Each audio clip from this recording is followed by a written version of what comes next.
Let's make it a little bit bigger, why don't we? Hello, folks. Welcome to Earworms.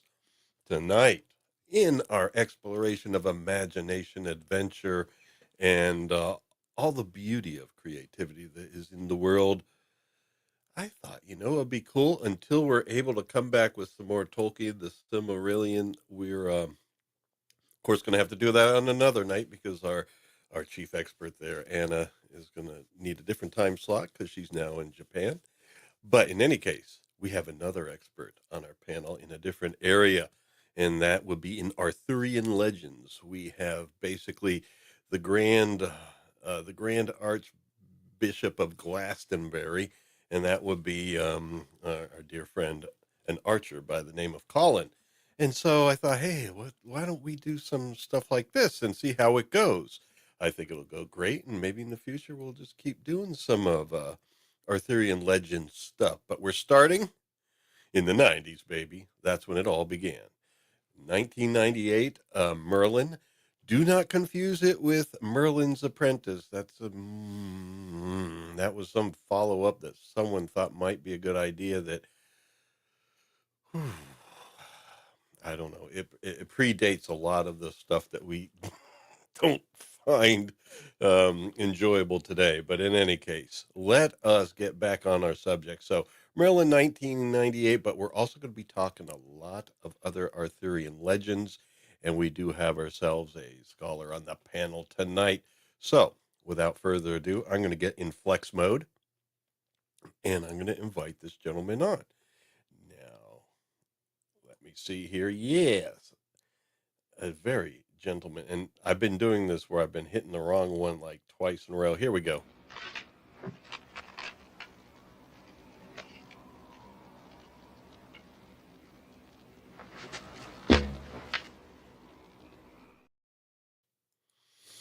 Beware, he may let loose his arrows upon you.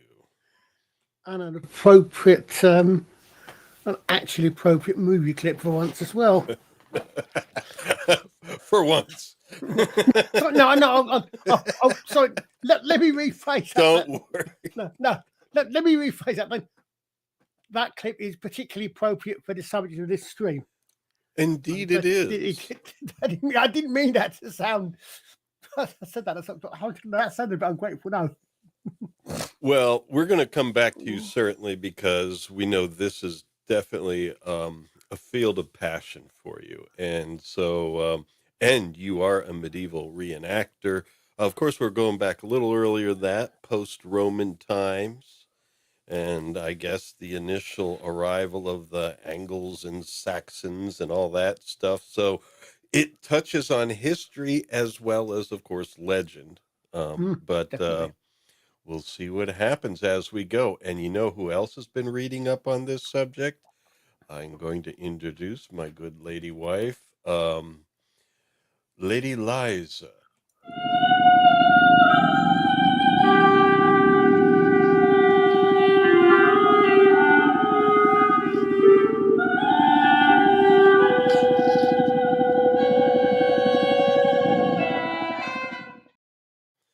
Hello. Hello, Sir Colin. Do you like my costume? I do, my lady. That looks good. It does. I tried to find something authentic to what Malory was inspired by it. I understand that he was in the cusp between he wrote La Morte de Arthur in the cusp of the Renaissance and the late Middle Ages in England, but he was looking back to I guess the time of his father or grandfather, and this is the type of garb that was worn by ladies of the court in the 14th century. Yep, definitely. Well, late 1300s, indeed. I'm not sure. Is that the neck of a mandolin or similar stringed instrument. Oh no, that's the okay. That's the only there are two inauthentic things. Of course, I'm wearing glasses, and then I'm holding one of my cigar box guitars. Oh no! So I meant. What I meant is an instrument because it looked like it. Because I'm looking at it's quite small on my screen. It could have actually been a sword and a scabbard, which would also been quite appropriate both for the pose of the lady there and indeed for the time.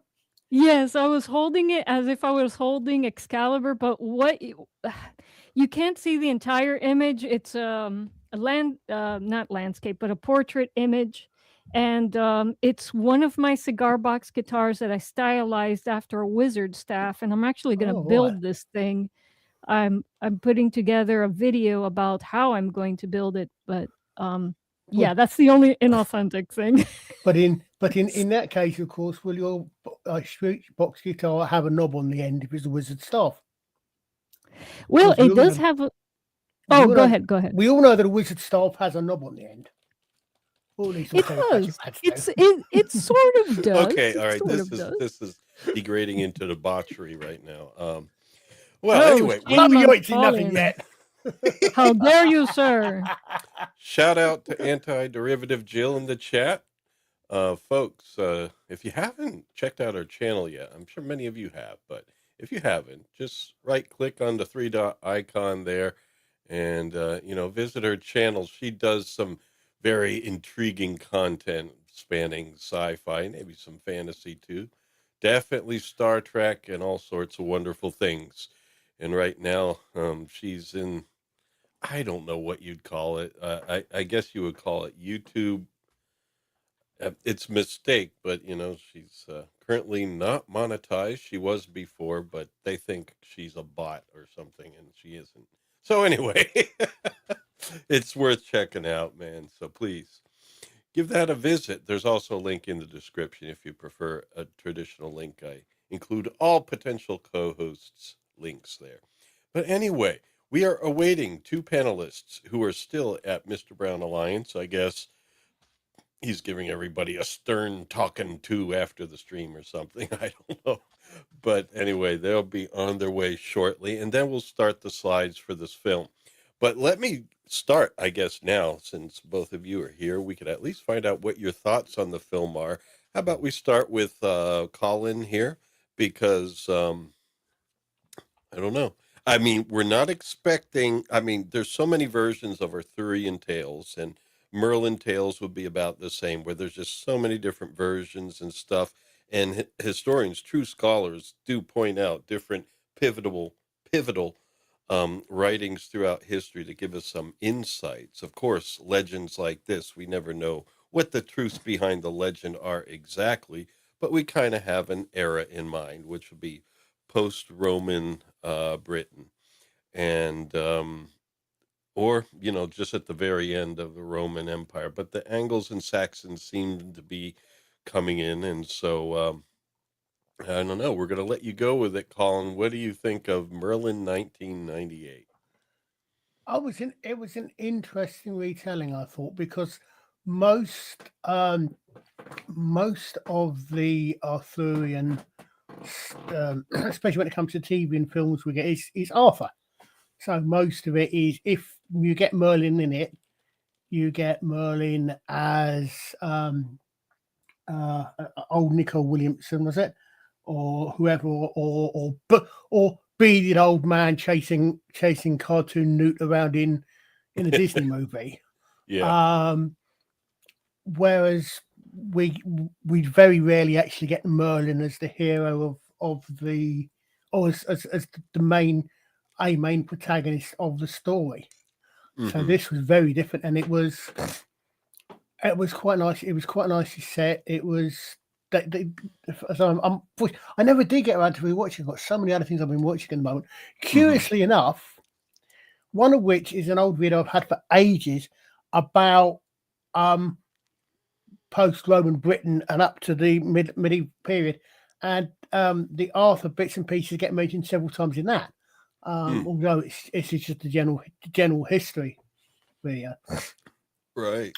Well, But I'm so yeah, it's one of those things where I think people say, all right, it's cool, interesting, very 90s, and we'll see that as we oh go yeah, through the definitely, yeah. the slides, and it. But it's obviously something that's less serious of a telling than like Excalibur, which is another, shall we say, major film that's Arthurian in nature.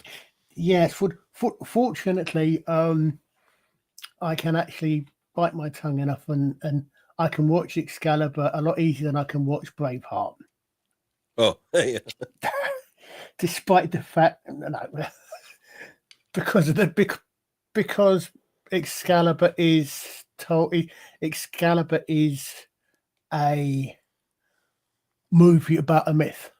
It's literally Hmm. that. It's rather than a historical. So the fact that most of Excalibur is probably 1,000 years too late for the events that happen doesn't bother me really because I know what it is, and I know it's a retelling of a myth or a legend or a story in the style of that they would have been told in the Middle Ages. All right. Well, I'm checking in on X here just to see. I think we would see some notifications in the chat if some of our other members were having issues getting on, but I'm checking the X group now. Right now, I don't see any issues. So I guess we're just supposed to be patient and confident that folks are on their way. But is there anything you want to say, Liza, before we bring out the slides? There's only so long I can delay it before we just got to get down to doing what we're doing. Well, I've always liked the Merlin series of 1998. It was produced in the spirit of Sir Thomas Malory, who was taking Merlin lore from earlier in the Middle Ages, mainly from French poetry, and putting together his own compiling his own story from that. And that's what's happening here with Merlin 1998, where we're taking everything that we're taking Malory, but we're also taking bits of Merlin lore from the 6th century and from and a little bit later, such as from the Prophet and the Dragon by cleric Geoffrey Monmouth. All right. Mm-hmm. And so it's just a compilation of all of the great Merlin lore and written into a story that's coherent, which is what Malory was doing. Mm-hmm. So it's I like it. I like it as I mean, there's so much packed into this 1998 series, so much to talk about. We'll probably also dip our toe into Excalibur because the source Yeah. material is similar. Yeah, I would like this to be an ongoing series of Arthurian stuff. Maybe we'll stretch out to other things medieval, but a lot of us just really, shall we say, enjoy looking back at the period, both historically as well as in fantasy and legend. But, obviously, I don't want to live in any era without flush toilets. So, The, there's a bit of romanticization that goes on in this. And since we are going to mention that name Malory again a few times tonight, we're talking about, for anyone who doesn't know, Sir Thomas Malory, who wrote Le Morte de Arthur. So I don't know how to say that Le properly, Mort but d'Arthur. I don't know how to. Okay, Le there we Morte go. Le d'Arthur. Mort d'Arthur. Yeah, I think it's how it should be pronounced. Chanson d'amour. Okay, well, it is considered to be, because there's so many different variations on Arthurian legends, Oh God, it's yes. considered to be kind of like the most foundational one, although it's really written in a style where it just kind of tells you, all right, this happened and this happened, this happened. There's no like setting and lush descriptions and not a lot of character development or anything like that. It's more of like a legendarium, just telling you what happens until it gets to the fighting. Then he will detail, what parts got cut off and everything like that. But it's like his interests were there. But it does give you an idea of what happened in these legends. Yeah, go ahead, Colin. I would say you have to remember, like any author, certainly up until the present day, Malory had his agenda. Mm-hmm. I sometimes get confused with some of them, but Malory, if I remember, I think Malory was one actually wrote a lot of the Morte d'Arthur in jail. Yes. Why did he end up in jail? Everyone does in the medieval period. I believe at least part of it included certain acts that we would consider unchivalric against the ladies. Oh, yikes! If I remember correctly, part of it. But he was in the time. I mean, he was writing in a time of strife, and part of what he wanted to do, he was actually doing what modern writers do, and what he was actually partly commenting on the society around him, what he thought was society was losing its way, but if you like, which is why he emphasizes things like the chivalric point of view, because he thought, hey guys, look, remember this. He was trying to make people. I don't know if social engineering is the right word. It's certainly not how he would have thought it, but he was writing because part of his inspiration was that. But his inspiration goes back. Oh lordy! I mean, you were saying about the early ones. I'm thinking Malory. The earliest one I think is Nennius in about the 5th century. While you're remembering, I think we should invite one of our other panelists since he has just arrived. I think we're going to go with the slightly medieval version of his intro. What makes you think she's a witch? Well, she turned me into a newt. I'm sorry, Newt. You don't have to be sorry. It wasn't your fault. A newt? I got better. Here we go. Please welcome Dutch Gradient. I did. I got better. I don't know why you're looking at me like that. Pretty good try. Not bad for an American. All right. So says an American. Yeah. Well. Yeah. I can't. All right. Colin, take it back away. Right. Off you go. One of the things. Stop now, though, Dutch. No, I can't. It's impossible. Go on, Colin. Well, like you see, one of the things y'all got to know about King Arthur. Oh, that was so much better than mine. I could do really bad accents as well. Yeah. Hey, one of the things that they don't doesn't come up in this a lot is in some mythologies. The reason that Merlin is so wise is that actually he literally lives backwards. That's only in the white story, though, isn't it? I'm not sure. I know. I've seen it several places, but but there are so many different stories. I mean, a lot of the Merlin stuff is. I'm assuming you're referring to the White Book of Mabinogion. THY, I think. THY. Oh, sorry, THY. So yeah, possibly. I've not actually read that because I looked it up and it said that's where that came from. Well, the thing is, it has been repeated in some other things too. Yeah. So I mean, because we don't know. I guess that might be the original source, but if it isn't, it's still, it's something that caught on. Yeah. T.H. White was basing his like everybody else. I think not putting him down. Obviously he was inspired by it, but I mean a lot of the Merlin stuff in particular actually comes from Wales. Yep. The Mabinogion and so on and so forth.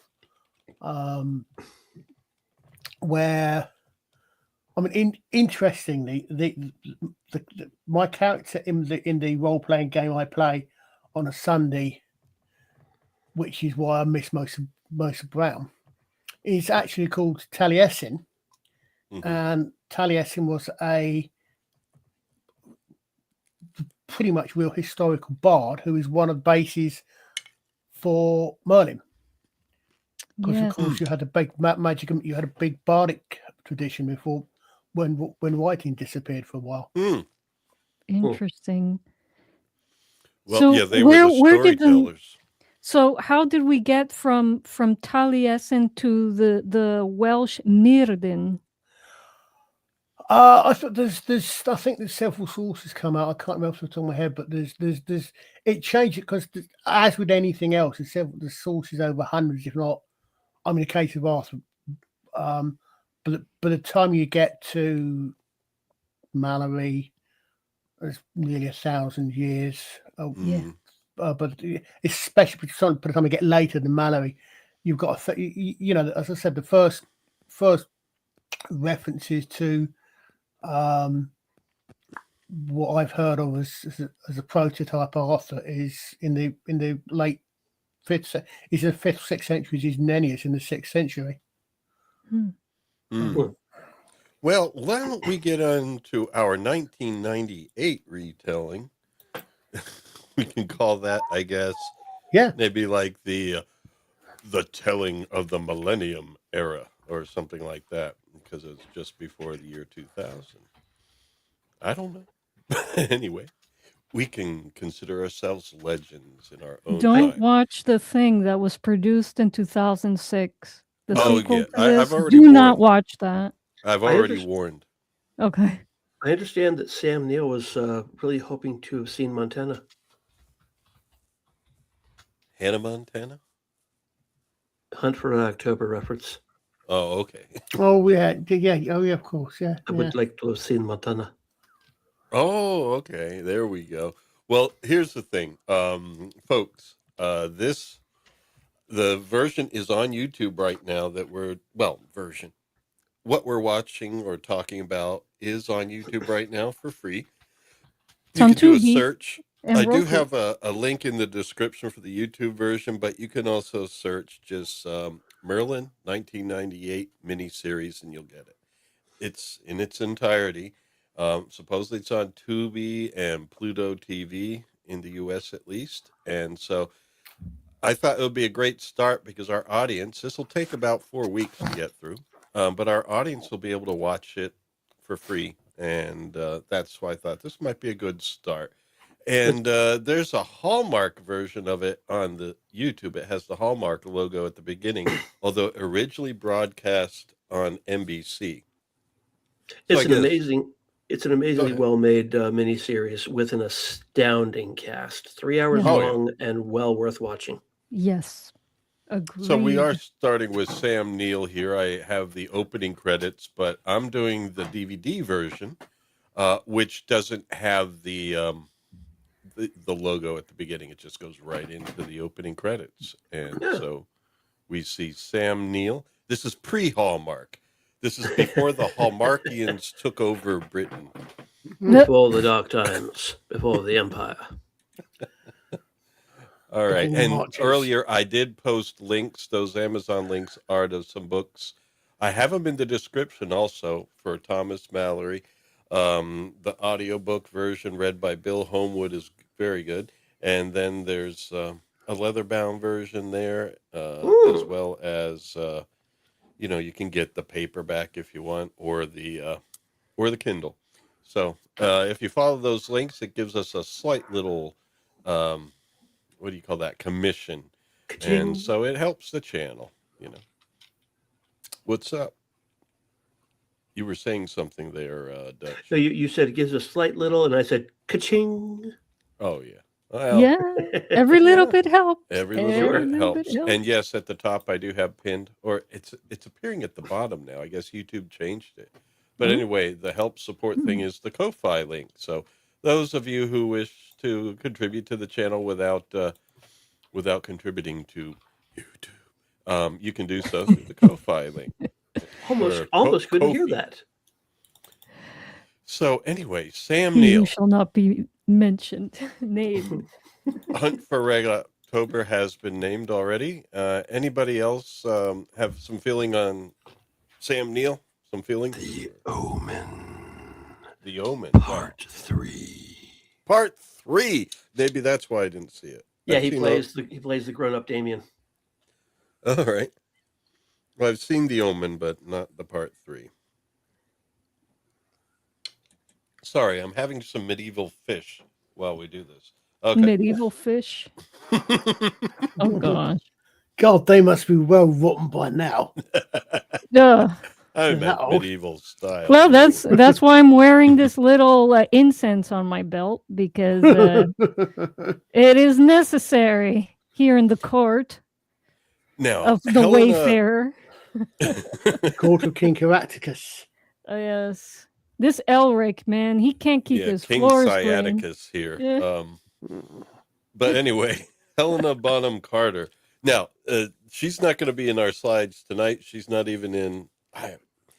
She's not going to be in our slides tonight. It's a 2-part miniseries overall, because there was 3? According to Wiki. Well, maybe it was aired over, because, well, mine is in 2 parts. Fair enough. Wikipedia's been wrong before, God knows. Well, or it could have been just cut up differently for DVD. Who is this lady? Is this the lady that played Queen Mab? Morgan Le Fay. Oh, okay. No, that's Miranda Richardson. Here, this is what I'm doing. I'm just talking about how the order's a little different here, because Helena Bonham Carter is a fairly known actress, and they list a lot of the known ones here up front, even though she probably wasn't in airing this episode of the miniseries, whether it's 2 or 3 parts. But she will be coming up later. But they wanted to lead with some of the big names, and this guy's in it for about 5 seconds. Yeah. John Gielgud.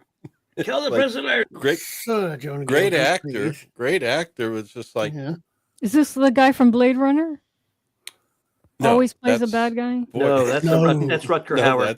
Rutger Hauer is coming up. No, he's in longer. And Liza, if you think Rutger Hauer always plays the bad guy, I heartily invite you to watch Lady Hawk. Yes, no, we did. Look, we did Lady Hawk on Earworms, and I've been Jake dying. Goodwin didn't come back after we did that. I've been dying to rescore that film, to take it into an AI, stem separator, and remove the music and put in my own, because gosh darn it, it deserved a better score than what it got. Sorry, Mr. Parsons. It would have been such an epic. Like, look at this Merlin series. It is lighthearted. It has funny moments, but yet you get sucked into the movie, because the music fits what's going on in the story. And we could have, man, if they would have gone like, for example, Enya with Lady Hawk, or with like Bardcore, it would have been so much better. Oh my God. Well, the thing is, we did like the first part of Lady Hawk. We didn't do a part 2. The film was good. Rutger Hauer is great. And there's a guy that had a car accident in UK that we won't mention. He was good too, but Michelle Pfeiffer was good and everything. It's a great film, but the score. And now I blame Alan Parsons for being the producer, and then the composer was Andrew Powell, I believe. And he, I don't know, it was just a bad idea to go with the jaunty 80s upbeat car chase music. It was horrible it for just that didn't fit. It's movie. like, And the it's like, only what reason... Yeah. The only reason I haven't rescored it is because I wouldn't be able to share my rescoring here on YouTube. We'd get copyright struck. Share it on Rumble. Rumble. The Bowl of Rums is where you share such things. I mean, most of our audience is here on YouTube. They'll follow you. We're trying to build our Rumble audience. I do have a Rumble tab open, because we are streaming there. Let me see if we got any visitors. I'll think about it. If you post something like that on Rumble, your audience will follow. I'd love to take a scene and, start with a scene and rescore it. It deserves something medieval sounding, or something epic. No synthesizers? Well, I don't mind synthesizers, but tasteful ones. Not like a Yamaha DX7 playing like the worst brass lines. It wasn't even medieval brass music. It was. No. I don't know if the Weather Channel was around then, but that's what we're talking about, folks. But it sounded very early '80s. It was like, I mean, but even I can't blame that because even things like Hill Street Blues had better music. Boom, boom, boom. But was appropriate for it. It's like, this is medieval, man. This sounds like it should be taking place in a city or something. It's just weird. It's But anyway, horrible. Rutger Hauer had nothing. He was not to blame. He acted well in that film. Oh, and he was a good guy. brilliant. He was brilliant. The movie was brilliant. The Captain story. Navarre. But man, okay, I'm gonna get off of it because it makes me mad. We're only like 3 credits. Liza, you're in. not the only one. I've heard many people complain about Lady Hawk simply from the score. Yeah. Well, what about you? You probably felt that this is a bit odd. Honestly, I'm so musically ignorant. I love that movie. Okay. Well, no, I like the film. I like the story and the cinematography. I like the soundtrack. I like the soundtrack too. As I said, I am musically ignorant. Well, it's not about ignorance. I just don't you feel like it's like this doesn't really belong. It's out of place. It's out of place. Like, I mean, I don't mean to do something completely historically accurate. Like you're gonna get like Michaud scoring the back of that, but it's like something more like Rick Wakeman from the Lord of who is the composer of the this. Well, Lord of the Rings was Howard Shore, but this you have a very decent score from he's coming up. Jones something. Oh, Tom Jones. It's not unusual to be Tom Jones. Pull up the slide with his name on it. Well, it's part. Those credits go into part of the plot, like when it actually starts happening. I keep brain farting saying Terry Jones. And he scored something else important, like Excalibur and something else. I even have a picture of him coming up, so don't worry.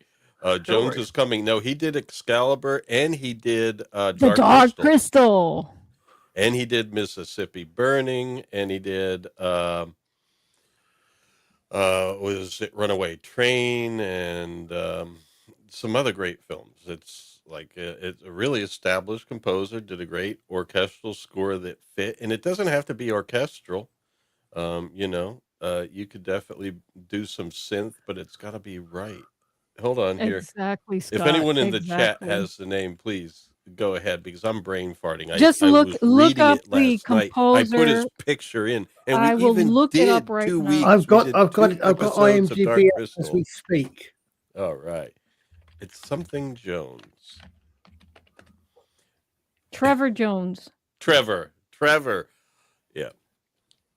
There we go, Trevor Jones. Sorry, I brain farted on that. But anyway, my God, the cast. Yeah, he did some serious fantasies. Yeah. James Earl Jones does a voiceover of the Mountain King in here. Yes. No, they brought in the big guns for this one. Yeah, they did. Yeah. They did a great job. They did. Miranda Richardson. Now she's here throughout, just like Sam Neill, and she does an amazing job as both Queen Mab and the Lady of the Lake. Yeah. Or a moist bint holding up a sword. No, a moist bint lobbing a scimitar. Yeah. Yeah. Well, I know moistened bint lobbed a scimitar at me. They put me away. Yeah. Well, I don't know. I don't think the Mimbari ladies of the lake really threw weaponry at you. Well, it's anyway, going to be interesting talking about the female characters because they were all kind of in the 13th century versions of them in French poetry. They were all kind of one person, and they've been Yeah. Like by the time of Malory, they split up into different people, but they were all at one point lovers of Merlin or Merlin's student or Merlin's captors or Merlin's you know, bit of trumpet. Mhm. well, people that Merlin pined for, but didn't get, kind of Oh, thing. okay. So yeah, it's interesting. Yeah. Now this is a name. This is a name that's going to be very interesting, and I'll explain why when we get into the show. Isabella Rossellini. Yeah, she does show up in the early parts of this episode. Oh yeah. Yes, she plays Nimue. In more ways Which than one, one. the young or Nimue, the old a one? Nimue, Yes. a Nimue, a Nimue. Interestingly, the name of my ship in our Stars Without Number campaign. Really? The Rossellini. No, Nimue. Oh, okay. Huh. There is a reason for this that the GM let me get away with. I come from a planet called Avalon. I'll let you guess what the entire inspiration for that is. Can't imagine. Merlin, 1998. Something I didn't know, but came up in my research that Nimue was actually one of the names of the Lady of the Lake. Yeah. Very interesting. But of the darker versions of the Lady of the Lake, yes. What were the odds that this guy would end up being short? Well, nominative determinism. Yeah. He was popular at the time. Martin Short was. It's like a hot girl with the last name Hottie. You know, it's like, okay, couldn't have seen that coming. Well, I guess that's good. But in any case, he does a great job in this film. He's some comic relief in there. Some of it doesn't exactly land, but I don't think it's his fault. I think it might have been the era and just trying to say, hey, you know what? We need to put in a little Disney humor here and there. A little of it is his fault. He did not act well in at least one scene, and man, I was like, that was just not right. Okay, well, we'll see when that happens. We'll get to it. We'll see when that happens. This will be 4 weeks. Hey, there's the title. Folk. He was really good in the darker scenes, though. It's kind of like Robin Williams, who can do funny, silly stuff, but then when he needs to break out the drama, he does. I think he did a good job. The one scene I'm talking about is where he needed to break out the drama, and he didn't. He failed. Absolutely, positively. Yeah. Okay. Oh my God, who's this old man? I don't know. Once upon a time. No, that's not the way to start. This is a fairy tale, and it isn't. That's what I was thinking when he was saying that. It's like, oh, is this the way to start the stream? No. This is not the way to start this. But anyway, we basically, this whole miniseries is told from the memory of Merlin. And so they took that angle. A very old and wizened Merlin. Yeah. And he does voiceover here and there throughout. But we get the story, and then he talks, it gives the audience a preview, and they actually flash to it.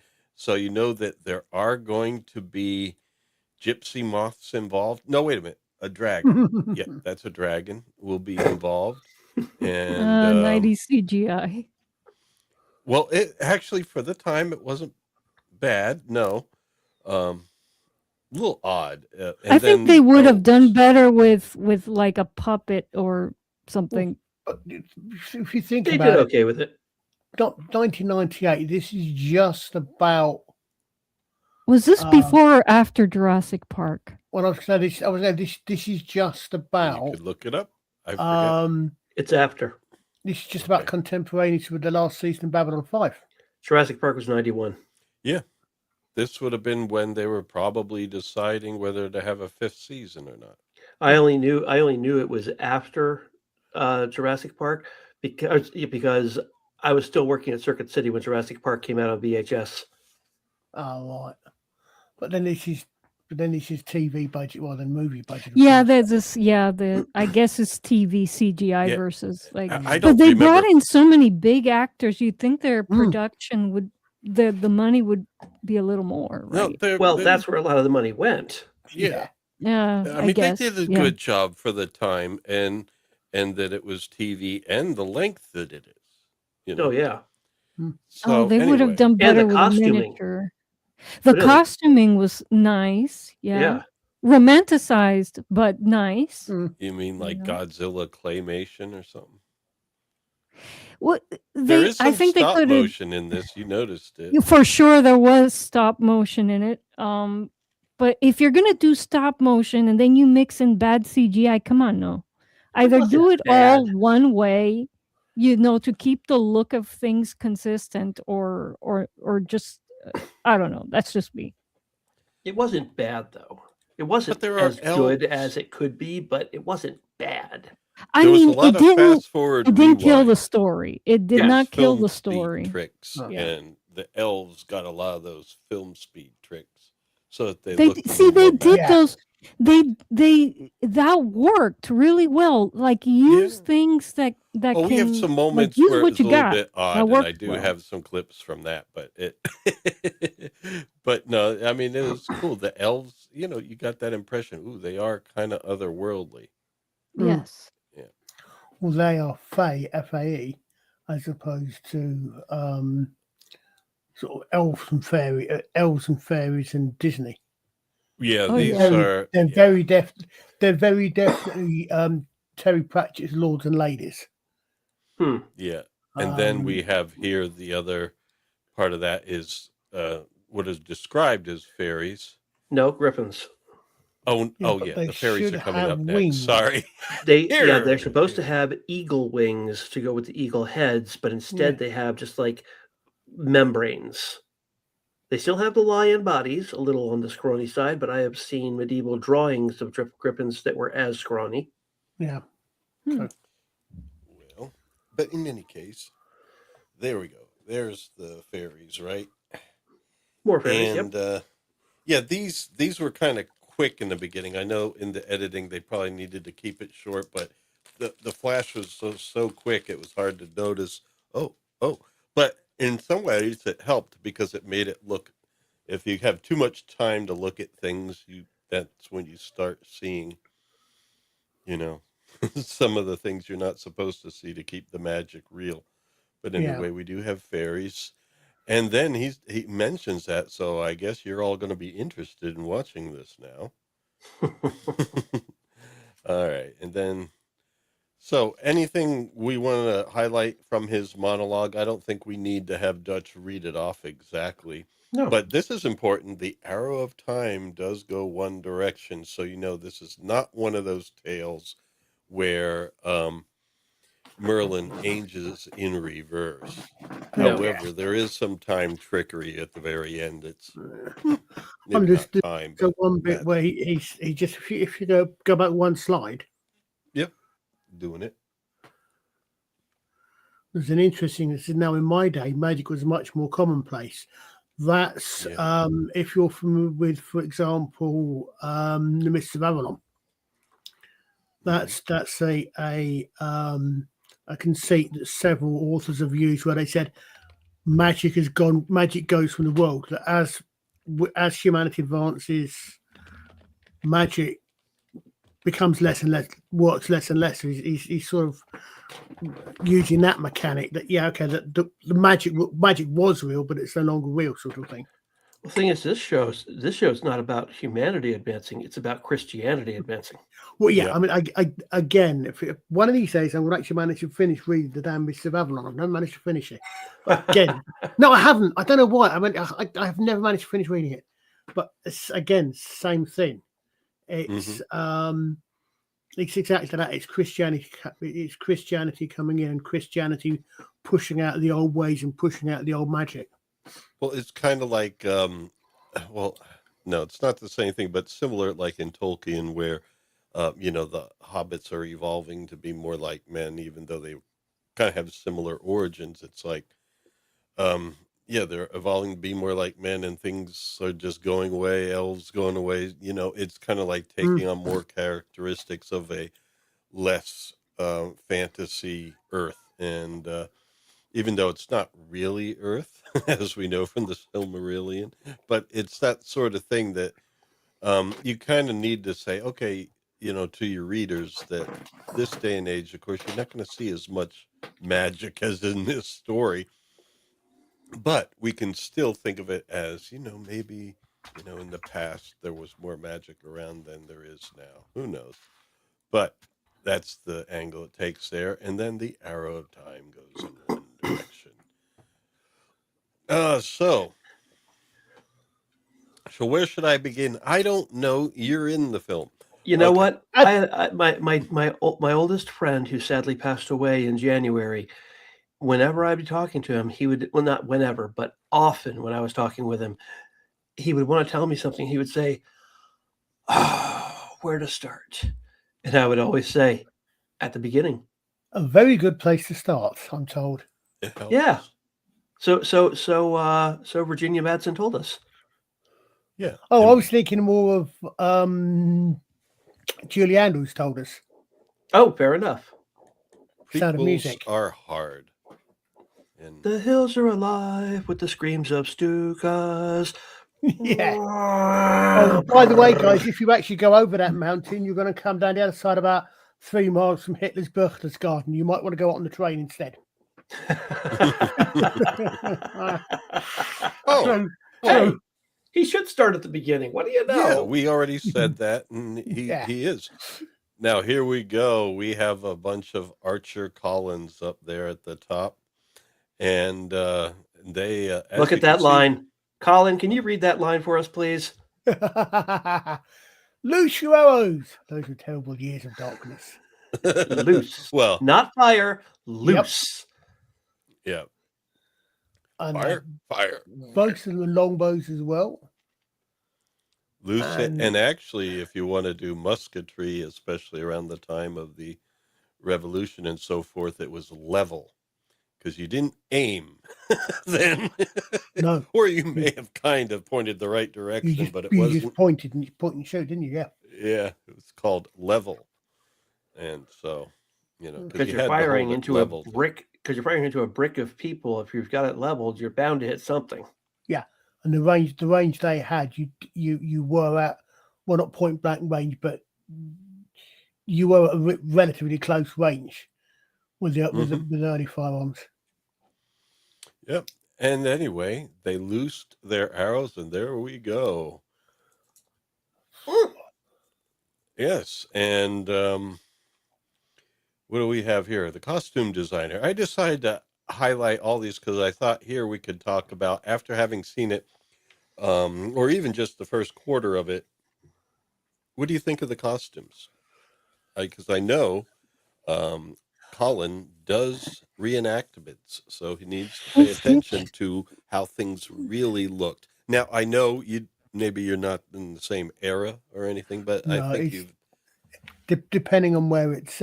My only thought is I'm actually genuinely not sure how prevalent the longbow was back in the, quote, dark, unquote, sure, I hate that phrase, ages. Back in the early medieval age. Yeah, the early medieval age. Yes, exactly. Yeah. But again, depending upon when this is set.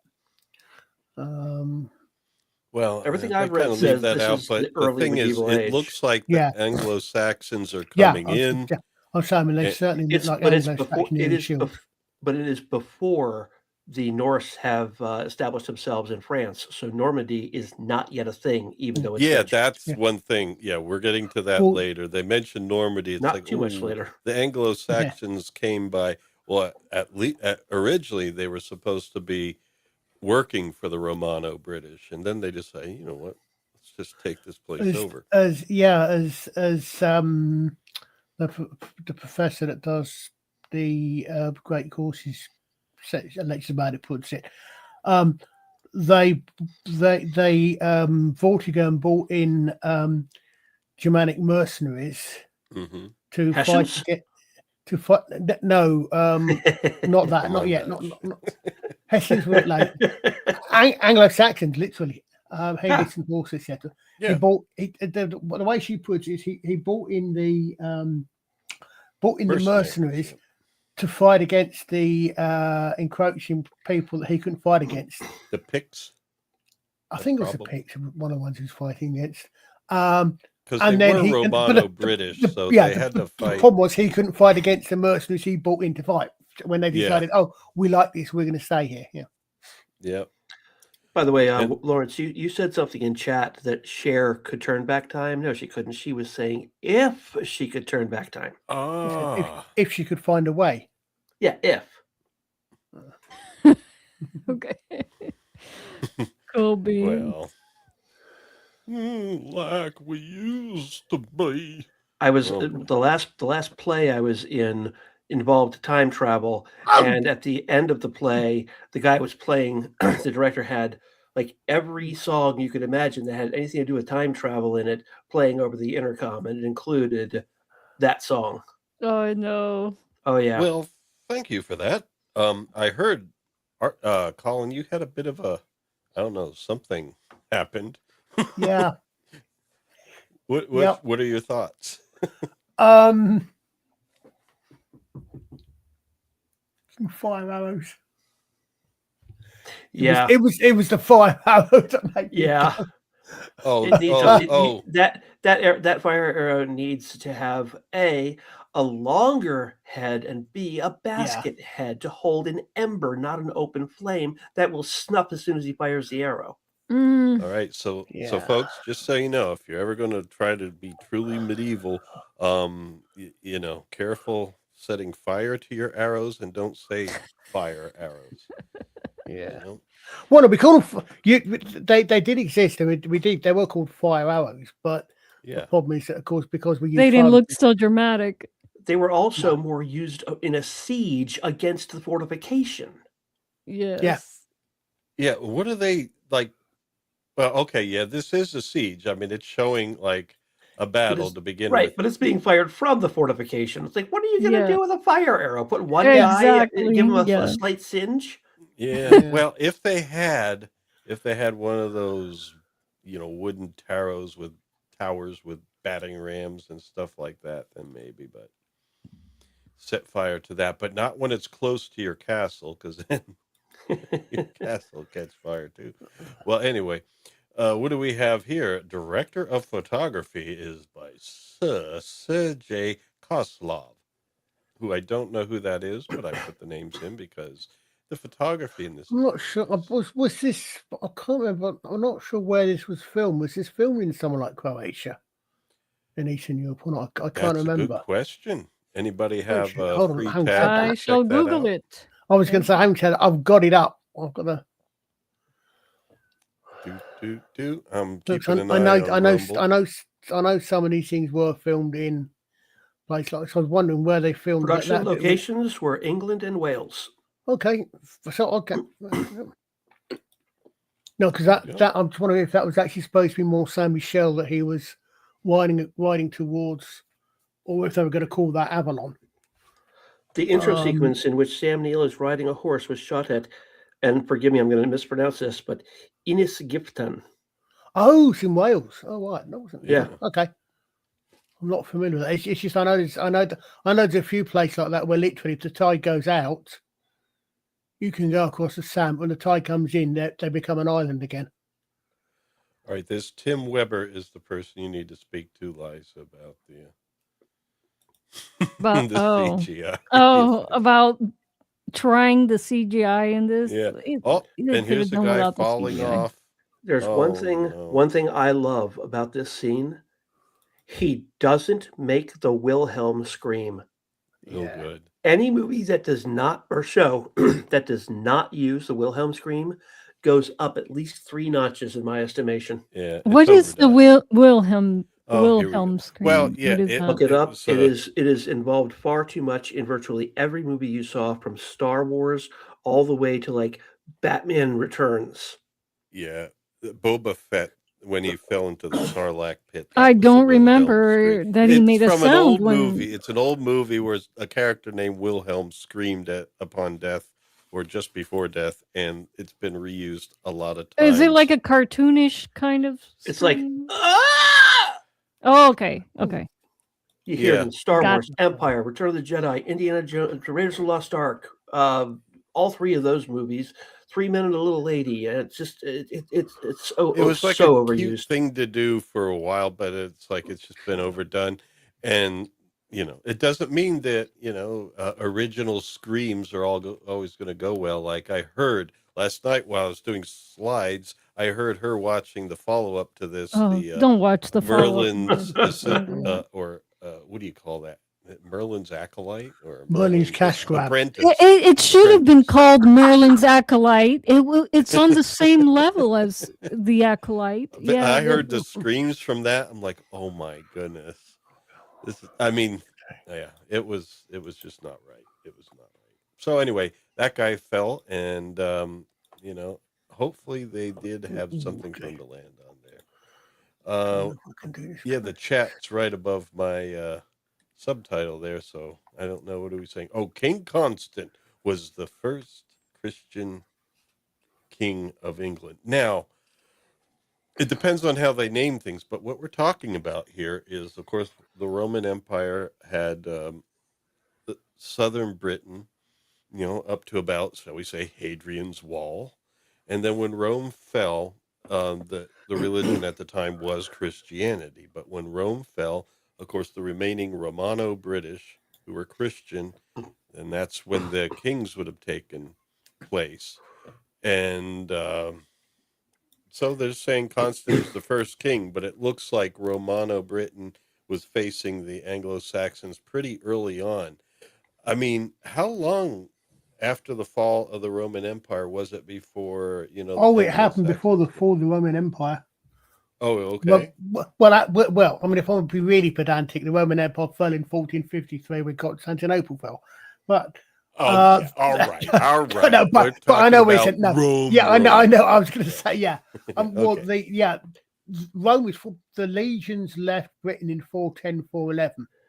Mm-hmm. The Visigoths sacked Rome, I think, in 470. Okay, but yeah, it was already deteriorating it's into further reaches, like Britain. It was, and you had when you get the Angles and Saxons start coming over about then, pushing in. The truly ironic thing I always love about the whole thing about King Arthur and the English, King Arthur is my king and the rest of it. You do realise that if there was a historical Arthur, he fought against the English. Because he fought against. No. He was a Briton, so he fought against the Angles and Saxons when they were coming in. Yeah, as a Christian king, that hence. The whole Christian thing with the Holy Grail and that being the cup from the Last Supper. Oh, or Mary Magdalene if you're into the Dan Brown novels. But, yeah. But in any case, we do want to give a shout out to some of our members in the chat. Of course, Scott Hovid holding it down. Chief Mob. Eat my shorts. Think spring is just starting to arrive there. And then we have, of course, Stitch the Elders there. Oh, I had a thought, and now I've lost it. It was right there on the tip of my tongue. Oh, it's not a thought at all. It's just a little stick insect. Stitch is a lover of the woodland realm, so I don't know. Maybe I'll change it up a little bit as time goes on. But just oh my God, Dutch Radiant. 5 more memberships, Dutch. Wow. Oh, thank you, Dutch. Thank you so much. Wow. You're welcome. Yes, just so you know, members do get to do emojis, and I've been creating them as YouTube tells me I can make more. I make more. And so those of you who are gifted memberships, you get access to these emojis. And I do want to come up with some more member things. We do shout outs for people, especially if you get your own membership, you get to try it out from Dutch's gift. But as I'm sorry, your own membership, we'll shout you out. Let's just say here is Dutch's emoji, for example. It's a pulse rifle from Aliens. I don't know what the official name is, but the pulse rifle, the M41A. Let me try to actually. I am bad at doing this Let's type this. I'm bad at doing this in YouTube. I don't know why, but I always have. Oh, that's because I'm typing in the wrong section. Never mind. Yeah. I always type in the search emoji section when I'm trying to write my message. But anyway, folks, there you go. Those of you who are smoother at it, you don't have to worry. To cover while you're typing, I suspect that some of these things are. I don't know how much of this is made up for the movie, because I mean, there's reused stuff. No, I mean some of the things like King Constant, like you've got a Constance, but you've got, I mean, for example, you've got King Lear was supposedly a very early medieval king, post-Roman king, as written about by Shakespeare, and you've got the according to someone like Bede or the Venerable Bede. Yeah, not Nennius, the other guy. The monk. The one who wrote Historia Gloria Britannica. Yep. Britain was founded by Brutus. Brutus of Troy. Oh. Yeah, I mean they, according to the Historia, it was basically it was very Tolkienian in its effort. It was a mythology and history for the British, for the Britons, of course. Yeah, we have to remember this is different. But yeah. Well, in any case, because because for starters, there weren't any kings of England until Athelstan. There were kings of parts of England. Yeah, exactly. But there weren't no king of and it wouldn't have been called England then, because the Anglo-Saxons exactly wasn't in England. Yeah. It would just been called bleh, or something. I don't know. Britannia probably. Oh, there's lots of places. But they're obviously they're doing the one necessary anachronism that you can't complain about in any historical movie. They have to make it so that the modern audience, so a modern audience, and I use that phrase in the real meaning of the word, can understand it. Yeah, of course, of course. You couldn't have them running around talking in broken Latin, very early English. No one can understand it, including the actors. So well, yeah, of course. But there is like a certain style that I'm sure British actors do for medieval, so that it to our modern ears it sounds right. They don't just do British accent, like they're not going to come out with a Liverpool accent or anything like that. But I think I've heard some of that in that Merlin's Apprentice stuff last night. I'm traumatized. Yeah. I that did not need to be produced. They brought us in thinking, oh, look, there's a sequel to the 1998 Merlin series. I want to watch it. And it has nothing, nearly nothing to do. It was horrible. Stitch, thank you so much for the 10 gifted memberships. Wow. Thank you, Stitch. Yes. Stitch the Elder is a valued member. Like Scott. Stitch and I were both trying to get DJ Play Nice a membership, and we both missed. DJ, I hope you have it enabled that you can receive gifted memberships. Check your settings, DJ. He said that he does. That's why Stitch tried. Then who are we gifting? A bunch of people just listening while they work in their workshops. They're building like we're a lot of fantastic folks in chat. Oh yeah. And I know there's people that just listen while they work, kind of like swappers. Jamalama got one. Oh, Jamalama. So here's who received them. We have Bautista 9253, Huge Vibes, Randy Callahan 7722, The Watcher 7291, Scott A62. Those were my 5. And then Stitch managed to give Omar El Kamar, James Phipps, I think it's Leshasta, Evelyn Robinson 3573, Trey Porthos, Jamalama, as you said, Shrey 9653, Dead Gamers 13, Klavinka N4B, and Justin Channels. Well, thank you, folks, for joining us. I hear some names familiar to me from Jill's channel. So that's we got another gifted membership by Scott Hovitt. Yeah, Tracy Harms, 3548. Interesting that the gifting is showing up, but the actual new memberships is not showing up on StreamYard. It's only showing up in the YouTube channel. Yeah, only on the chat. Yeah, I can't display. I wish I could display them here, but I mean, there's only certain things that come through on the StreamYard side. It's whatever YouTube allows to come through to other platforms. I guess for the gifted memberships, YouTube themselves don't release that. They just keep it within the YouTube chat. Yeah, all this stuff. It's like different entities making it all, and then some things come over, some things don't. Those of you in Rumble, the chats will come through to us. We do see them, and we can share them as they come through. But right now, most folks are in YouTube because now and then we get one or two people in Rumble, and they're there kind of by themselves, unfortunately. But I have it open. One of these days, people will be visiting us on Rumble more, and then it'll be like two different bars. There'll be Cheers, and then there'll be, I don't know, Earharts from Babylon 5. Whatever. Okay, here's King Constant. And he's kind of worried, and he's like saying, show no mercy and all that stuff. But unfortunately, we find out he seems to be the one that's not going to be given any mercy.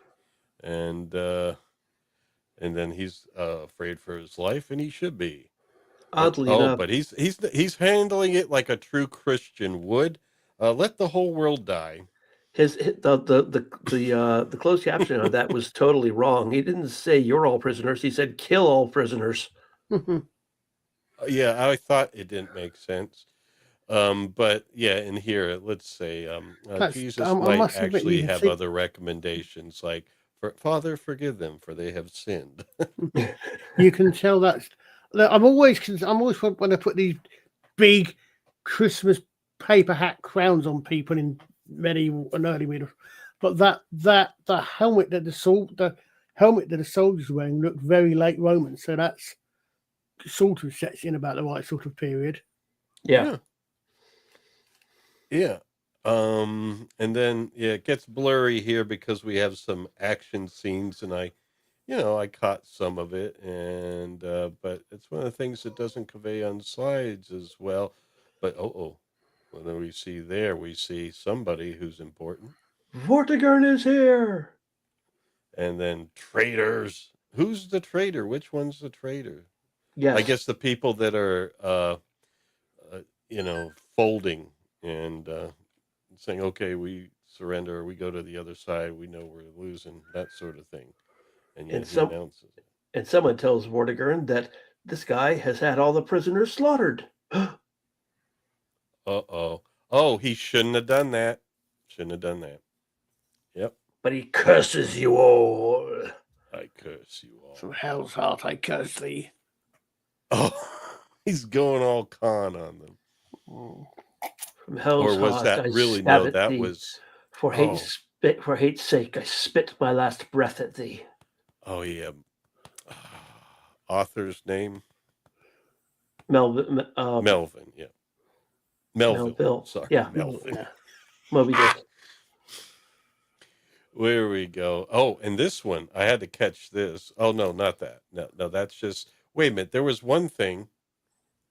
There was one here. Wasn't there a slide here with a number on it?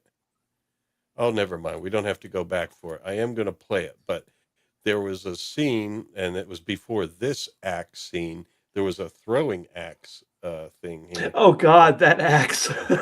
Yeah, well, I captured it because it stood out to me a little bit. It looked like it just kind of was that fishing wire, I guess, maybe.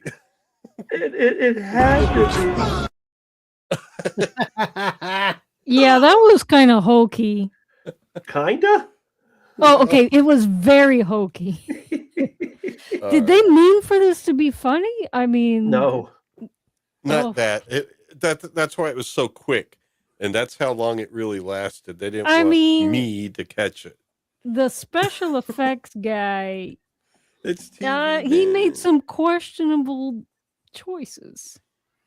Well, death he actually came should have been easily spinning for starters. Death came easily then.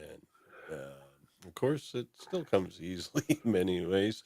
You got to fight it. But anyway, there we go. The crown comes off without the head, fortunately, because we are a TV audience here. Yes. It is a miniseries. It is. Yeah, it's not like, what was that? The Gladiator or Gladiator. Spartacus. Yeah. Oh, yeah. And one the gore is not necessary. No. Yeah. Which is something that annoyed me a lot in the Hobbit series. Yeah, it was. There is a lot more head rolling and crap happening than what I saw in the Lord of the Rings. And the thing is, the Hobbit was the early one. That was the one for children, and the Lord of the Rings was for young adults. It was not necessary. Yeah. And then Peter Jackson decided, we're going to make them both for adults, but the Hobbit's going to be even more adulty. Yeah, no. In fact, anyway, I appreciate the lack of gore. Yeah. Well, anyway, yeah. So anyway, here we go. Vortigern has the crown now, and so he is king of the hill. He's got the crown and the smug smile. Yeah. And since the credit came up there, right there, we do have the credit for Trevor Jones. Or actually, maybe it's coming right after this. But anyway, one of the credits mentioned Trevor Jones, so I put a picture. That, of course, was Rutger Hauer. Yes, this is Rutger Hauer. Yeah. And this is Trevor Jones. Yeah. And there we go. There's his listing. It was supposed to come after the listing, but whatever. But those are, that's screaming, but it looks joyful. Wow. Although it's not. It's still just screaming, running away. Music by Trevor Jones. The music was very good. Hey, Colin's in this. Yeah, kind of laying down. Editor, as one might expect. Civil War. I was green. I was green because it was quite sickening. I guess you could call it Civil War. Because the land, at least Southern Britain, was. Or in fact, to quote a certain upcoming at some point in time Arthurian reference, I can't handle my drink, and I was quite often called the Green Knight. Oh yeah. Yes, yes. And he made most agreeable thump. Yes, yes. I hope you have that clip somewhere, Lawrence. Come on. It has yet to be clipped out. I'm going to. I'm sorry. It was a bit of a challenge doing all these for the.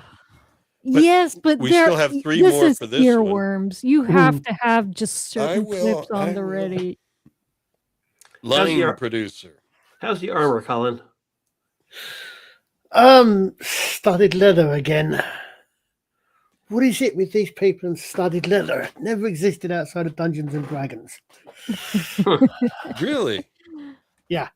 Well, it doesn't do anything for starters. If anything, it weakens it because you're piercing the leather. Leather as an armor doesn't really, or leather like that is never really an armor. You get boiled, which is what the Romans had, for example. And they were right. They showed chain because mail chain goes back a long time. A lot of the Romans had a degree of mail. Mm-hmm. But I like the fact that a guy in the back's wearing a hood, because hoods have been around for a good 1,000 years.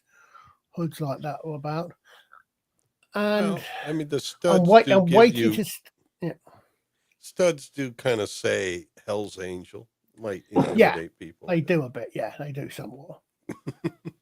That's the bane of any. Line producers. Is that what they call writers anymore? Line producers.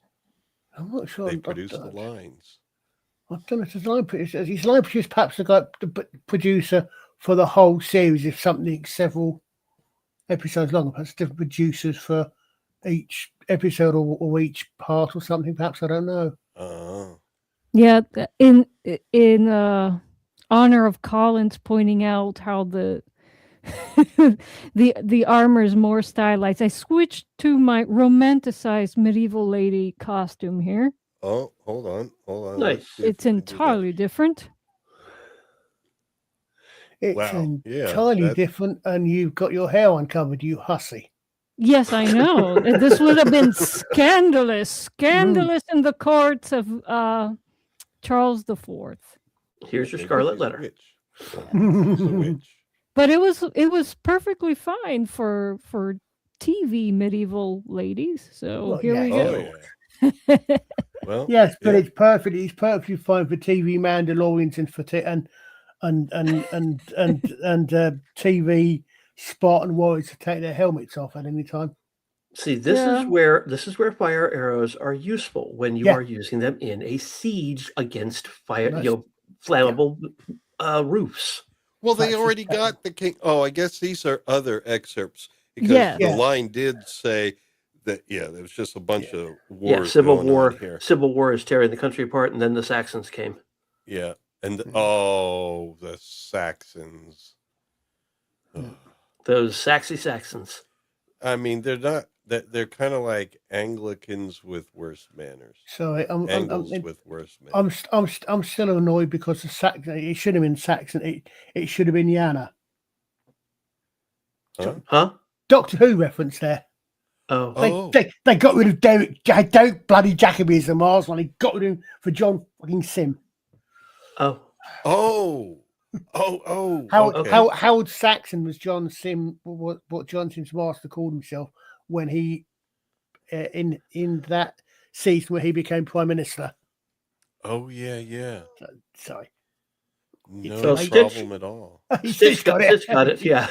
Yeah. The master. Sorry, that went over my head. Well, at least it was before Missy. Yeah. After Tom Baker left Doctor Who, I quit. Yeah. Whoa. Damn, that's bold.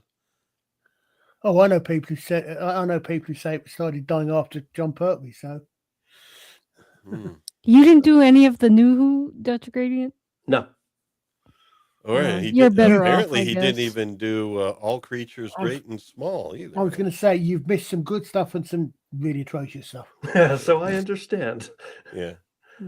But anyway, Dyson Lavelle. Okay, why am I pointing out all these people? But anyway, there we go. This is where we had the axe. I'm sorry. I thought it was before, but you never know when you were wrong. That was horrible. I mean, how can they get away with that? We know it doesn't work that way. It was really short. It wasn't even a second. Not to mention, they didn't even have to do it. All they had to do was just show the guy throwing the axe and then cut to the guy with the axe in his back. Yeah, I mean, you could just think. Yeah. There we go. I'm looking at it and saying, okay, they've jumped forward about 300 years. Because that, to me, looks like they do something like Lindisfarne, 793. When the Vikings come would be that brutal. Yeah. I mean, given the building, the architecture and the rest of it, it all looks to me like it's way too late. In fact, it's Lindisfarne was stone, but it looks a little bit. Even that looks like it's starting to be high to late medieval stonework. Yeah. Mm-hmm. Yeah. Oh, thank you, Stitch. I did edit that bit. You needed to edit better. Oh, the Vikings. The one. Oh, we should be careful because I think Scott Hoffman might be a Viking. He's up there in Minnesota. Scott is a Viking? Oh, no. You never know. That's what they call their football team. And what is this about? All right. Now, this is kind of faded here. I think I was trying to capture something else, not the credit. David Stevens and Peter Barnes did the teleplay, and the story was by Edward Romara, I think. Kumara, I think. Yeah, Kumara, I think. Yeah. Well, thank you. But anyway, it says here Christian churches were destroyed and defiled. So yeah, that the first thing that I think of when I see that is Lindisfarne, of course. And that is a Celtic cross. Go back one. Yes, yes, it is. That cross is a Celtic cross. Yeah, they were kind of like saying, "Yeah, this is kind of good." Which is reasonably appropriate for the period because it was a lot of Christianity came back was Celtic. There's a line in a song, I can't remember who it is, a woman singing, but basically it says, "And a cross from a faith that died before Jesus came." Mm-hmm. Ooh, that's what the Celtic cross is. Well, the Irish Catholic Church was a little different. Well, yeah, and of course, and of course, the patron saint of Ireland is an Englishman. Yes. Well, what do you expect? He was captured by the Irish to begin with. Then he went back to England. Then he went back there. Yeah. But he saved Christianity apparently. Although it was an Irish saint who brought Christianity back to England. Yep. St. Columba brought because Christianity somewhat died out in England and in the mainland, but it was still strong in Ireland because Patrick had taken it over there. Yeah. As Stitch just said, and St. Patrick also drove out all the snakes that didn't even exist in Ireland. Yep. Is that true that there are no snakes in Ireland? Like 0 snakes? I cannot imagine a place without snakes. Wow. There weren't. There still aren't. I believe so. Well, I'm sure some people purchase some. Maybe pets or something. The Dublin Zoo. I don't know. I mean, how far up north do you have to go to stop seeing snakes? Well, no, but don't forget Ireland. But don't forget, the thing is, it's not necessarily how far north. Because also a very tiny island. Exactly. Ireland is an island off an island. Yeah. Yeah. Snakes don't like potatoes. Unless you have land-going eels. Well, if snakes don't like potatoes, we shouldn't have potatoes here in North America. Oh, no. Eels are more like fish. That's right. I'm joking, Stitch. Yeah. But it's like, I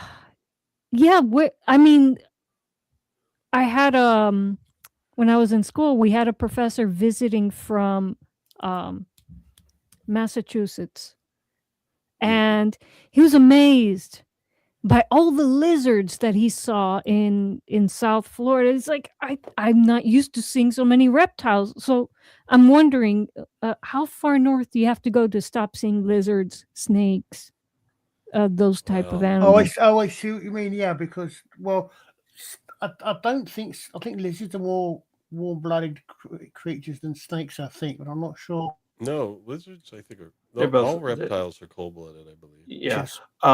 Lawrence, I think we need a moderator on Kick. We're getting a lot of spam stuff from Kick, but I don't have a way of accessing Kick. Well, I have the link, so I guess I can go there. Is it just spam posts? It's just spam, but we don't. I mean, I'm. The thing is, I'm working very hard not to display them. It's coming up a lot in the chat, and I could accidentally hit one. Okay. They're spamming a lot from Cake. Well, how about you guys all talk about rock gardens while I do that? So, this is obviously not Stonehenge, but I guess it's clearly supposed to be Stonehenge. It's not Stonehenge. It's not Avebury. The thing is, there are lots of henges. Stonehenge is only the most famous and biggest one. There's lots of bloody hell. All of a sudden, you say you can get rid of me. They don't redouble their efforts. Yeah, there are stone circles.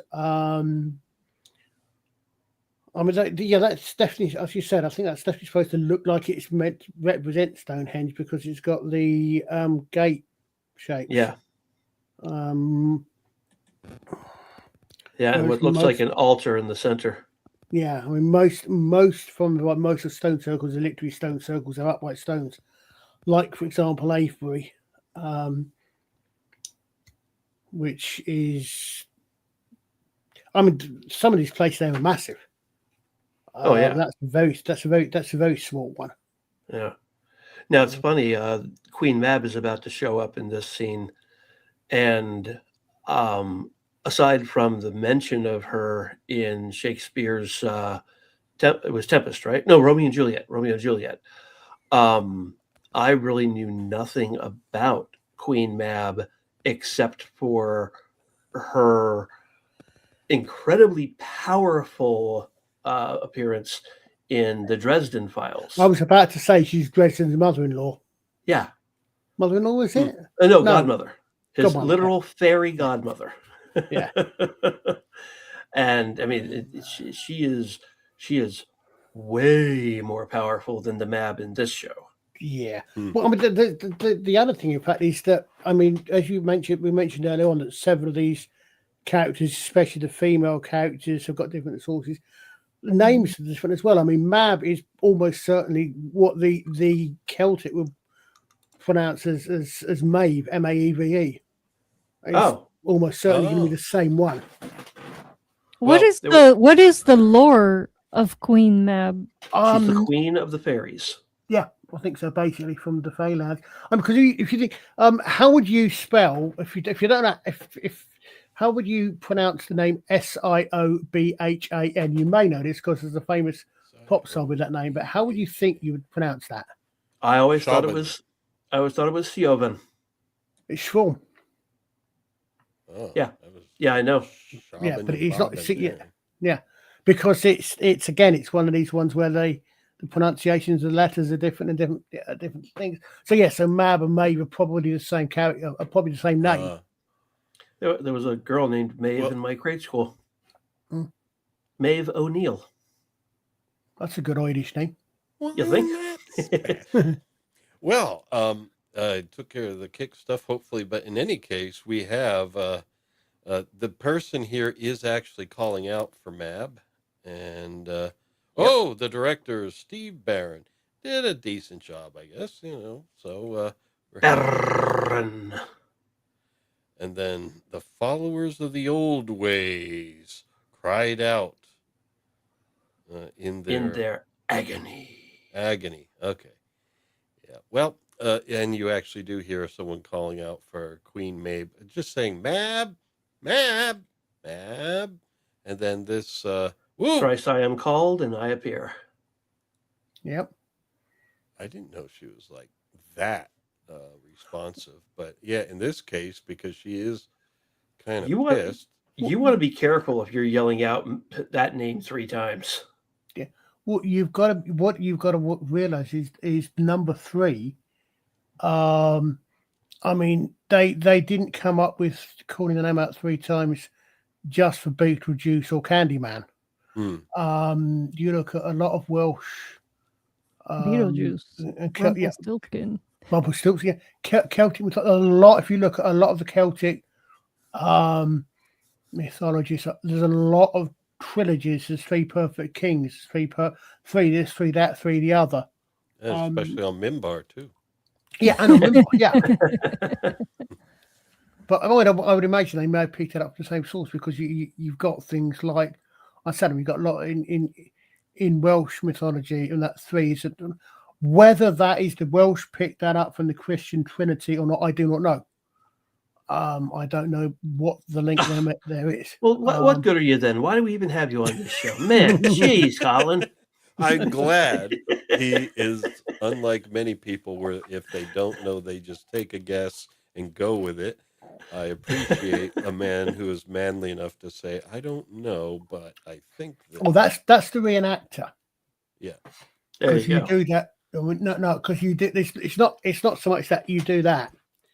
And if you come up with something, you make something up. Because of the nature of the sort of people that tend to enjoy reenactment, you're quite possibly someone's going to actually... And you're going to, which is great. I mean, this is why I've got no problem with people saying, actually, I heard someone else. This way, you know, you will say, as far as we know, or a source, you know, you're not being disingenuous because this is the best we can get. But none of us were there. Because if you then get someone who's heard something else and see someone, you say, okay, Oh, really? Well, where did you hear that? Oh, quite fantastic. Thanks. Built on my knowledge a little bit there. Oh, yeah. Yeah. Well, this is Queen Mab, Miranda Richardson. She came out of a rock, not from under it, but out of it. And she heads right on over here where we'll find that she's wants to have a conversation with her sister, so to speak. Colin, you're about to say something? Yeah. I say that may well have been a fairy ring, because the point of a fairy ring is that it's literally a gateway. I mean, a lot. So, go on, Dutch. I thought fairy rings were much, much smaller stones, and in excuse me, and in a literal ring. Oh, well, yeah, they can be. Yeah, there's misconceptions today because of something that I thought was pretty kind of cool, especially musically in the 90s, but not in some other ways. It's called New Age, where fairy rings became like, mushroom rings and things like it was all sorts of stuff. Well, I mean, they were called that because that's what they were. But the whole thing, because what you've effectively got is something that science fiction fans would probably understand quite well. What you've kind of got, if you want to put it in science fiction terms, is you've got two worlds occupying the same space, just slightly rotated out of phase, or however you care to put it. And what you've got is you've got the fairylands are there. Yeah. I mean, this is what, for example, Mists of Avalon is all about. The fairylands are there, the human lands are there, and what that may well have been a sort of thing like Star Trek. Let this be your last battlefield. Who is the author of Mists of Avalon?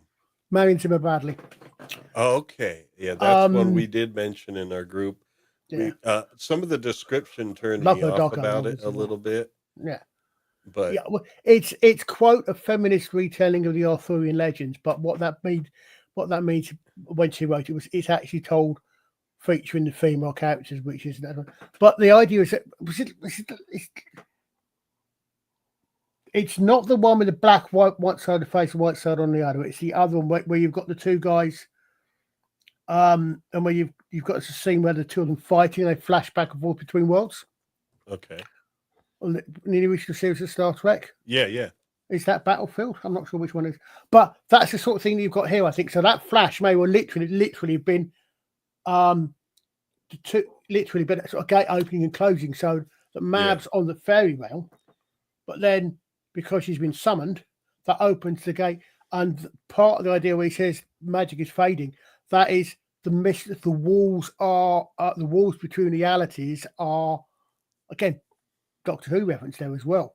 Yeah. The walls between realities are hardening, so you can't actually get through something. That's why they're saying, that's why we don't have fairies in the world today, because the fairy dimension is separated from ours, if you want to put it that way. So that may well be what that sort of thing is that she's been called into the human realm from the fairy realm.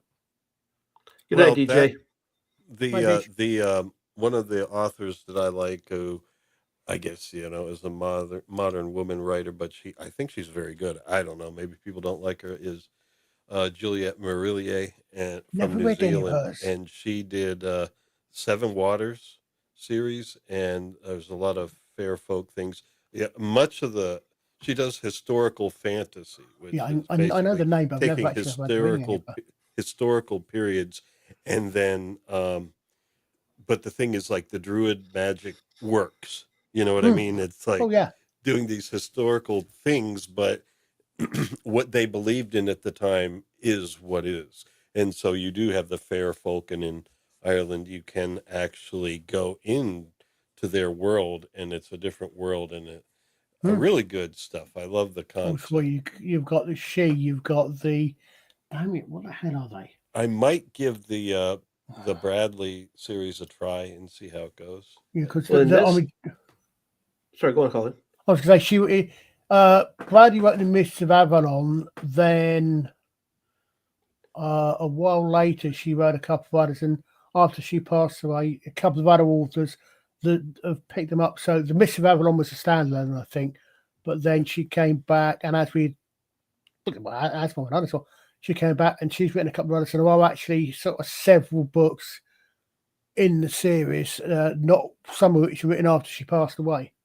Yeah, like this Merlin 1998, what we're watching here is something where, yeah, it includes women, and in many ways they may be doing some things that are not exactly true to the period and stuff, but still, it's fine. It's cool. It's not like, um, I wouldn't call it a feminist retelling. I would just say, you know.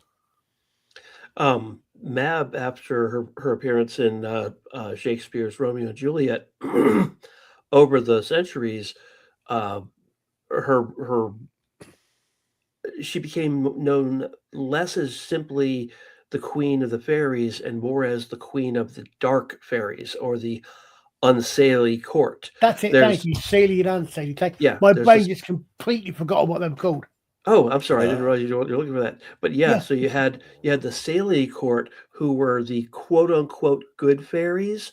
They weren't always good. Sometimes they were mischievous. They would revenge wrongs done to them.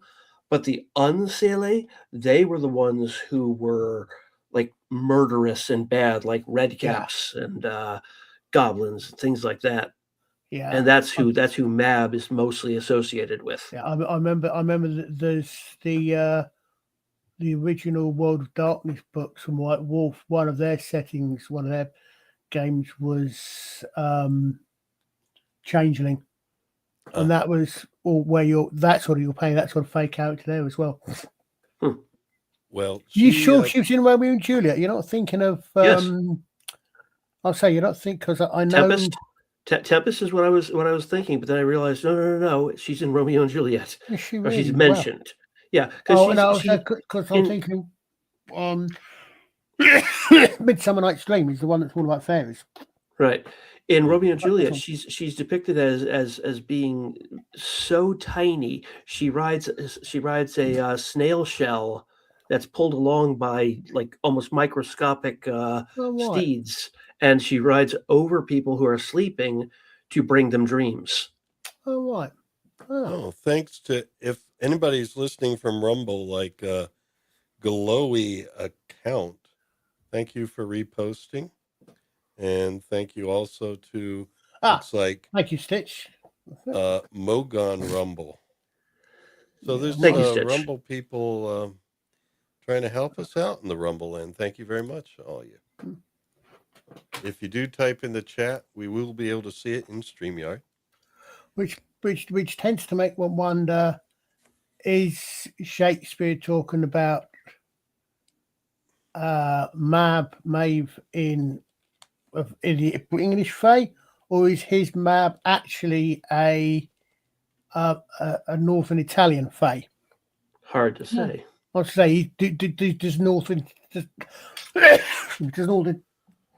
Italian mythology have a Mab? I don't know. God bless you. I say it may have a similar character, and he's translated into English. Be interesting to know. Does the Queen Mab from Percy Shelley's poem drop on any lore that's older, or was he's just using her as a character in his political commentary? I couldn't tell you. I've never read Shelley. Yeah, you're among folks that are not going to just guess and declare it. Well, I figured one of you guys are so well read, and well, I was just curious because give AI a shot and we'll see.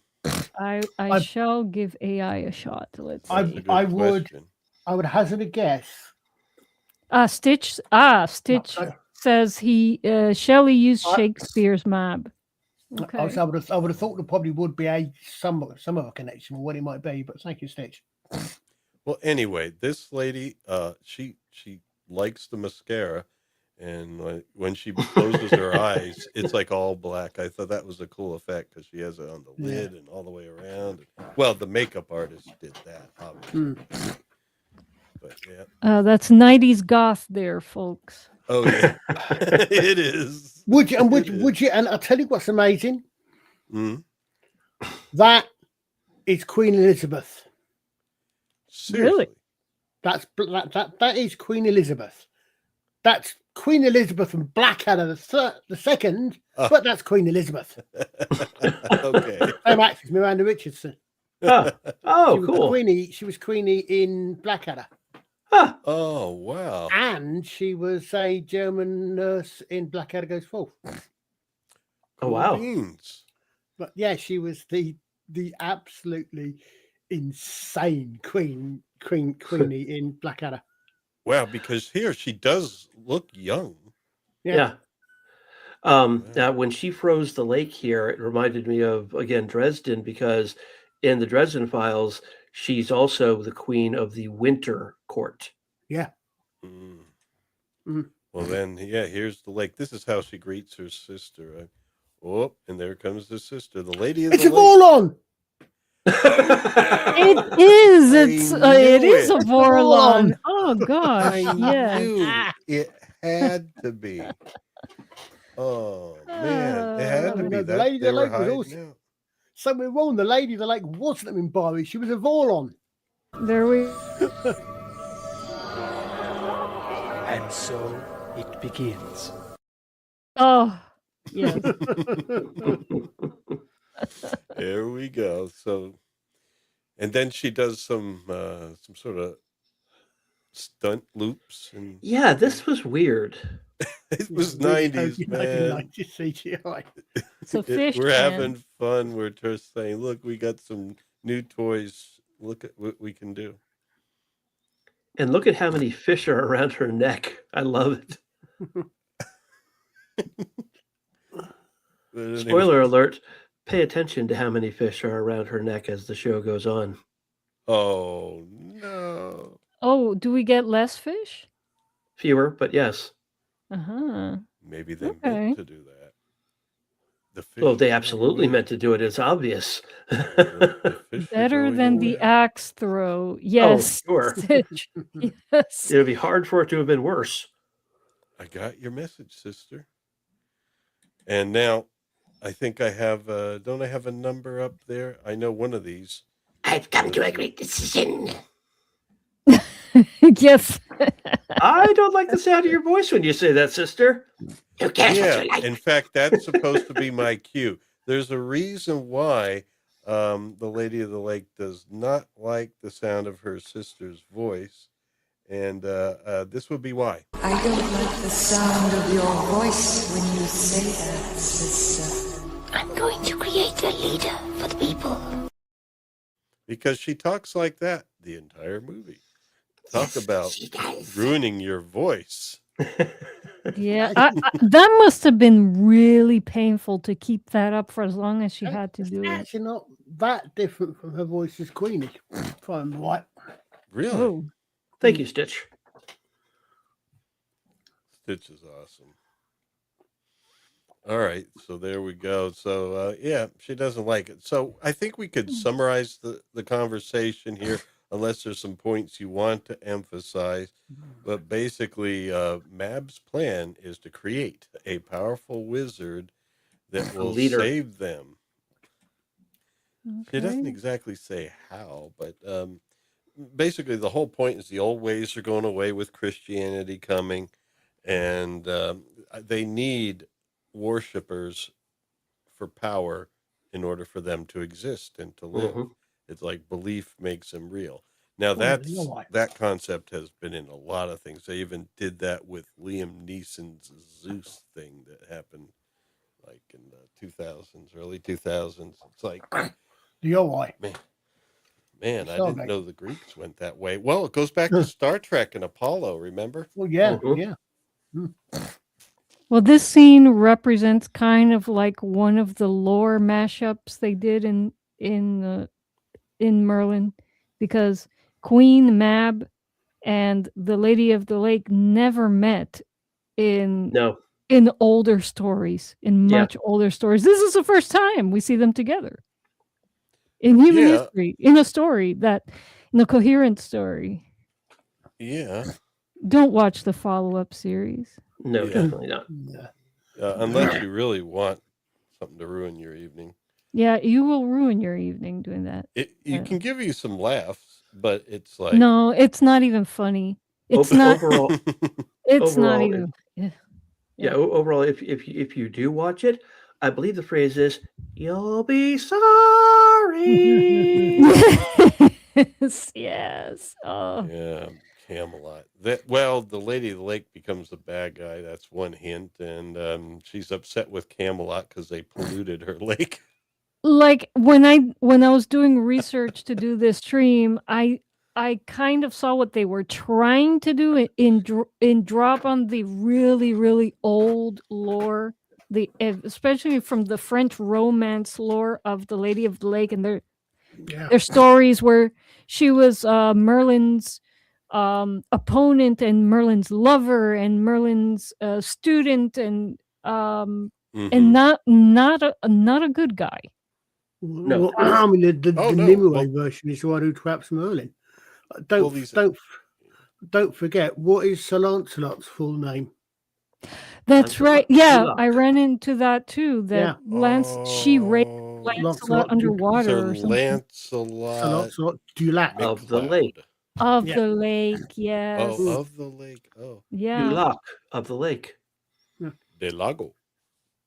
So, but well, anyway, she's Lady of the Lake saying, "Sister, things change."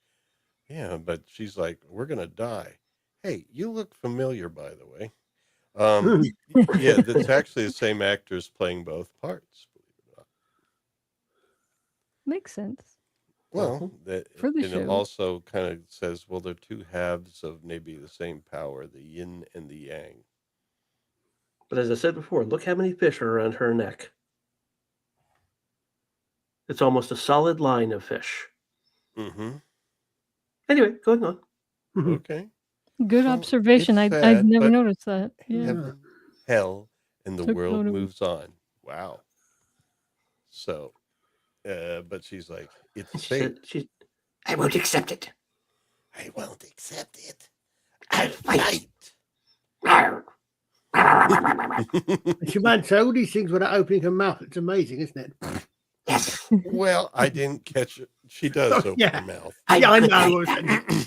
Yeah, I know. I mean, I spent enough time on these without having to get just the right mouth. Yeah, which is just everyone you call Mab on. She's not speaking. But Mab wants to know. Will you help me? Well, and she says no. No, I'm just going to lay here and be wet. I'm the lady of the lake. I'm lady of the lake. I'm water. Now everything's flowing away from us, and I accept it. Yeah. Yeah, woo way. In other words, woo way. But she is I'm sorry, my maiden. I'll do it myself.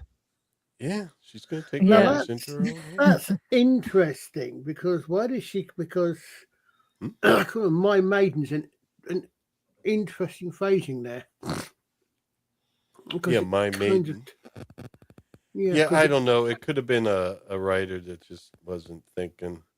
It's just because if you talk maiden in that sort of a period, you would tend to think of a handmaiden, as in a lady or a woman of almost any status, up to low royalty, who is in service to an older lady. So the senior lady, which would suggest that if the Lady of the Lake is calling Mab maiden, that would suggest that she's a senior rank than Mab.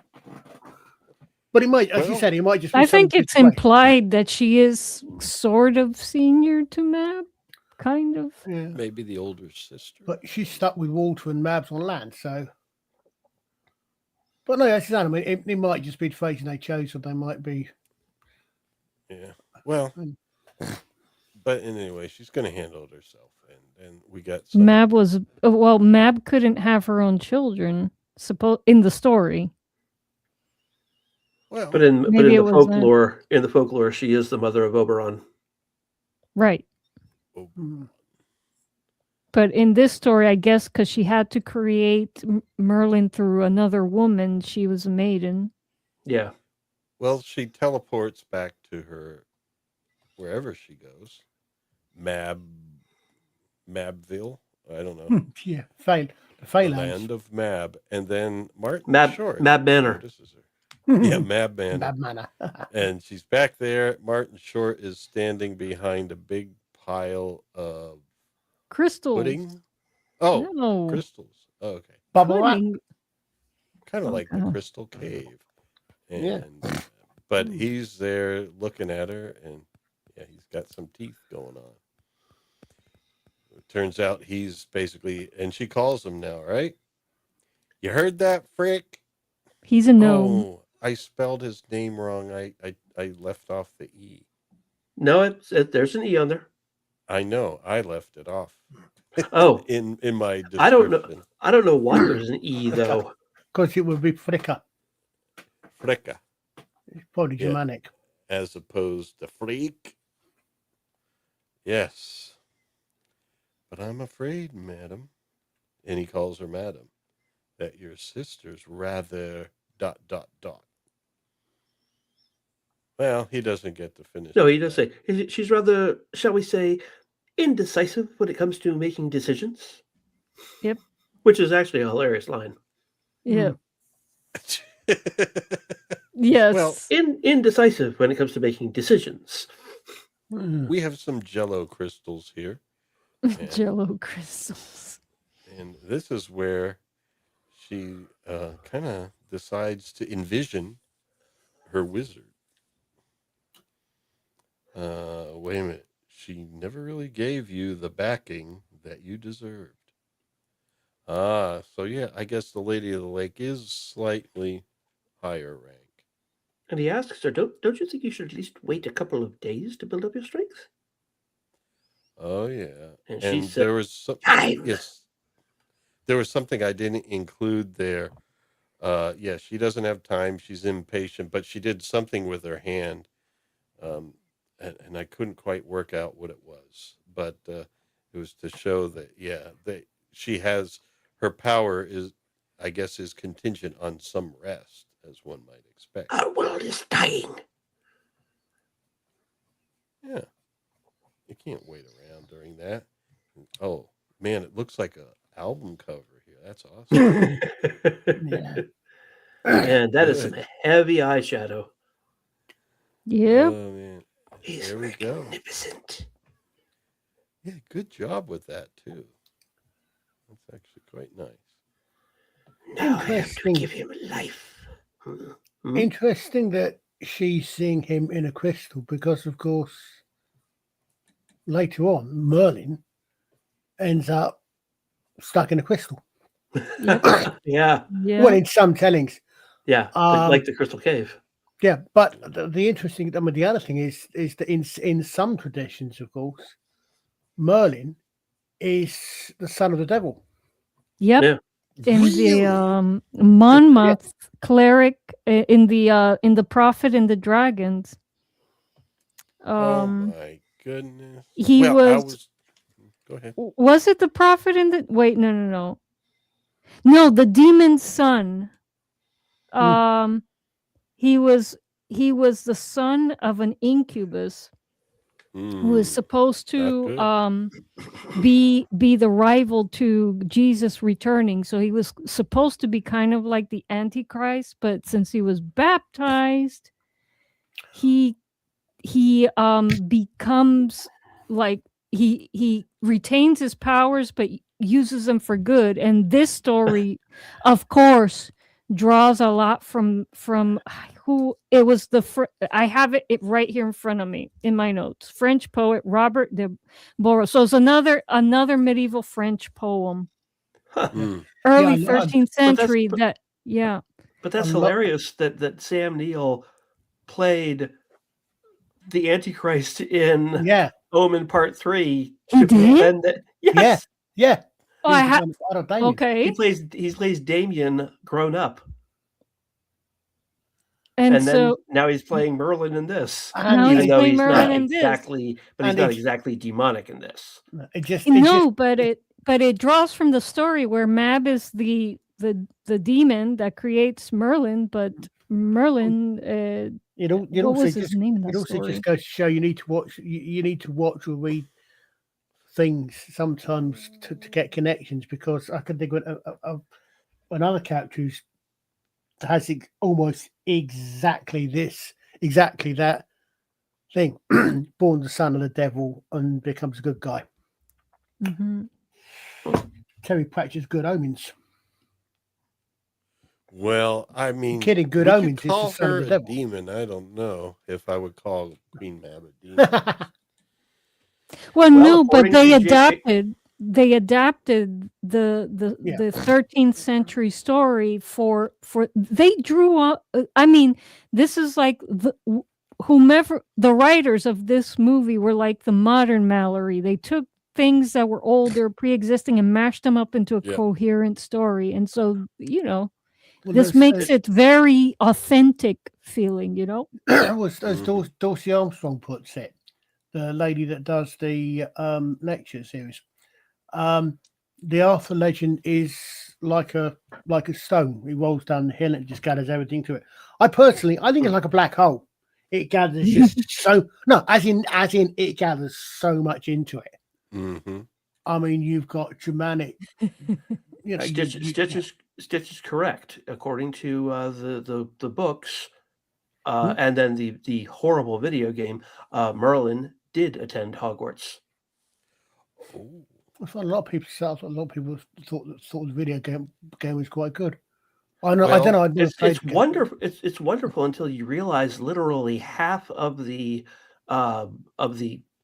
students, teachers, and townfolk are gay, bi, or non-gendered, and more than half are not just not white, but like I'm from Africa, so there's no magical school in Africa. You had to go to Hogwarts. Yeah, there is.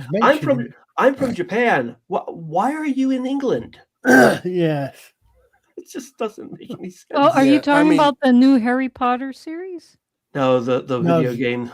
Hogwarts Legacy. Oh, I don't know. I've never played the video game. Still, I mean, even with this kind of, shall we say, progressive retelling, she was persona non grata with the real progressives, shall we say? Oh, well, they decided we can't allow this to exist.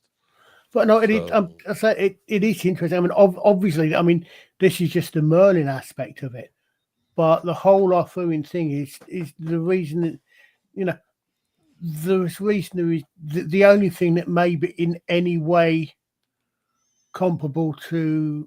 But there are two things that may be comparable to the King Arthur stories in the entire world.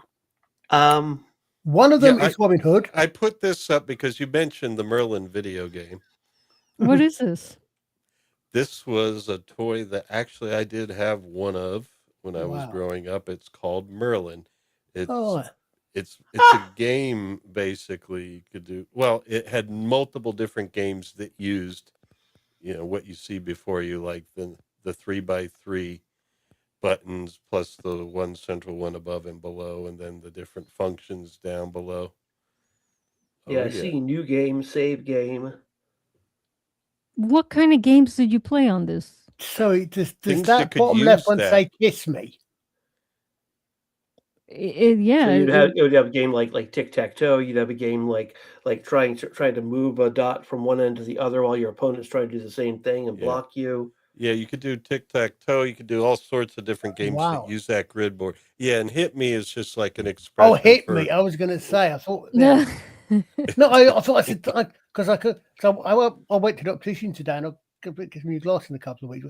But I thought it said something. Does that say "Kiss Me"? I said it says "Hit Me," but which makes a lot more sense.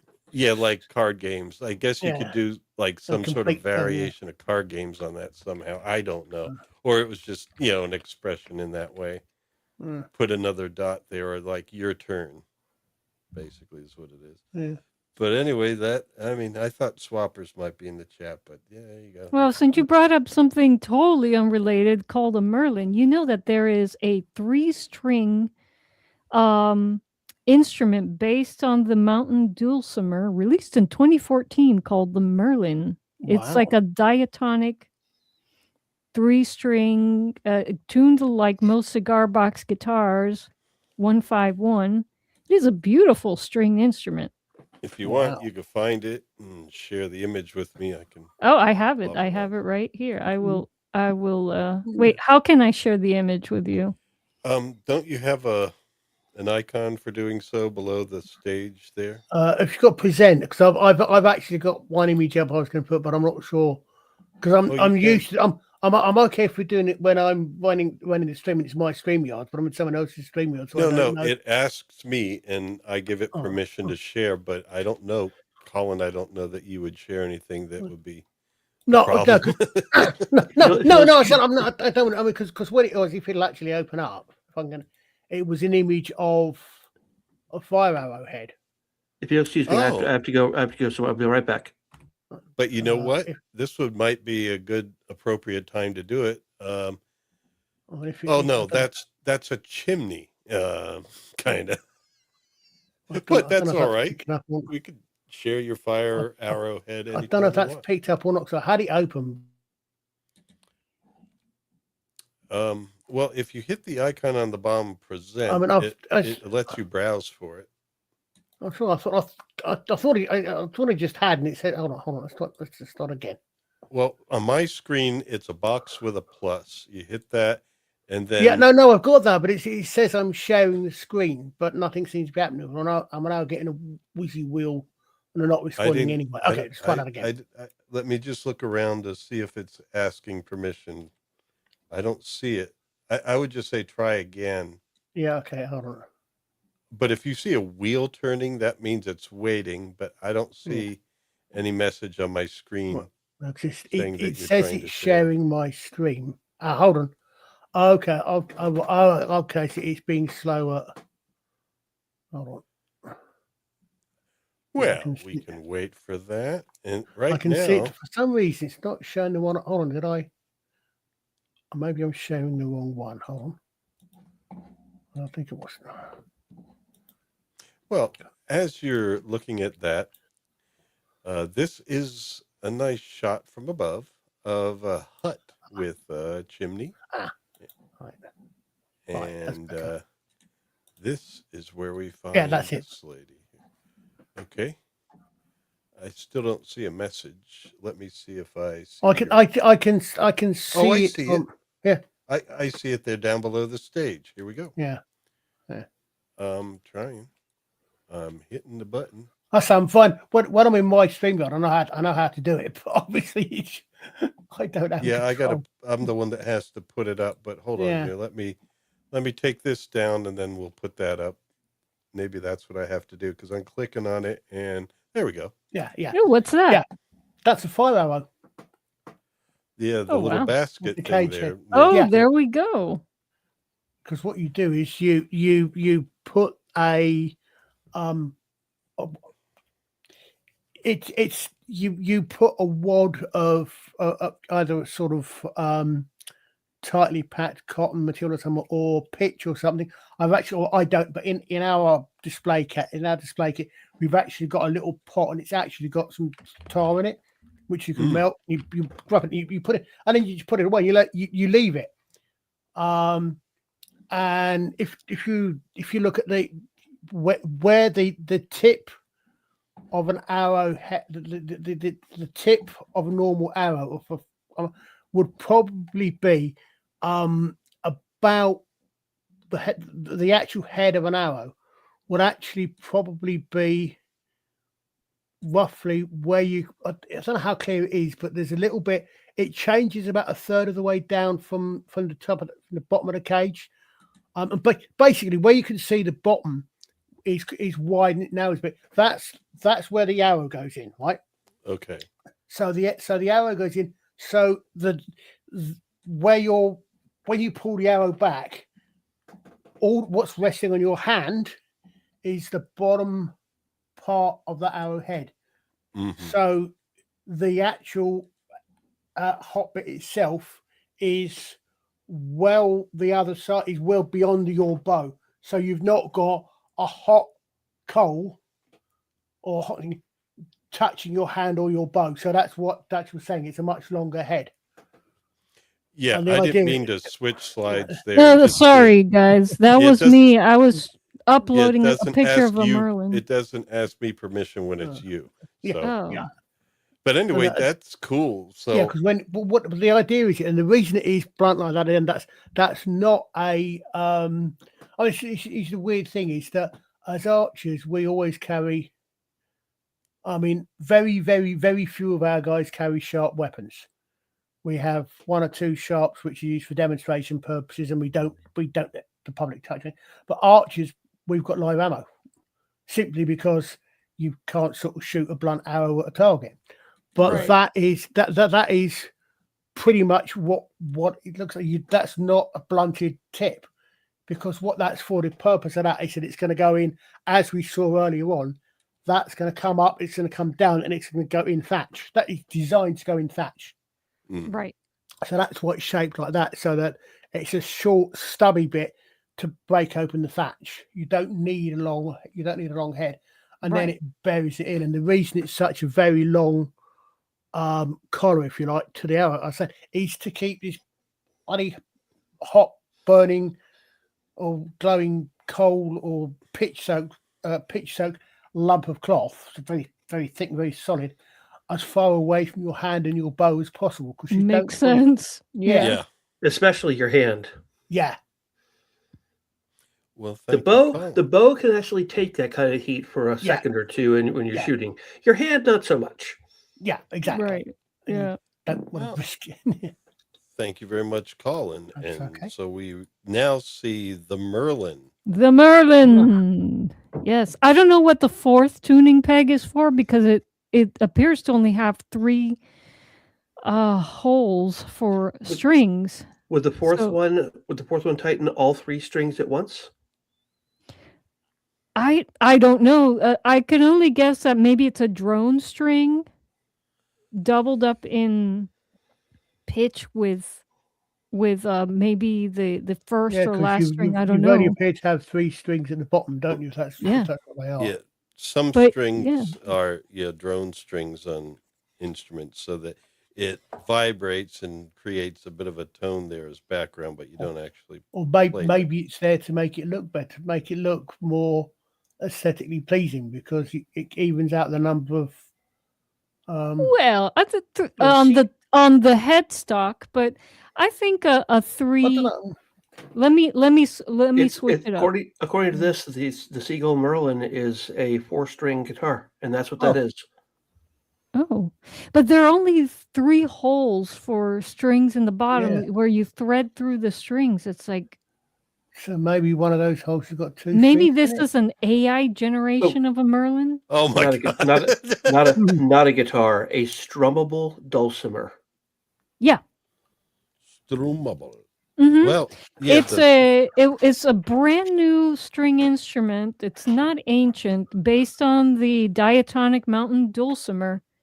I thought it had 3 strings, because most mountain dulcimers have 3 strings with 1-5-1 tuning, like most the standard tuning for the cigar box guitar. The reason it's warped is that it's actually not from our universe. It's an alternate universe that Merlin brought back when he was on Event Horizon. Oh yes. Well, at least we got. But if you guys want to see the Lawrence, if you don't mind, I'll show off the guitar that I'm building, that I'm holding, which you cannot see in the picture. Let me see, image file. Okay, let me just remove this one. Pull it up here. Oh no, I guess you have to remove it. That's another quite well-known actress, Billie Whitelaw. The top string is doubled. Okay, so it has a kind of like.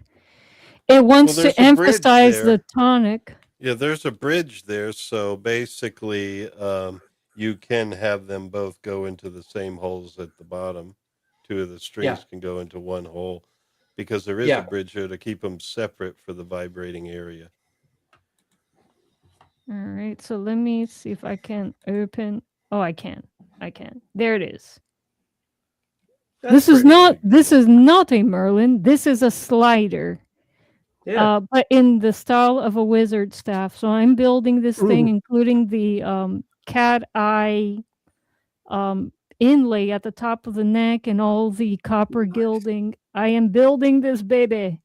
It's this is just a design, right? Does that read carboy?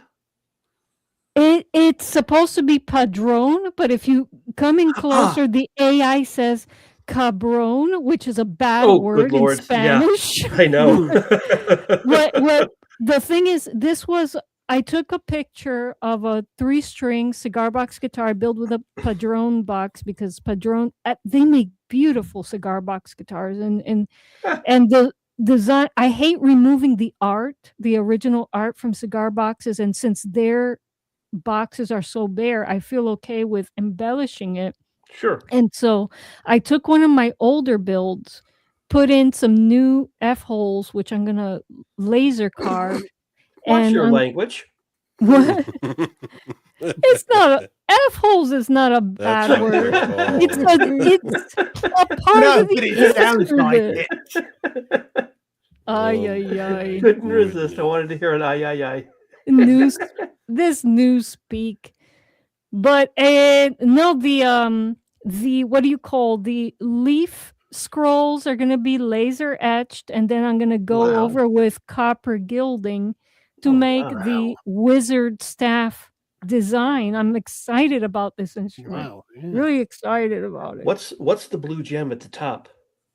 That is what I do is I take fish tank glass, the what do you call it? Flat back fish tank glass, and I paint them like a dragon eye or a cat eye. And use a copper inlay as kind of like the pupil. Wow. And then I'm actually producing a video on how I'm making the inlays for the headstocks, and going to show off how I came up with this design. But this guitar, I mean, the build in itself, the instrument build in itself is really simple. It's going to be a slider, no frets. The fret is the slide. And so do you play that horizontal like that, or do you play it vertical the way you were holding it? I hold it like a regular guitar, and just for me it's easier to play slide guitar like you would a regular guitar. Some people like to lay them flat on their lap and play it that way. I have trouble doing that. You need to get Anna to supply you an appropriate dress if you're going to wear it that way. There you go. What am I seeing at the bottom of the box? Is that like a knot? Yes, because all of my instruments are openable because I think it's cute. It's a cigar box. I want to be able to put stuff in it. And so for the padrones, because there isn't enough space on the lid to add a hasp latch, I just tie them, create holes and tie them with some leather string. Wow. Nice. So this is going to be my next instrument. What was that? I'm sorry. I said that's gorgeous. Thank you. Absolutely. So right now this only exists in my head, but it will be and on a computer screen. And on a computer screen, but it'll be a little when the gilding comes in. That's going to be the most tedious part, but it's not going to be a difficult build at all. Can't wait to hear it.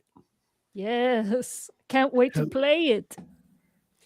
Yeah. Well, folks, if you want to keep in touch with that and other builds, you're going to be Liza's channel. The link is in the description, but you can also just easily find it on YouTube at Psyche Opera. Thank you. You're going to be perfectly fine, Liza, until the dragon's eye actually opens. And look, it's Hag. Another quite well-known actress, Billie Whitelaw. Yes, she is in Hot Fuzz. Why? She's the woman who is in charge of the hotel when Nicholas Angel shows up, and she's talking with him very nicely, and suddenly says "fascist," and he says, "Pardon," because he's a police officer, and she's doing a crossword puzzle. She goes, "Oh, it's right here, 7 down." And he goes, "Fascism." She goes, "Oh, thank you very much." He goes, "You're welcome, Hag." And she goes, "Pardon?" He says, 12 across. Oh God! Thank you so much. Yes. Yeah, interesting. Apparently, the character's name is Ambrosia. Yeah. Yes. That's an interesting, Ambrosia. Okay, wait. We need to explain for those who don't know. Why is that interesting? Because that was Merlin's name in the Prophet and the Dragons. Yep. Because one possible early medieval king also was Ambrosius Aurelianus. Oh, okay. Was also, I can't remember if he was actually an actual real king, but he's certainly he's in the early. That's interesting. She was also in the original Omen as well. Oh, yeah, she was the nanny. So not the one with. And she was typecast. You make a great in 2014, nanny. sadly. But, nanny. Yeah, she was. Nanny. Yeah, she was one of those British actresses who sort of what they would call a character actress, I suppose. Did a lot of character type work. Was she in? Colin, Ambrosius Aurelianus was a war leader of the Romano-British who won an important battle against the Anglo-Saxons in the 5th century, according to Gielgud, but he also appeared independently in the legends of the Britons, beginning with the 9th century Historia Brittonum. Well, I know I'd heard the name in the sources, but with some of those ones. And then he was eventually transformed by Geoffrey of Monmouth into the uncle of King Arthur, the brother of Arthur's father, Uther Pendragon. Yeah. Oh. As a ruler who precedes and predeceases them both. Yeah. Oh, yeah. Because Uther Pendragon. We're still not going to get to him today, but we'll get close. Yeah, because Aurelianus is a very definitely a very Roman name. Oh yeah. I mean, there were several Emperor Aurelians, Marcus Aurelius, for example. Marcus Aurelius. And of course, Ambrosia is also, apart from being a very nice brand of rice pudding, is of course the food of the gods in. Oh yes. It wasn't rice pudding. Yeah, it is. Really? Yeah, Ambrosia rice pudding. It's Ambrosia. It is, and it's a big brand. It's a famous brand. It's a brand rather. It's a brand. Okay. Yeah. Ambrosia is a brand of rice pudding and other foods, but mainly rice puddings. Very nice as well, but expensive. But I think the setting here is obviously this is the baby that Mab wants to create as the wizard that she's bringing forth, who is Merlin. And this Ambrosia is a former believer in her, I guess, kind of like a witch, or she does some witchcraft or something. But I think she was just a follower. Maybe, I don't know. But Mab told her at one point, "You're always getting in my way and doing things." Maybe at some point, I think she called her a witch at one point too. Well, I mean, the thing is, you have to remember that amongst other things, what she's doing there, she is being a midwife. Yeah. And midwives, because and midwives have often been, a degree of midwifery has often been conflated with not necessarily witchcraft as we tend to think of it with the evil connotations, but as with women's magic, women's power. So that can be an overlap, sort of knowing about herbs and that sort of thing. Okay. Oh yeah. Well, like an apothecary and stuff like that. Curandera. Yeah. And this is the biological mom, or as they call these days, bio mom. And there's the little baby Merlin. Now, I don't know if this lady is the lady of the hut and Ambrosia is taking care of her and there is a delinquent dad. I don't know what's going on. But there is no mortal father in this story. Yeah, I guess they don't really need it, I suppose. But anyway, a child has been brought forth. And this lady is swearing, as the midwife, to take care of the baby because the mama knows or feels like she's just not going to pull through this birth. So, yeah, but the thing here is Ambrosia also knows that Mab is involved in this, and she's expecting Mab to show up and save this woman's life because she has that kind of power. oh, yeah, that's true. She does say that because Mab, lo and behold, does appear with Sir Freak, and he's smiling. And so she does appear. And she's just interested in the child. Let me see the child. And I named this child Merlin. And for those who don't know, and there might be some, Merlin is a very small bird of prey related to a falcon. Also a helicopter. Mm-hmm. There is, well, the British military tends to name its helicopters to often take the name of birds. Mostly raptors, but yeah. Yeah. Yeah, there we go. So now what's going on here? While you're making gestures, save the mother. She's dying. Yeah, No, she's not. She's already dead. Yeah, there we go. So we can see how Mab is, not the kind of lady you want to bring home to decent people. Yeah, she doesn't care as long as she gets what she wants. Yeah, exactly. And there she is. Oh, yes, she does look a little bit past her brown bread. Her sell-by date. Yeah. Oh man, sorry to say that, but well, that part is over. It may be that Mab is just not particularly good at being at humaning, and she's realised when it's too late to save her, she's dead. But she's she's not compassionate enough to say that. Yeah. I don't know. Well, she's not mortal, so yeah.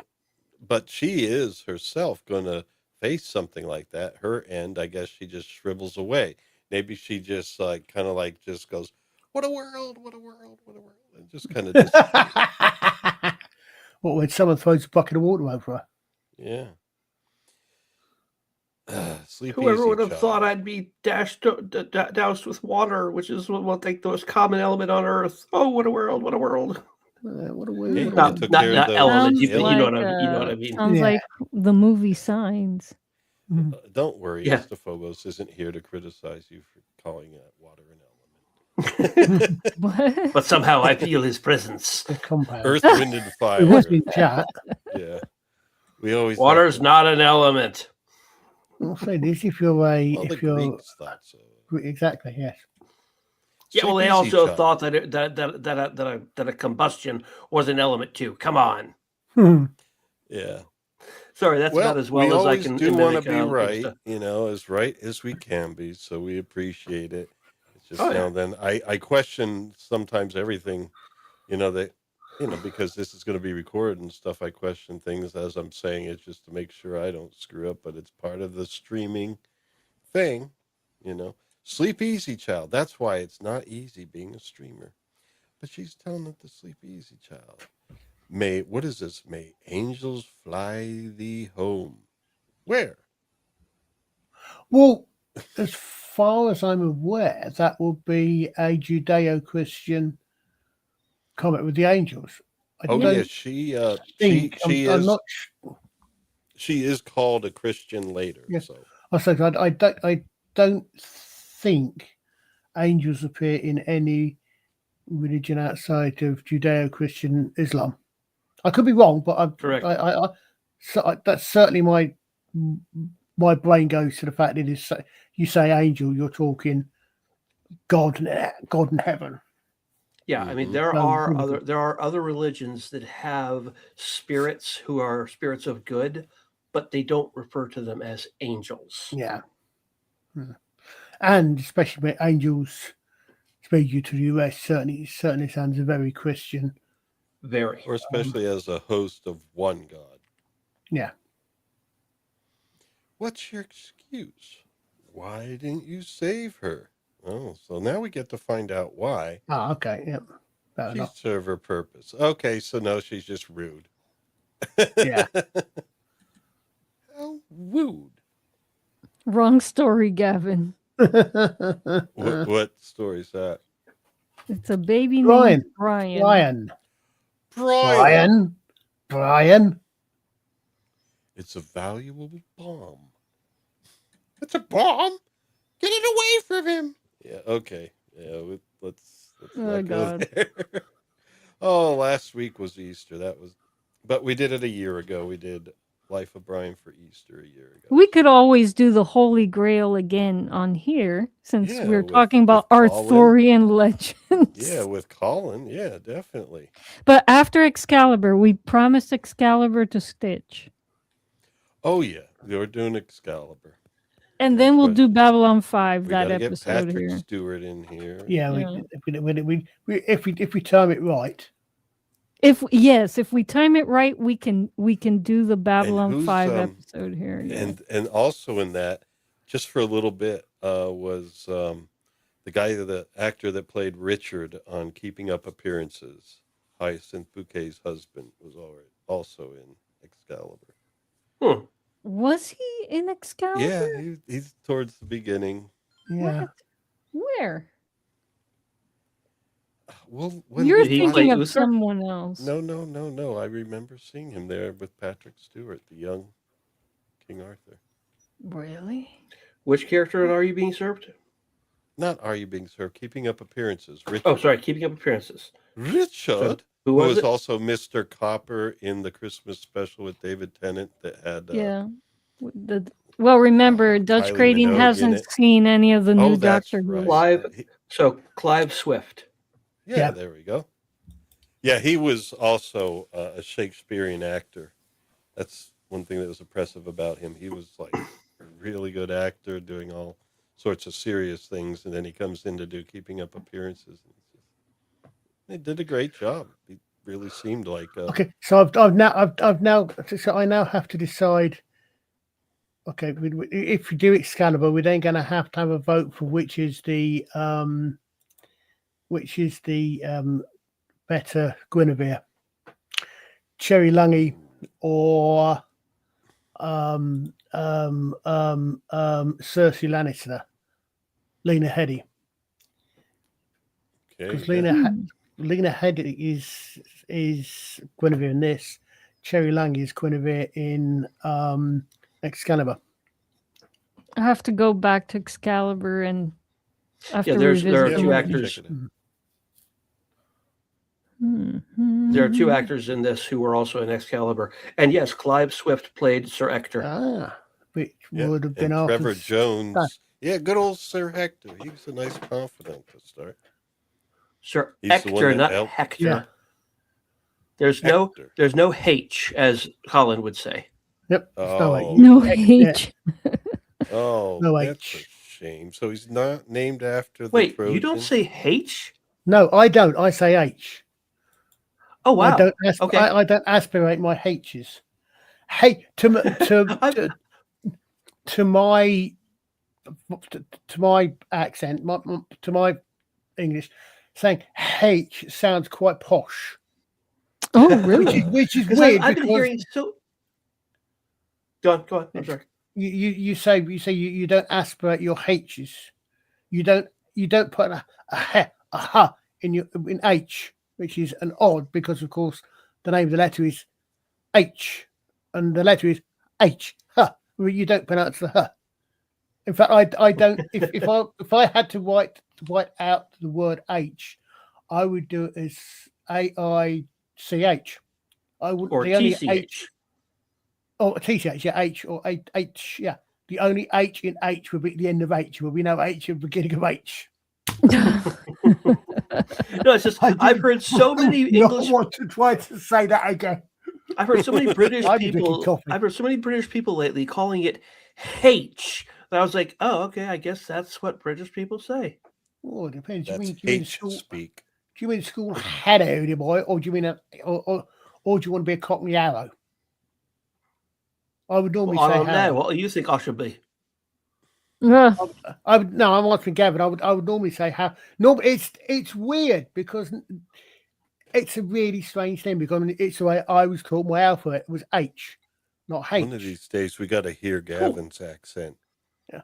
I wonder which of the accents he has. Whereas, so it's really strange because if I say arrow instead of harrow, I can do that.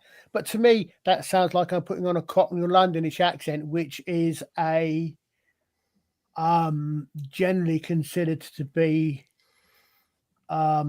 a lower standard of English, shall we say? I don't want to say lower class, but if you know what I mean, because English is quite classist. But it's an odd because dropping your H's at the beginning of a word, so arrow instead of harrow. It is the less erect English. Yeah.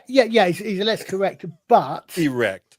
But if I say H, it's. Do you guys know there's a very famous old sketch with Ronnie Corbett, Ronnie Barker, and John Cleese, and it's about the English class system. Because literally, you got John Cleese is very tall. Ronnie Corbett is normal size. Ronnie Corbett's quite small, and you've got John Cleese is the upper class guy. He's in this sketch. He's in a suit, 3-piece suit, bald hat, and the rest of it. Ronnie Barker is in an ordinary, he's in middle class, and Ronnie Corbett is lower class. He's got a sort of a North Yorkshire type flat cap on, and he's got a scarf on his face. And it's a really good one because it's really good for taking the mickey out of the British class system. I look down to because you got, for example, Ronnie Barker. I look down on him because I'm middle class, but I look at him because I'm upper class. And Cleese goes, I'm upper class. I look down at both of them, and then Ronnie Corbett looks up and says, I know my place. It's a very, very funny but very clever sketch. Oh yeah, it's one where to appreciate it, you would have had to grown up there. Well, I think, yeah. I mean, it's interesting. I would imagine so. But it's one of those ones back in the days when people got actually like really good, clever comedy. Yeah. Well, she doesn't want to break her fist, so she's not going to punch Mab in the heart. But I guess she's saying you have a heart of something hard. Yeah, there was. And to think, I used to serve you in the old ways. Oh yeah.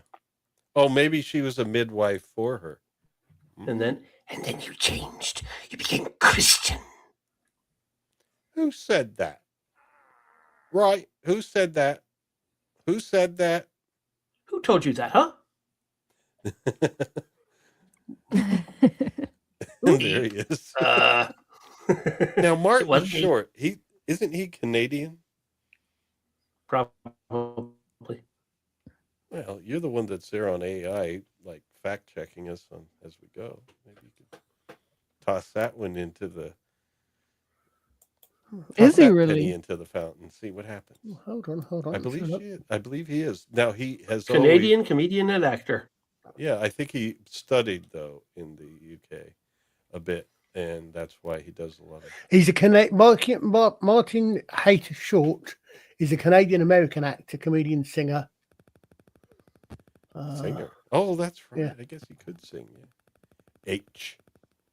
Martin Wow. H. Short.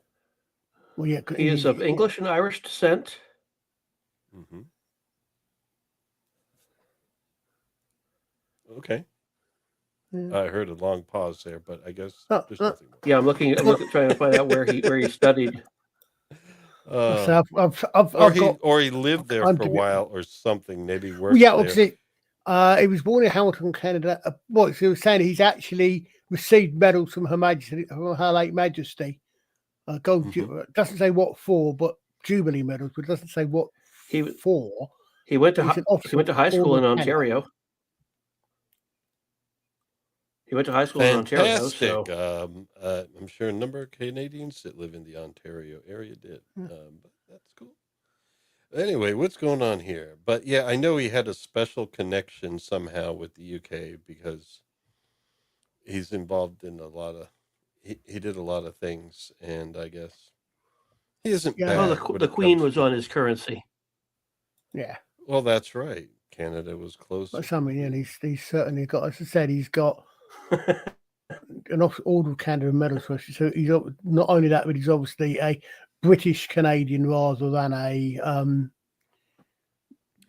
what is not French Canadian? Yeah, well, yeah, or also a Canadian who doesn't want, who's not that connected to his British ancestry. If you get my point. But if you said if he's Anglo-Irish ancestry, that would explain it.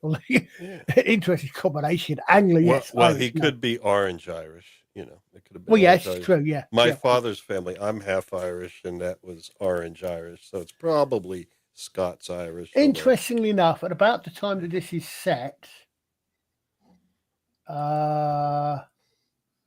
actually, yeah, the Scots are probably in Scotland. They've moved from Ireland now. Because the Scotty originally came from Ireland. Yeah. Who became the Scots. Yeah, and but the Picts were already there. Yeah, the Picts were Scottish, and then the Irish, or at least as you said, the Orange, the certainly the Protestant Irish moved down from Scotland. But I think they'd moved before they became Protestant, but a lot of movement back and forth in these islands. That's why it's confusing. But Ambrosia looks like she's very unhappy with Frick. Yeah. What is the genus and species of a blatherskite anyway?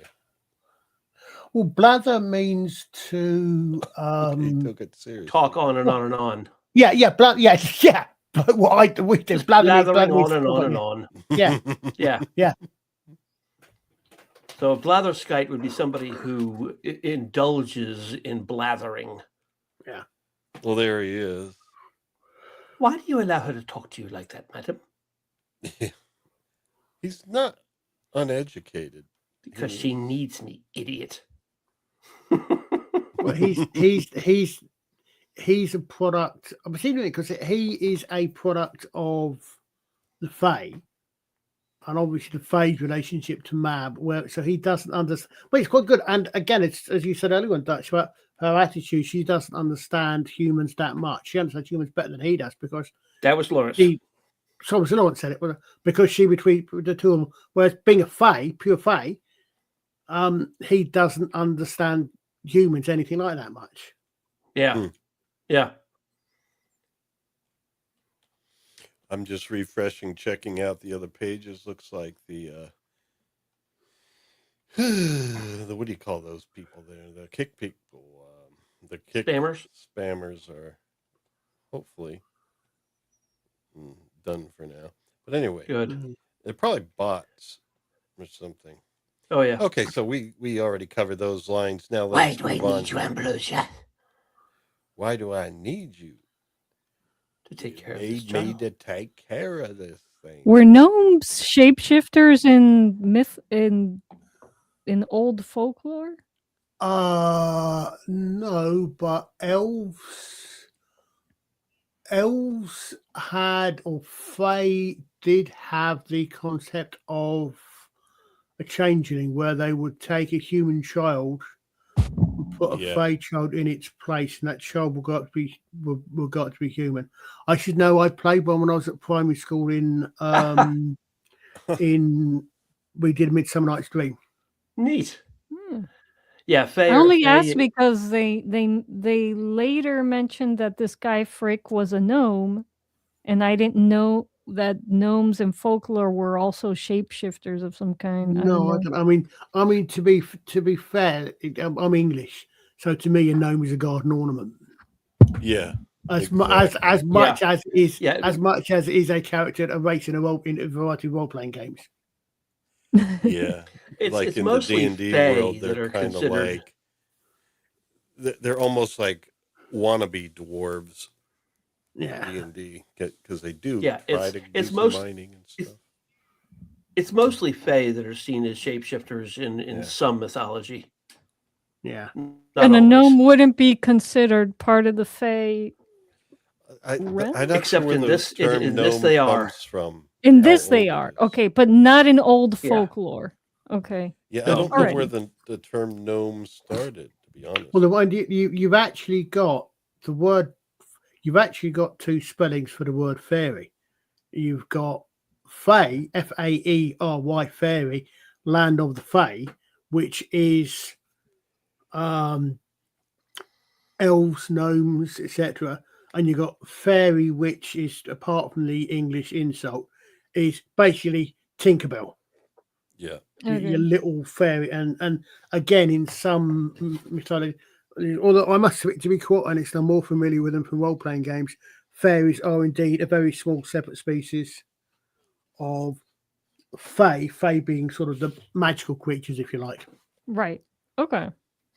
The word gnome originates from 16th century medieval Latin gnomus, Gmus, likely coined by Swiss alchemist Paracelsus to describe elemental earth dwelling Interesting spirit. An elemental spirit. The term, I don't know Dutch, but if you're going to continue, you probably you'll probably need to repeat yourself again because you were breaking up. I wasn't sure if I was losing my signal, but me too. I couldn't hear you. I don't hear you now. In fact, if you're there, that was all. That's all I had. Oh, Could you hear me? The term. Yeah, you were breaking up a bit, mate. Yeah. Oh, the term probably derives from the Greek genomos, meaning earth dweller, from G, earth, and nomos, dwelling, though it was historically confused with gnosis, meaning knowledge. Interesting. I don't know what's wrong with my internet connection tonight. No, I think it's fine now. But in any case, the child here, well, Mab's not much of a motherly person, so I can take care of it.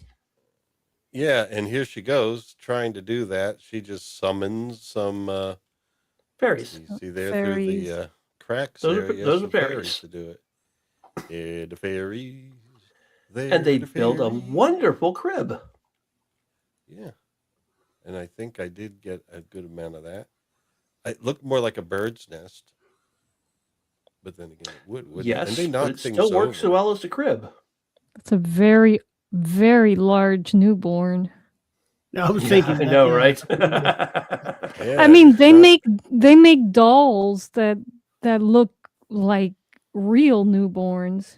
They could have used that. It would have been better. It would look more like E.T. They don't need a real baby. They just need something that looks like a newborn. But Ambrosia says you need love. Yes. Yeah, but did they have that level of that degree of reality in a doll in 1998? I genuinely don't know. I don't remember. I mean, my sister was way too old to have dolls in then. She was in her 30s, and I was nearly 40. Maybe not, but so. at least a little. I guess I also have to be careful. I don't want to overly make up a baby. Yeah. And where do you get it from? It's like, do they actually go around and say anybody with newborns here? No, what I'm saying is audition for your babies. They have dolls that look like real. I know newborns. what you're saying. Yeah. I'm just asking the question: They how do they used audition babies for a role? Well, what I'm saying is there was no need to audition a baby because they could use a doll that looks just like a newborn. That's the crew. Yeah. Anybody got a baby right now? Yeah, I mean, it may well be something as simple as that, because obviously you'd want the mother, or at least a parent, probably the mother would want to be sort of just off camera. So I would imagine that, yeah. But after she said you need love, she then says you used to have that once. Yeah, Ooh, interesting. That's Yeah. cutting. Mm-hmm. You used to have that one. No more. No more. So, what have you decided? The child stays with you. Look at that face. Oh my goodness. But remember, he's only half human. He belongs to me. He's my son. I will send for him when the time is right. Which does lead to some interesting biological questions. Yeah, I know. Well, I mean, it's artificial insemination, I guess. Yeah, but so what you've actually got there is you've got a male child born of two females. Yes. Well, no, you don't. You have a male child born of a human woman and fey magic. Yes. Yeah. Yeah. That's possible because obviously. Yeah, that's possible. But assuming that Faye, that either of them could have provided the male DNA required, but the male chromosomes. But this is magic, so. Exactly.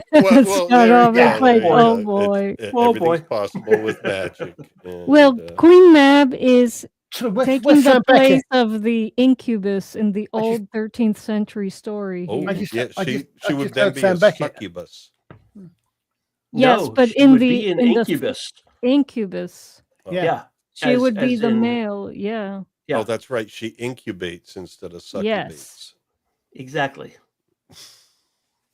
Now that's interesting because rather than do the flash, played out there. Yeah, this show is woke. It's not woke, Gavin. No. Ay. Get out of there, you stupid little fairy. We cannot talk about this show in the context of today's politics. It doesn't definitely fit. not. No. There are all sorts of because women in this actually sometimes need rescuing. Yes.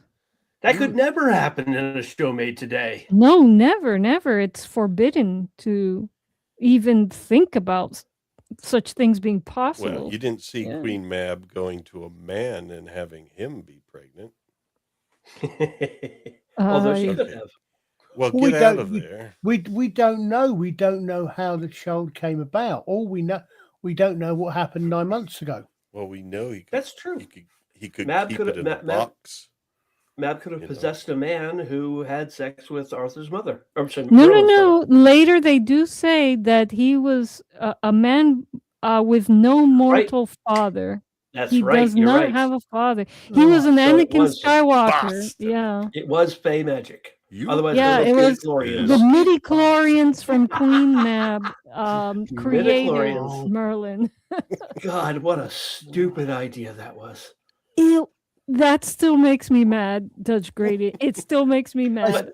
What makes me mad was seeing the Jedi wearing hermit robes as their uniform. Oh, so Ben Kenobi was hiding out in the desert, not wanting anyone to know who he was, wearing his Jedi uniform. Are you kidding me? It wasn't so much a uniform; it's just a style. Yeah. I'd really like to know if between the original series and the prequels, George Lucas actually read Jack Chalker's Lords of the Diamond series. I don't know. Because there is something very, very, very similar to midichlorians in that. Really? Yeah. By the way, for me, another actor who was really into the eyeshadow. What happened to the slide? I went forward and back. Well, go forward again. Oh, you're on another actor who was into the eyeshadow. Oh, yeah. It's Cirque du Soleil. That's what it is. Look at the eyeshadow. Did any of you guys see what is it? No. Star Wars Holiday Special? Stop it. Oh, of course. Horrible thing. What? Goodness. Anyone who is over 45 years old has known of the Star Wars Holiday Special. Yeah. Do not mention such things here. Where the little dancers are going around. I know. Maybe 50. No. I know of it. I have never seen it. Don't even You bother, are so lucky. Colin. Do not. No. You are so fortunate, Colin. It's a rite of passage sort of thing. No, it's not. It will traumatize you forever. Do not watch it. It's ever. So bad. I've seen you will cringe you will cringe so hard, Colin, that I mean you'll have to go and buy preparation H. It's very bad. You will cringe so hard. If you have an Audi, it'll turn into an innie. I was about to say I would point out that I have seen things, but actually yes I have. But I would have a tempest in you. I haven't. No, yes, Clyde. I was about to say I have seen things like reviews of most of the modern stuff. Trust me, cringe is something I'm used to. Keep that quote up there, because Gavin, that is exactly right. What Luke wore in Return of the Jedi should have been the Jedi uniform, though I could imagine them having more colorful versions than just black. Right. Yeah. And then they should have done what the Japanese did. Samurai had two uniforms. They had their cloth uniforms that they would wear when they were walking around towns, when they were in their castles.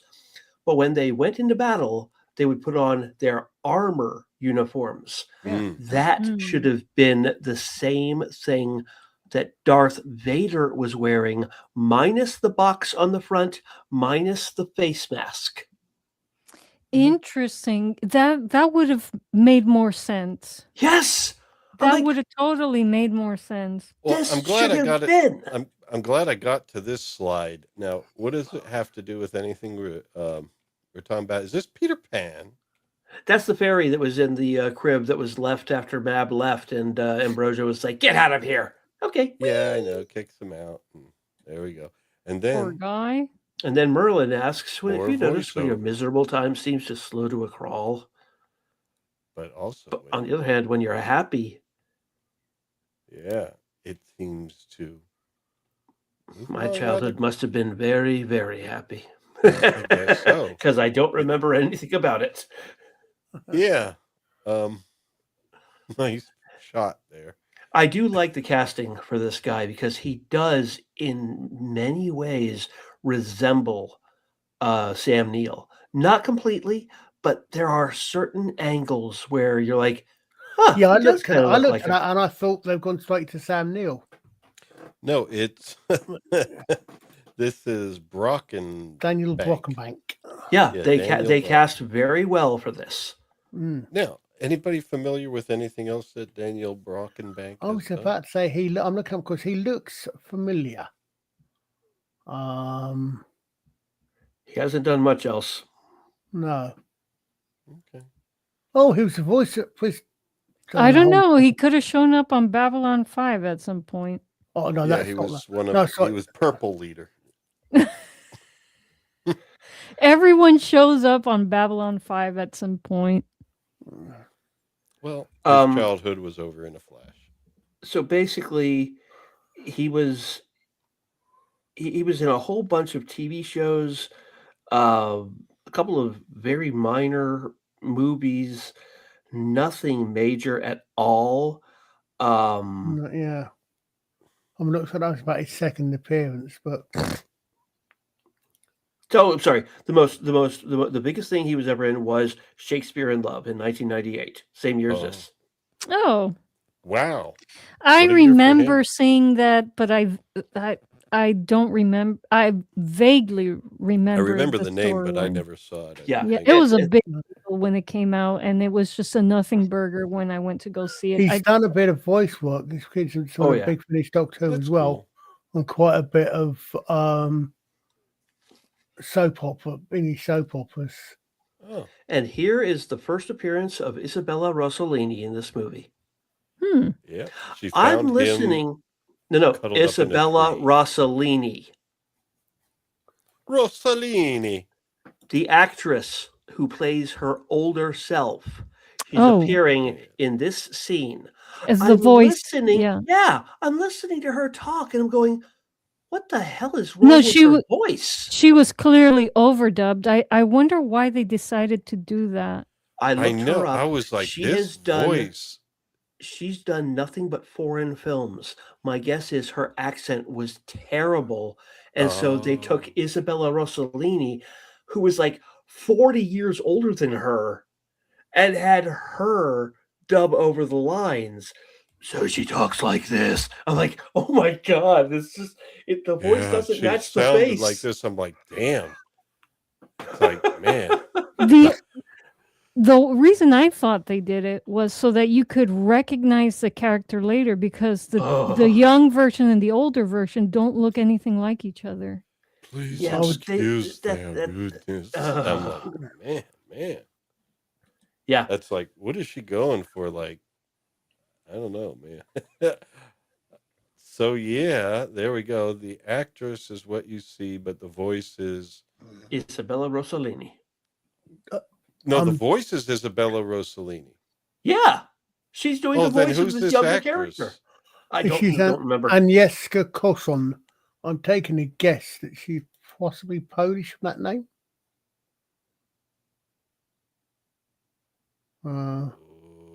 Yeah, it doesn't say. It just says she was born in 1979. Well, I didn't need a birth year. What's the name again? Agnieszka Koson. Okay. Agnieszka,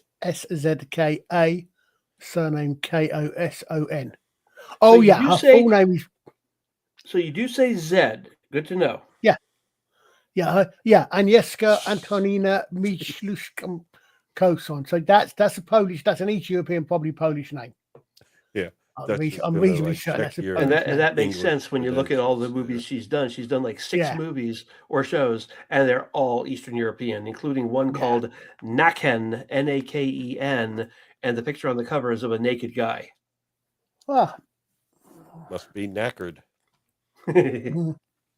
Well, anyway, or naked. Yeah, it's interesting. They probably could have just had, because she was not included in season 5, they could have had Claudia Christian do it. Then you'd have the voice and the person. But she wouldn't have been. She was too busy doing Playboy. She wouldn't have been British, though. She would have been like wrong, I guess. But anyway, here we go. We're going ahead with the Rossellini Koson combination. All right, please excuse their rudeness. But anyway, we're driving to Lord Lambert's castle and we've lost our way. Can you point us in the right direction? Yeah, it's about a mile that way. But, don't try to take any shortcuts because it's dangerous. Man, you know the lines. That's good. You know your lines. That's because you do some theater. Well, not to mention, I just watched this like 2 days ago or yesterday. Yeah, but I didn't have it memorized, and I've been doing the slides and everything. But anyway, he's recommending that she just, Thank you, sir. What can I offer you as a reward? Ooh, let me see. Well, if you're gonna ask like that. Well, look, there is a crowd there, Yeah, well, I got a tree over here. Y'all just move on over that way. Got a tree. Crawl into my tree with me. All right, so he would like a kiss. He would like a kiss, and everyone's like, "Oh, how dare you!" But she, of course, offers her hand. Yeah, she says that is a reasonable request. Here, and she's cute. Yeah, and the hand must smell good. And he is kissing her hand, but notice his eyes never left hers. Yeah, that's good. And then he leans in, and he takes the kind of kiss you're not supposed to. He wasn't even within 15 centimeters. What was he doing? Oh, you mean from this shot? Yeah, he was way more than 15 centimeters away. I went too far. Here we go. Go back one. Go back one, huh? That's way more than 15 centimeters. So I guess he had to step forward. I don't know. Yeah. She could have run away, but she didn't. That's almost dancing distance. And the thing is, she actually kissed him back in that scene. Oh, and then she whispers here. She introduces herself. I'm Nimue. And he's like, I'm Merlin. She already gave him. Well, this scene is awkward because she had already introduced herself as the Lady Nimue before, or somebody in the crowd did. So he already knew her name, so there was no reason for her to say, my name is Nimue. Unless she just wanted to communicate that I didn't really mind that, but now I got to pretend that I do. Yeah. My name is Merlin. I'm just laughing because it's too late. He was the first Merlin. He's the real deal, so it's not funny. But if you introduce yourself as Merlin. I used to have a chap I went to school with whose name was Richard Merlin. I won't say his surname. Well, and he no, there used to were- prefer being known as Merlin. No, I I did know actually there know are someone whose name Merlins. was Merlin. Yeah. I know there are Merlins, but yeah, that's true. Well, unless you're going to introduce yourself as Hadn't thought about him Fizban. in years, but Fizban. you know, it's not Okay, really now Fizban, is it? He's among the Kenda now. And then for the rest of her retinue, and I think you're a very rude young. Sorry, And I think you're a very rude young man. She has a very lovely voice for a lady. And I mean, I guess the only way you could recognize the character later is if they kept the voice consistent throughout the movie. I don't I'm know. sorry, no. Just simply calling her Nimue later would have been enough.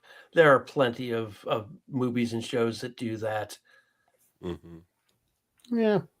No. I guess you're right, but I'm just, yeah, the voice was jarring because it right away it did seem like it was overdubbed and it didn't belong to this young woman. But it was too low. Well, yeah, definitely. It was a bit. I was like, "What is she going for there, man?" But here we have an example, like this actress. I forget the name, but from this scene here, Confess, and we won't hurt you anymore. the confess. Or Nella Muti. Yeah. Well, no, I'm talking about. Not the princess. Confess, and we won't hurt you anymore. We don't like doing this at all. Never. She, the one just speaking there. I forget the name of the character. Well, you know, as a lady gets older, your vocal cords fatten because you lose a lot of estrogen, and the testosterone is upregulated, which fattens your vocal cords. All right, can I finish my point? That was Mariangela Mulatto playing General. There you go. Thank you. Right. Yeah. So the of thing course, is, an she older didn't. lady. But she didn't speak English at all. But she was still able to say the English words. She's an Italian actress, but she's able to say the English words and still use her own voice. Yeah. And I think that might have been more effective. That's why I say her accent must have been so terrible. Like Andre the Giant didn't speak English when he did The Princess Bride. He had to be taught how to say each of his lines. Oh, yeah. You know, it's not my fault being the biggest and the strongest. I didn't even exercise. You almost couldn't understand him, but you could. She probably couldn't be understood. So they were like, all right, screw it. Yeah. We'll just and they needed her to sound English. Yeah, and she looks enough like Isabella Rossellini. They were like, we'll just dub Isabella in over her. No one will know the difference. No, it's jarring, the difference. But I mean, some ladies do have deep voices naturally, but some it's like as you get older. Yeah, I mean, she does appear to have the voice of an older woman here, and as like the lady in the scene that Lawrence likes to play over and over again. I didn't that play lady the has end an of the older scene. I didn't play the end of the scene, but I wanted to make a point that actress there doesn't speak English. Well, I'm she's saying able to do all the both punches. are middle-aged women, and they're going to have thicker voices than somebody who's 15 or 16 years old. Yeah, but Mariangela was in her 50s when she did Flash Gordon. Really? Good God. She was born in 41. Wow. Yeah. Makes I'm sense. sorry. She was in her 40s. 40. Yes, 40s. Well, yeah, it makes sense that But the thing is, it wasn't another person's voice. It was her voice in that part. But I was only pointing that out, Liza, because what Dutch said earlier about this lady and her accent. So I was thinking, well, you know what? This lady didn't speak English at all, but she was able to play the part and speak it. But I guess here you need a British accent. She passed away in 2013. Mariangela. The lady that plays Nimue in the rest of the movie, she does Isabella? not have she doesn't have a British accent. No. She doesn't at all. She sounds Italian. Well, then they should have just gone with this lady's voice, just train her to say the words she needs to say. And I say again, apparently she couldn't do it. I mean, this is a TV miniseries. They had only so the younger lady couldn't imitate the accent of. That's my guess. Yes, that's okay. That makes sense. And they needed something to stay consistent across the story. Or her accent was so bad we couldn't understand what she was saying, even though she was trying to say the lines. Her accent made her unintelligible. It must have been that because Sam Neill and this broken bottle guy or whatever his name is, they don't sound or look similar either. Oh, I mean, they look maybe similar, like you could say that's an older version of him, but even that isn't truly important. But the point is, I mean, why not have the younger actress play the younger Nimue? It must have been a speaking thing. Oh, wow. Yeah. Daniel Brocklebank. Brocklebank is the guy's name. Brocklebank. Okay. Oh, yeah. Gavin. Oh, me, Gavin. Gavin Blackburn, wrenched, says women are notoriously difficult to train. And now, we like it that way, Gavin. Yes, we're like cats. You cannot train us. Of course not. But Merlin says, I'll never forget you, and I'm sure we'll see each other again. And she says, I don't think so, Master Merlin. I don't think so, Master Merlin. And of course, at that time, master was a term that you would say more freely. And again, and this is our second crossed arms and smug smile. Go ahead, Paul. I mean, master just means it's just a title for a younger adult male or a young child. I think that. Same as mistress. Mistress just means unmarried woman. It's like how we use Mr. today. Yeah. Is he sitting on an enormous oak? Yeah, a split oak. Yeah.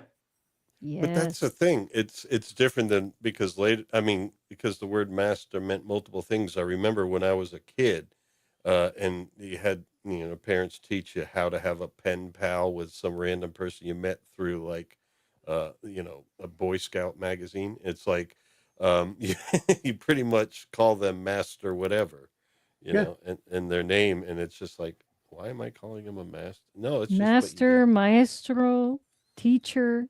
Maestro. Yeah, well, that's different. Well, you think about it. I mean, if you actually think about it, the female version of that is mistress. Yeah, and it has exactly the same connotations. But there's just ones. Female rather than male. And in fact, we don't change. We don't change the word we use to address a lady when she gets married. We just change the way we pronounce it. Because mistress and Mrs. is just a diminutive of mistress. Yeah. Oh. So in Doctor Who, the master should be an adolescent boy. Well, not necessarily because he's using it in the there other version, but yes. Oh man. Okay. Well, anyway, he's appreciating her going away as he sits there on the log, and he seems to. It's not a log; it's a massive oak with a cave in it. Oh, that's right. Technically, it's two oaks that grew together. The one is going off to the left of the screen. The other one that got hollowed out is going off to the right side of the screen. That side is going to eventually die.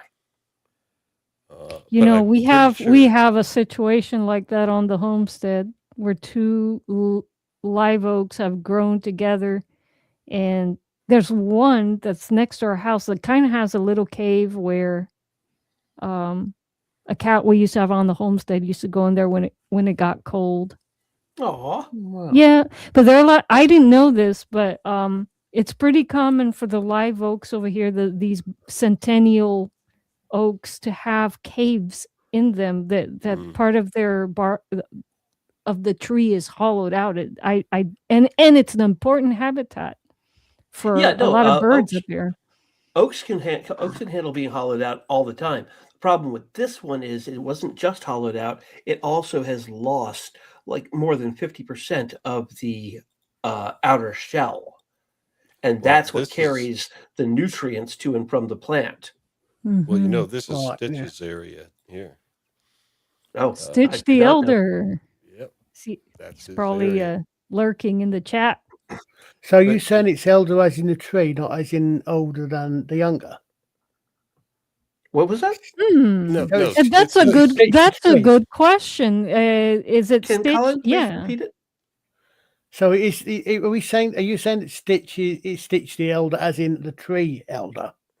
Oh, I was talking about his. Yeah, I was talking about his area of specialty. But Well, he has magical powers. Maybe, so he's maybe probably he elder. does. If he mean is an that elder name. tree, if he is an Maybe. elder tree, then that would explain why he knows all about trees, because he is. He one. might be an ent. Yes. I am an ent. I think I know what the next clip for him will be. He warned Nimue not to leave the path, but she was a dumb bitch, so... Oh, I mean, she was very headstrong even then. He watched too much Monty Python. She went off on her... Wait, went off? What? On her own. No, she didn't. She went off with it, or did she? Or is she saying that she left the rest of the party? Yeah, she left the rest of the party. Oh, she when split we the party, when we find that's out what it. happens Yeah, to her, we she do split see off. that she does. She split off from the rest of the party with a horse, and then he hears her screaming. Help! Help! Now he might be. Is this the voiceover at this point? The older him voiceover? Yeah. Okay. Yeah. So he's speaking from memory rather than just yes. him. Look at seeing those this teeth. Happen. That's some good oral hygiene there. Good bridge work there. Yeah. Good. And Now, she's okay. in a I wish pudding. I wish Ista were on this stream tonight, because he posted something in our group chat earlier about how he nearly died in quicksand one time before a friend saved him. Oh, everything I've seen on television and in nature specials tells me that quicksand, quote unquote, having more particulates than water is not the danger that Hollywood makes it out to be, and that you literally can float on top of it and just roll yourself out. This is not quicksand. No. This is a bog. Mm. Oh, bogs. I bet there was a queue outside. Oh, God. Have you guys seen that episode of Grace and Favor? Yeah, no, that was the bog man. I don't doubt at all that Ista nearly died in something like this one time.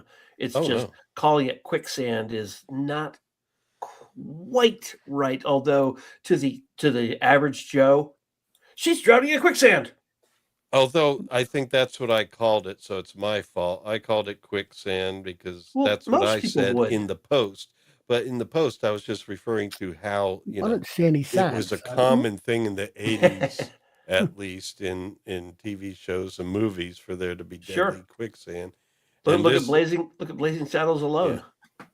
But really, she's in the bog. And so, or as he calls later, I think he calls it, we'll see. I have the dialogue. So you step in this and it's fluid enough for you to step in, but you can't, and dense enough where you can't pull yourself out of it. Right, and it's deep enough that you just keep sinking deeper into it. There's not enough particulate to keep you afloat, and there's nothing you can really grab onto that doesn't then sink as well, so you are screwed. And if you do get pulled, and also if you do manage to get pulled out, it actually holds you enough so that there's the suction as well. So if you pull out, it holds you enough so that when you pull out, you actually create a vacuum behind you. Pull out? What? You would think if Merlin lived out in these woods and he knew about this bog, wouldn't he put up a sign? It's like, don't. Or maybe just, warn people not to do this. Oh, yeah. Wait, he did. Kind of do that. Well, he warned them not to stray from the path, but there was why. There was no indication there was a bog there. No, she's not even near those people she was with. He did say I why. don't know what happened. Maybe said, she decided maybe she was Like, okay, I have to go to the bog. I'll be right back.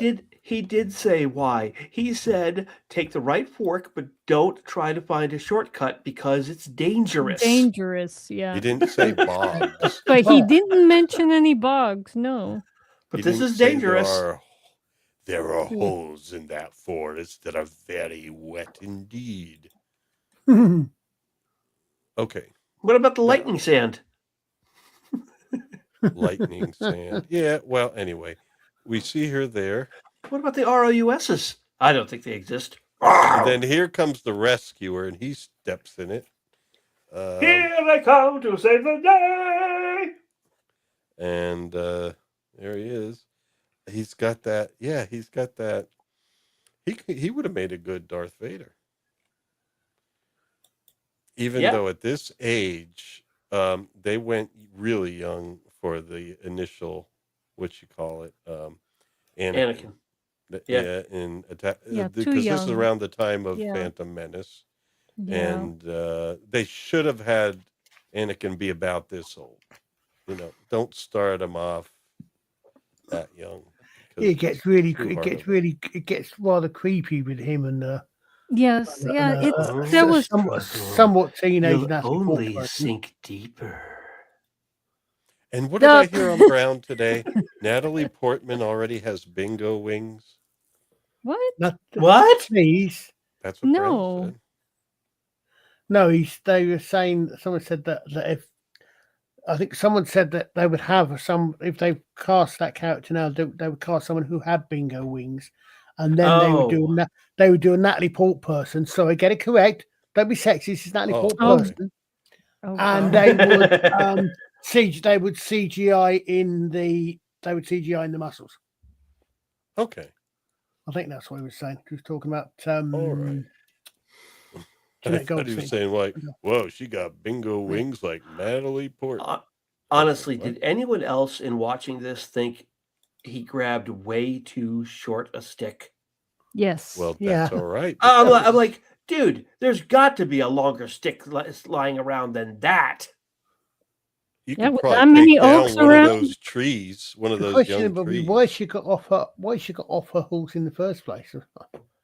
Because the horse was, look at the legs of the horse. The horse was smart enough to go, oh shit, I'm not going in there. And he backed up so fast, he fell off it. Oh, my. Why is she on a horse by herself and the rest of her merry men? She left the rest of the party. We saw her do that. You saw her pointing in the direction and the rest of them waving their hands like, no, I'm not going that way. And she's like, but it's not shaped this way. I'm going this way. All right, C-3PO, have fun. Damn. Well, I thought they were supposed to look out for the Lord's daughter. Anyway, you would think. He gets his inadequate stick. And she says, I can't reach it. Yeah. And that's when he has a number of very intriguing lines here. I felt the power in me. He's thinking back on it. He's thinking back on it. Yep. Grow now. Wait, but they didn't match their eye color. No, but then eye color does change over time. Does it? Yeah. Really? I had blue eyes until I was 6 months old. Yes, but once it kind of stays the same. Born blonde too, but maybe he has cataracts in his old age. Oh gosh. Well, cataract would make your eyes lighter, not darker. They're magic. They're magic cataracts. Oh, okay, that explains it. Oh, well, wait a minute. I can't even tell what color his eyes are there. They're bluish, dark green, brown. They're bluish. The first time you put it back, I thought that was her. I thought that was her face. Maybe it's the lighting. Maybe it's the lighting. I think so. But they should have, done something about that. If they're going to close up on the young guy's eyes that are very bright blue. Oh, agreed. At least he didn't have sleepers. Although, you know what? He's casting a spell now. Maybe that's lightening his eyes. Oh. Yes, I saw that, and you've got a very feminine-ish face. Well, mind you, a young male face can be, but I thought that was her he was looking at. until you said until you said that was his eyes. So Merlin is a grower. I don't get it, Stitch. I don't know about. He's a grower, not a shower. Which would have made it even worse if he's looking into her eyes, going grow. Yeah, exactly. That's what I thought was... that was the point of that line. Yeah. I guess so. Naughty. Unfortunately, I wasn't in control of my power then, so when it grew too fast, and it impaled her right through the skull. Wait a minute. We gotta show the Nimue. growth. We gotta show the growth there. There we go. You see?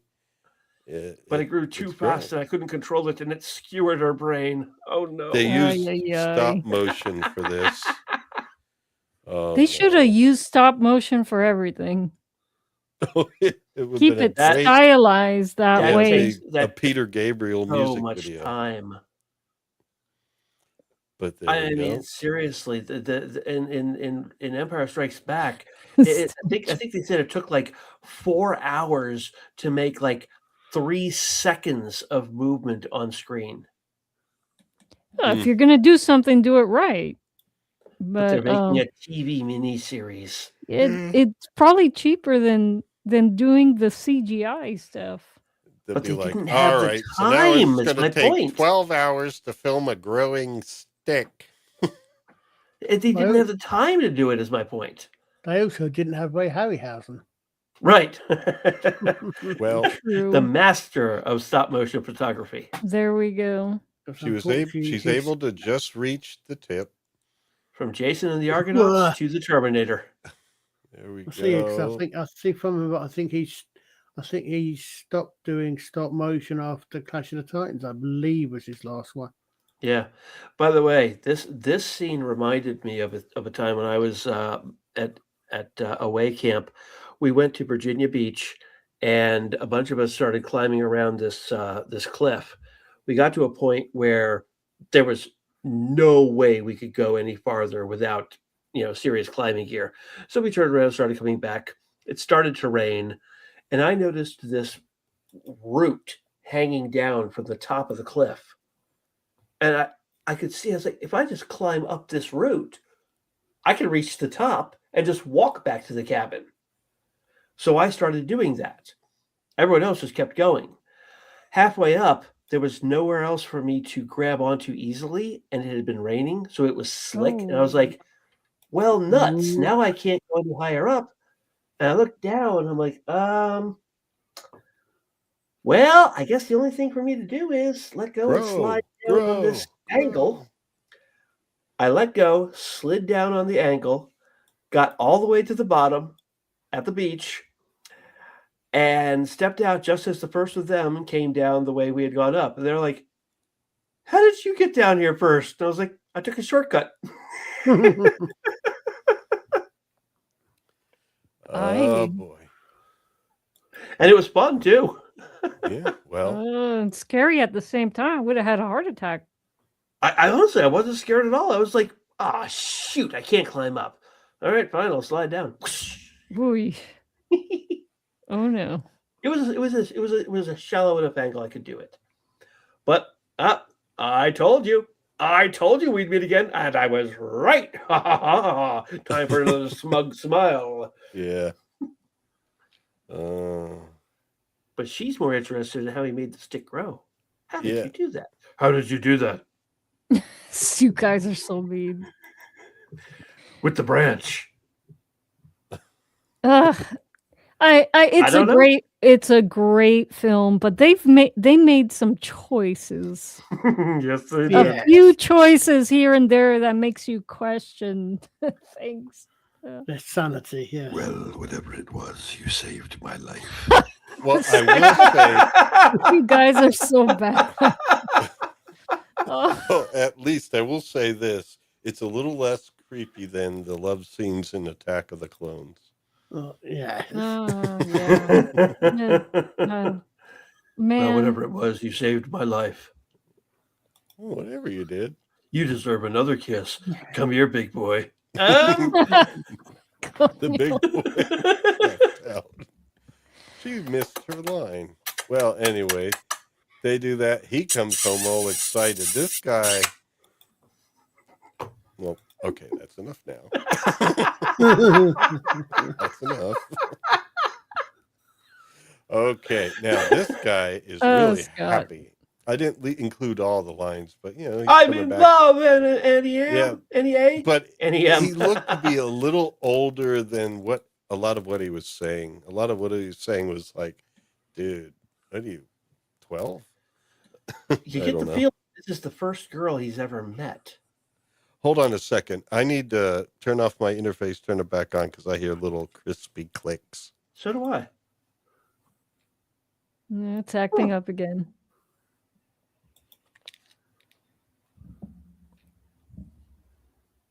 I don't think he was that young. Maybe 17. I'm guessing 17, but again, I think 15, 16, 17. I think she's the first woman he's ever met. Well, apart from Auntie A.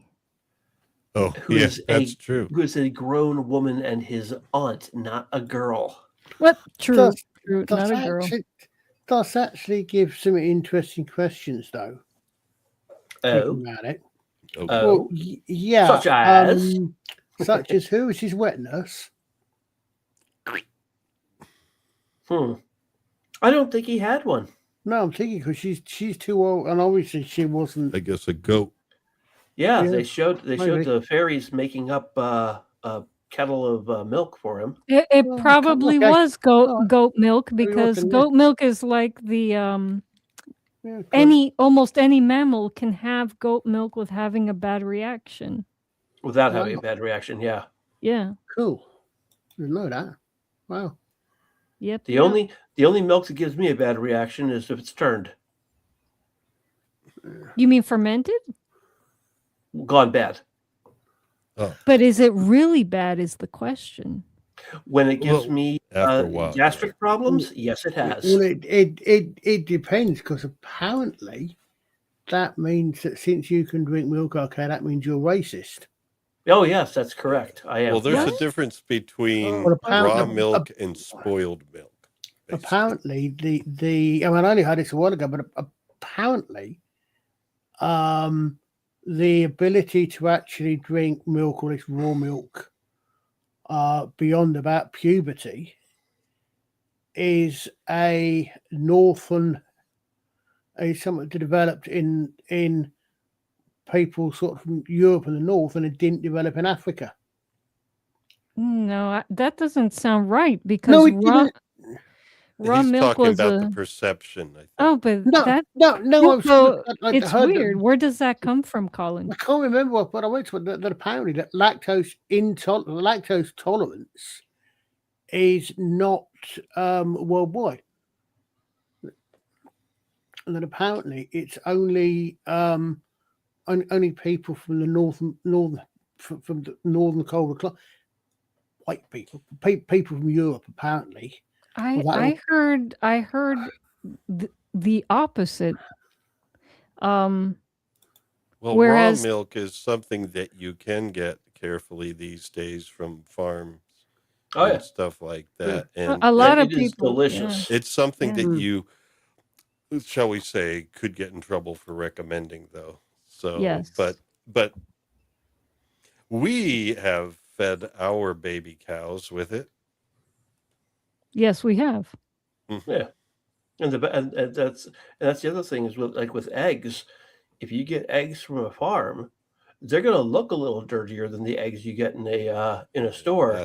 But you also don't have to refrigerate them. Refrigerate them. I heard that. Yeah. Yeah, and they last forever. Somebody gifted me some eggs. There are a lot of people here that keep chickens and stuff. It's like, oh, and these are like shelf stable. You don't have to. And I'm like, them. Really? Just clean them before you crack them. That's all you have to do. Yeah, yeah. Well, she wasn't expecting this, but she's not too bothered by it. What are you babbling about? You're dripping wet. Take your clothes off. Wow, that's interesting. Okay. Yeah, hopefully. Go ahead. First one here is I think it's from the National Institutes of Health. Approximately 65% of the world's population is affected by lactose malabsorption, which can lead to lactose intolerance. That's only because there are so many Chinese in the world. This condition varies significantly by region and ethnicity. Yeah, that may be what I heard. I'd heard it. The idea being that something to do with the climate.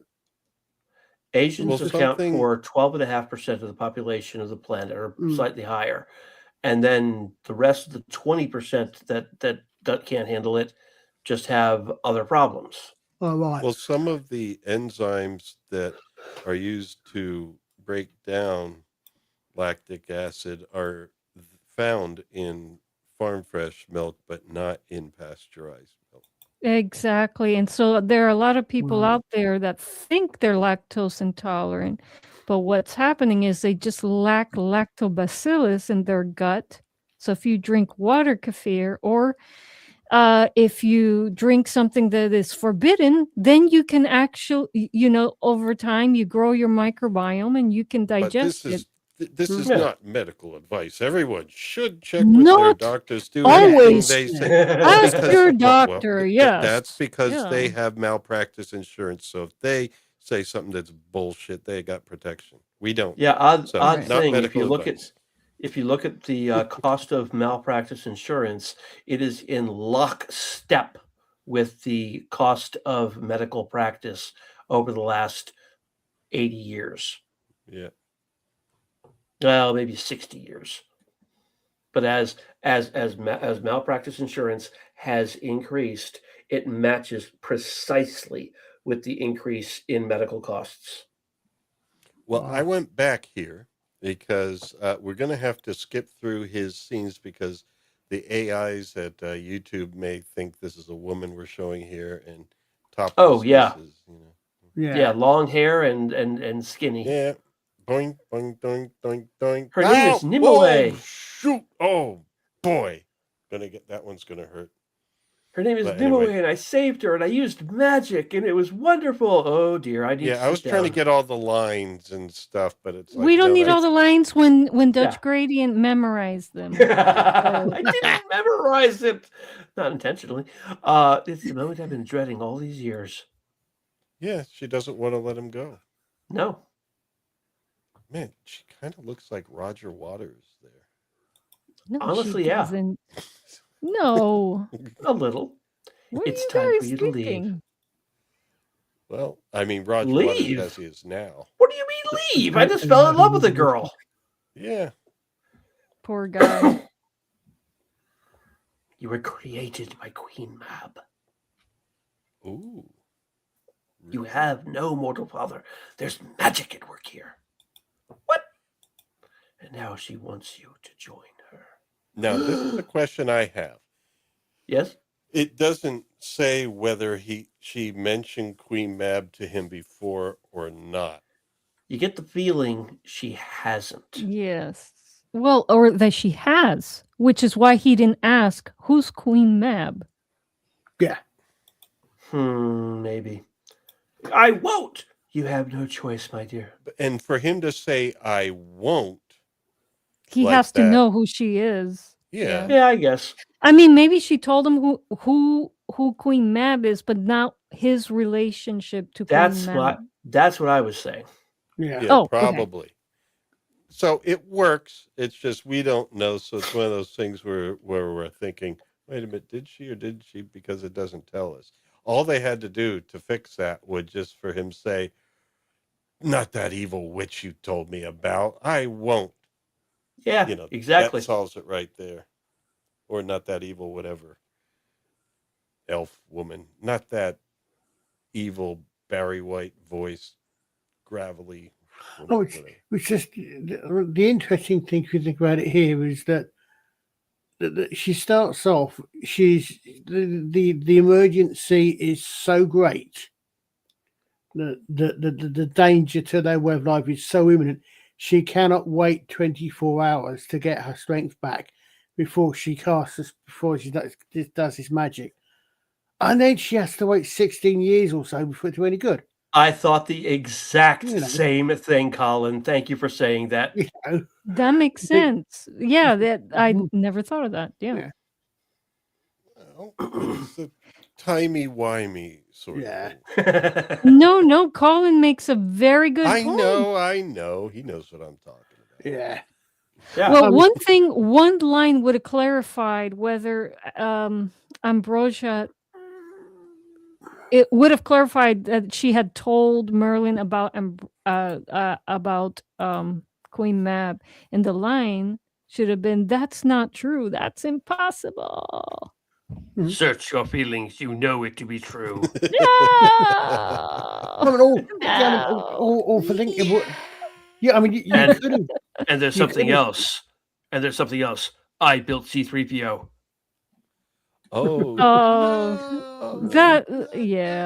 That would be adding insult. Scott Hobbit. Why can't the writers think of these things? Well, I suppose I'm not saying that they're that bad. I'm just saying it would just be like just a little thing, easy touch up there. That's all. If you think about it, this is Merlin. We're not actually.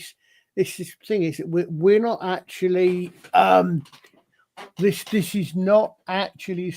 This story is not actually being told omniscient third person. No. We the audience are not seeing this. If you think about it, the audience are being told this by Merlin. That's right. Yeah, right. So to that point, they still could have written something into. They could have done that, but we have to remember we're not seeing the story. We're seeing someone telling it. Okay. Yeah. So Merlin's thinking back and telling this, and he left some things out because he knew who Queen Mab was, so he doesn't feel in his story he needs to tell. And so the children gathered around listening to him telling a story. That, and he knows he knows somehow he's heard or he's been told about Mab and the lady. I don't think they thought that far about it. I think they just left it out. Really... maybe. But I mean, even then, he's heard these things, but that's what he's heard, and he's thinking back. So, look, the quality of 90s TV writing is still superior of that. Yeah, I mean, I think it's sort of like today. What I'm going to say, what I was thinking was that you can. Is that if you know that you're being told you're not. You're being that somebody's telling you the story, then you can get away with not explaining things that you would probably expect the audience would expect to be told if they are omniscient observer. And that's basically it, because the writers here are like, well, the audience knows who Mab is, so we'll just have her say this. They'll know what it means. Who cares if he knows what it means? He can react this way, and it works. And the audience knows why, even though it doesn't make sense by the story. Yeah, I mean, because and the thing is that so that's what I say. Presume. I mean, if you sort of think about it logically, which I can't help with it, Merlin remembers a certain amount of his life. The important part to the story starts here when he meets Nimue. So nothing before that is overly relevant to the story he's telling. Anything that happened around and before his birth, he doesn't know from his personal knowledge, but that's what he has been told, probably by Ambrosia. So, from that point of view, you can see from that point of view, you can probably forgive gaps, which if someone is just you're an omnipotent observer, you're just seeing the story as it happens. You would expect to see things which you don't because it's being told in the past. Yeah. Right. Okay. So, yeah, I mean, it wasn't a big deal anyways. That's a shiny horse. Yeah. And what was the name of Gandalf's horse or his friend? Shadowfax. Shadowfax. It's a Lipizzaner. It's a white horse. And he wasn't even a horse. Who, Shadowfax? Yeah, he was. What was he again? He was He was an electronic communication device for sending images. No. Gandalf said it in the movie. He's one of the, and he gave an elven the word. I can't Maris. remember what it was. Well, yes. You can look it up. Yes, he's But one the of the Maris, I thought the Maris were horses. He did call him the Lord of Horses. They are the lords of the horses. And Shadowfax is the chief among them. Right. But this is Sir Rupert, not Shadowfax. Yeah, and I'm sorry, when did his horse start talking to him? Because that threw me right the off. Yeah, yes. You should wait till you... Well, no. Don't see it. Don't see it. Don't see it. Don't see it. Yeah. Well, the other one, the follow-up Wait, thing, Lawrence... Pig talks to him right at the end out of nowhere.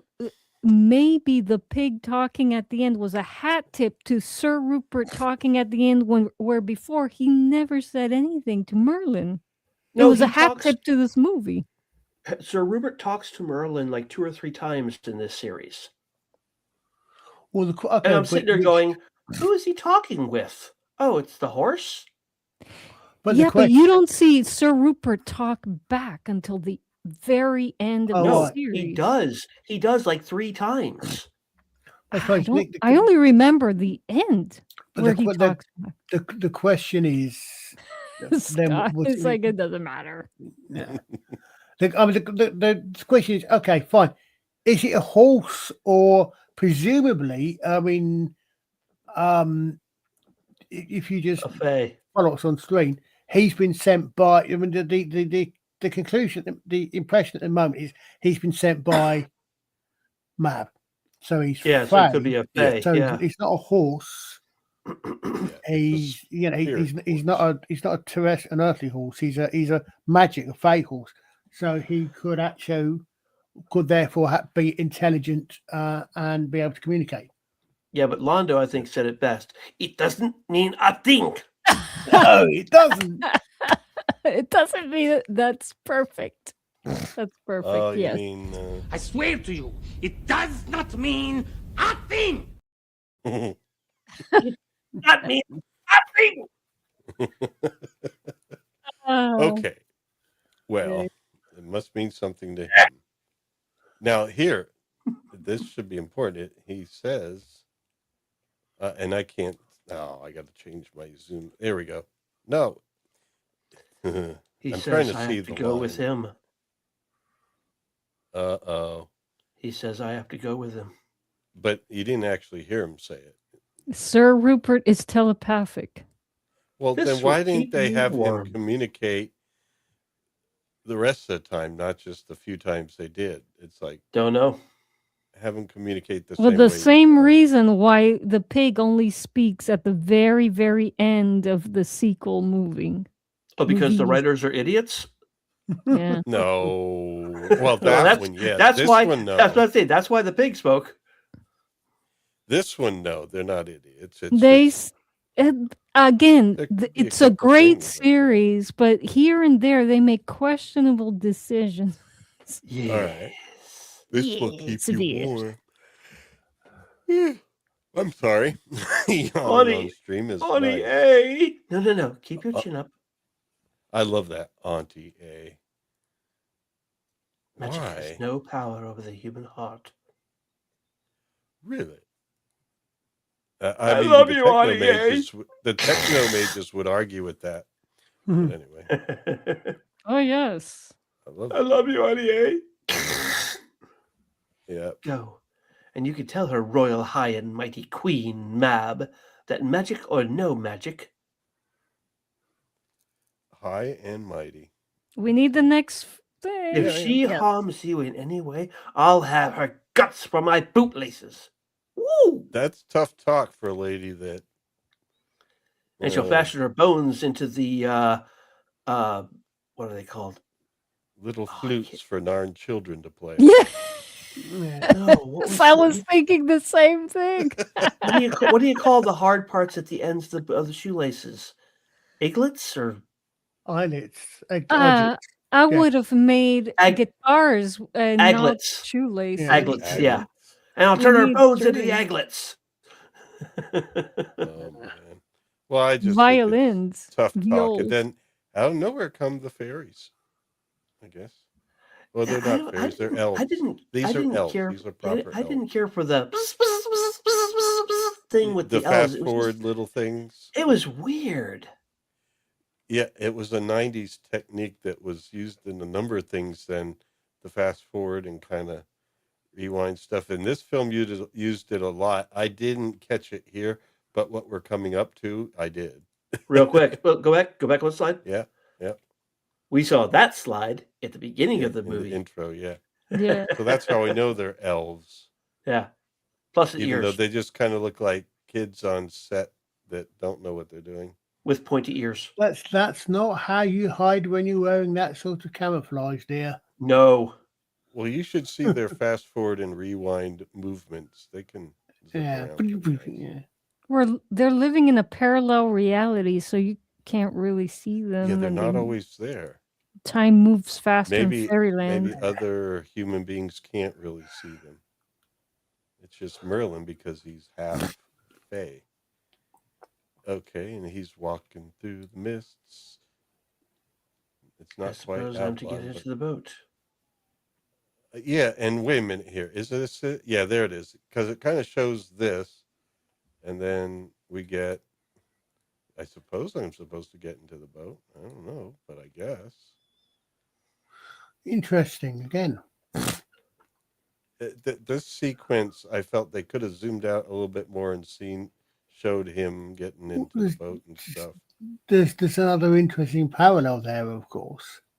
Mm-hmm. Oh yeah, because after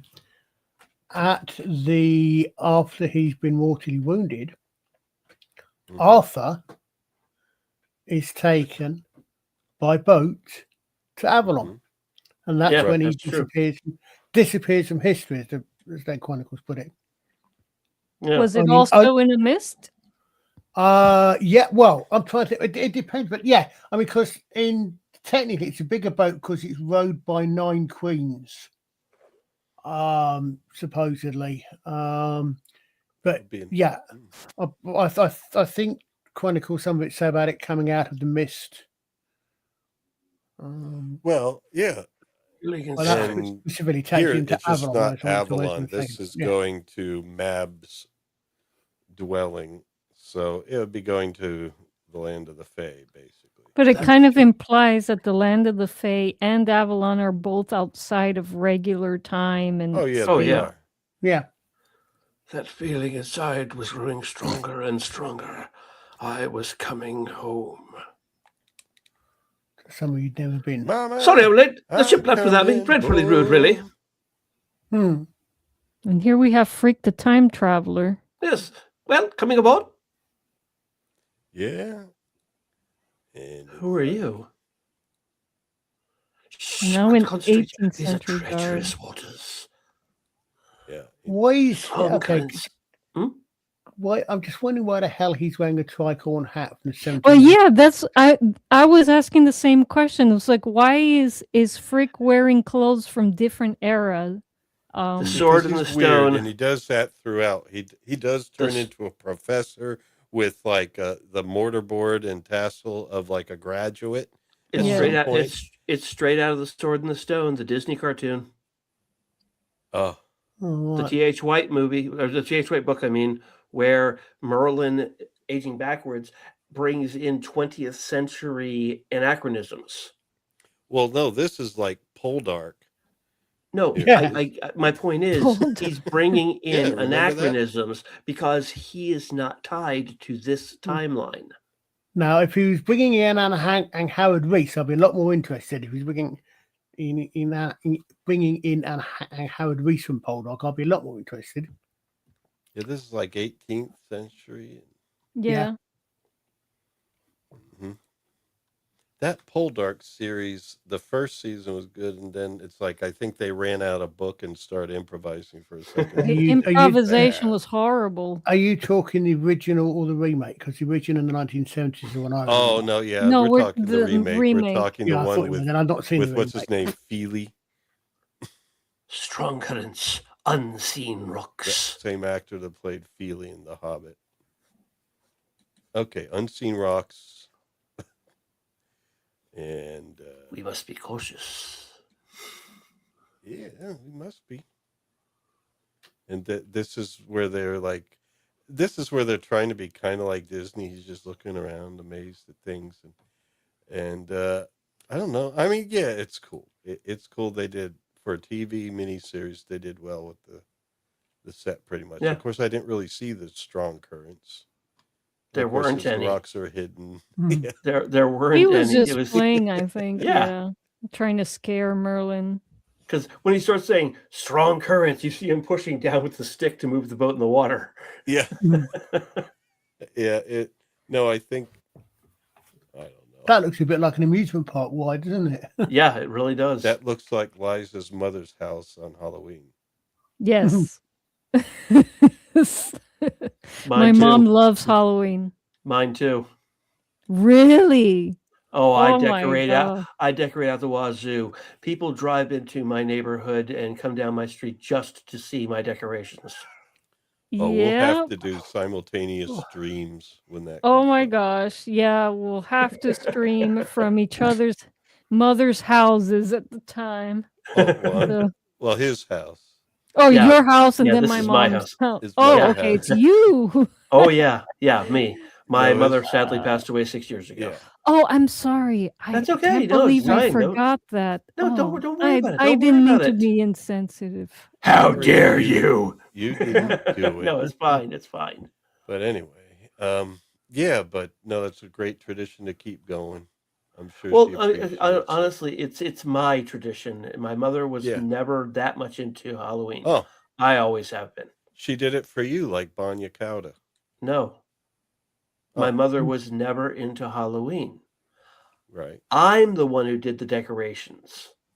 Oh. I'm the one that started the tradition in my family. Oh, so she just allowed you to do it. Yeah, pretty much. Oh, okay. All right. Well, that was still good. Oh, yeah. Expressing yourself, being creative. Yeah. Yep. And there we go. Heck, the first couple of years, she helped me put the spider web over the Japanese maple. Oh.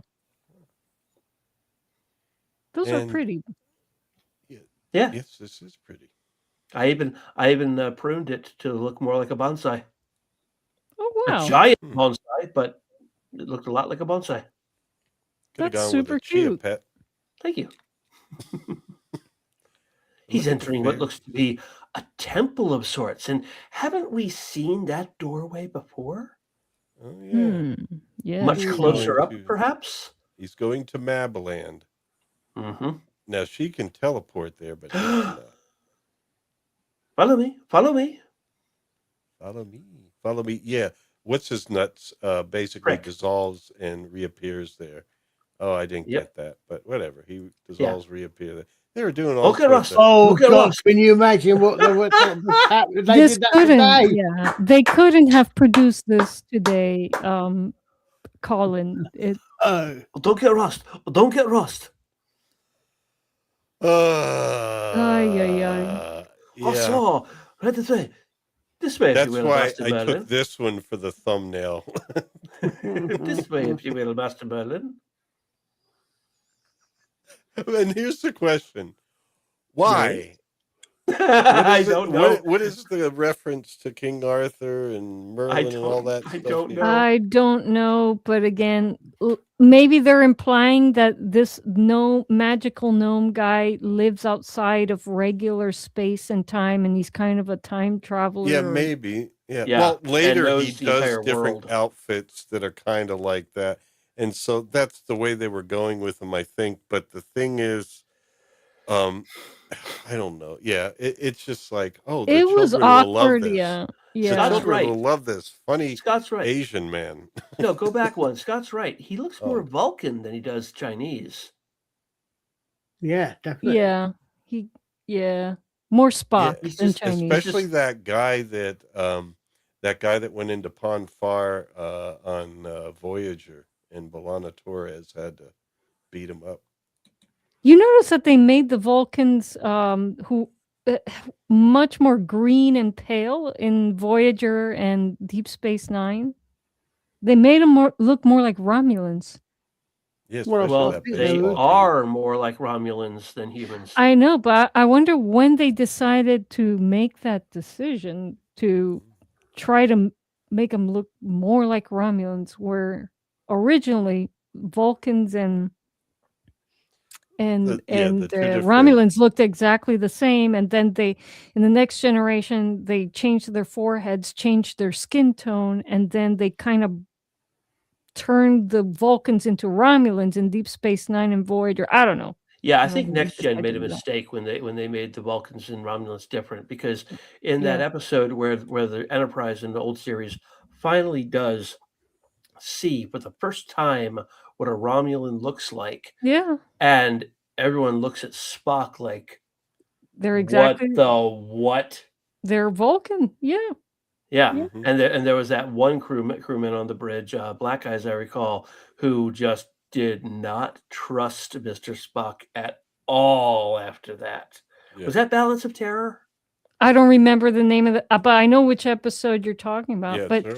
Even in Star Trek V, when they brought in the ambassador, the Romulan ambassador, Caitlin Dar, onto the planet of galactic peace, she looked exactly like a Vulcan woman. Yeah, and there was no head ridges, no green skin tone. And in Star Trek 3, I think it was 3, the Vulcan on the Enterprise, was it the Vulcan on the Enterprise, or was it, maybe it was 5? There was no. Thought she was a Vulcan, but it turned out she was 6. Yes, it was 6. Yeah, 6. Yeah, they thought she was a Vulcan. Ha ha, fooled you. I'm a Romulan. I forget the actress's name.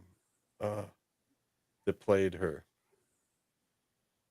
Doesn't matter, because Frank is introducing Merlin. Okay. I mean, I'm rather pleased to present. Well, here we go. He does this a lot. I'm rather pleased to present. You've come at last.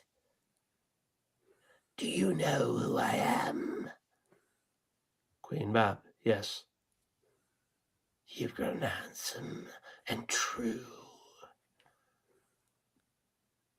This is Merlin. Oh, I have a she's video talking clip to her. I have a video clip for this. Yes. Oh, you do? Okay, go for it. I saw the 3. That's why I stopped.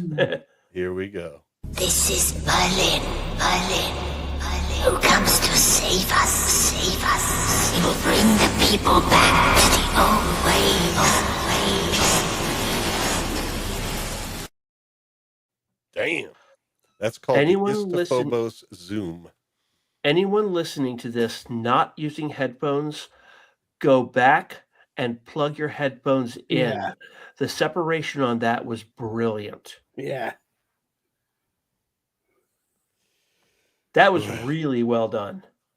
Good sound design. Some zoom out stuff, man.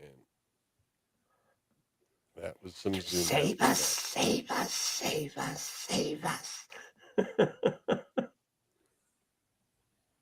But anyway, so after the mad zoom, Merlin's holding that crystal going, why does this look familiar? It's the shard of the dark crystal. Oh, and then, just to set the stage, he's carrying around heavy tomes. Yeah. Did we have those kind of books that early in the Middle Ages?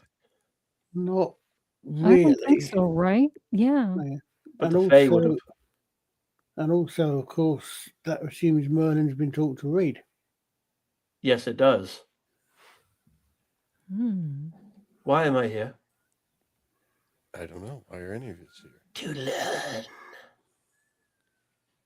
Yes. And this is his Jedi training. To become the most powerful wizard in the world. Yeah, this is where he gets his Jedi training. Why? To lead mortals back to us and the old ways. It's very important today for us to believe in the old ways. Yeah. And then there was just some comic relief here that wasn't exactly the best. Yeah, he drops stuff. He's supposed to be the funny little assistant guy. What if I don't want to be a wizard? It's your destiny, Harry. Destiny. Oh, yeah. It gets really Harry Pooter here. What if I don't want to be a wizard? It's your destiny. Yeah, again. Remember that branch and how you made it grow? So She was saw watching that. his growing branch. Of course, she sees everything he does. That's right. I remember she was happy to see him do his one little. You'll soon know the power that is in you. Oh my Every gosh, they breath took you this from take, Star Wars somewhere. every move you. Okay. Who Yeah. said this in Star Wars? Was it the You Emperor? don't know the power of the dark side. And when it is unleashed, you will hold this world in the hollow of your hand. Oh yeah, and then they did some hand hollowing here. Yeah. And he Oh, crushes the crystal. Oh yeah. She was controlling his hand. Yeah, because that's the thing. The choreography here, I was like at first wondering what is going on because she's raising her hand, he's raising his. Like, what are you guys, dancers? No. They did a good job. Yeah. Got the point across. All the magic of the universe and all the spells you will ever need are in these books, Merlin. Like the Hitchhiker's Guide to the Galaxy. All you need is Yes, whatever you do, don't panic. I can't read. Yeah, exactly. If I'm half mortal, will I die? Oops. In the passage of time. Yeah, I just wanted to show this because they're doing demonstration of magic-y things, like turning out, well. In the fullness of time, we cannot change that. Oh, he does die, so he is mortal. It's just. Yes. He has a long life, kind of like Aragorn. Yes. But there's another clip here to watch. Yep. Oh, yeah. And this is cool because she's demonstrating things that's like he's going to die, so he isn't immortal. But there's some other advantages. We can change form. We can change form. But it is only an illusion, particularly in his case.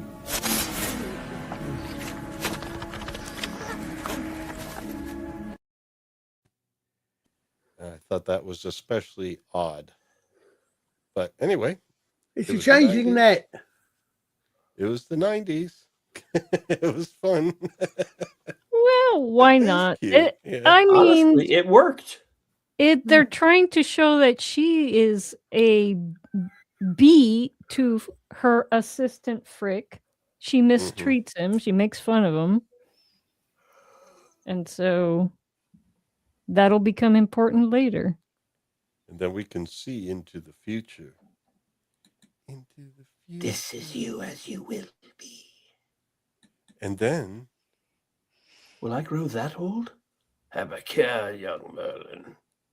Then he talks to himself. Try and stay as young inside you as you are now. That's another thing to watch out for. Young Merlin, don't start giving advice. It makes you wonder, is he kind of thinking back to himself as he's telling this story? Yeah. He probably remembers himself telling himself that. Yep. Now, Master Merlin, there are 3 classes of magic. Yeah, here we go. Mortarboard and tassel, right? Yeah. And glasses. Yeah, and glasses. Although spectacles.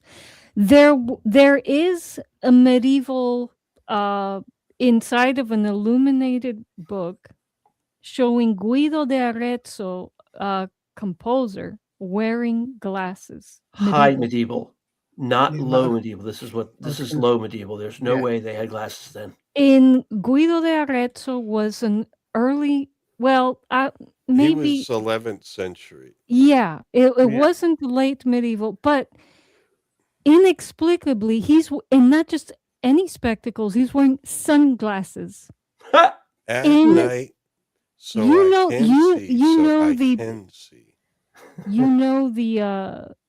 the manuscript I'm talking about, right, Lawrence? You've seen it. It's in every music history book. Which song? The manuscript. You mean The the manuscript illustration? showing Guido de Arezzo wearing glasses. I don't remember it. I probably didn't.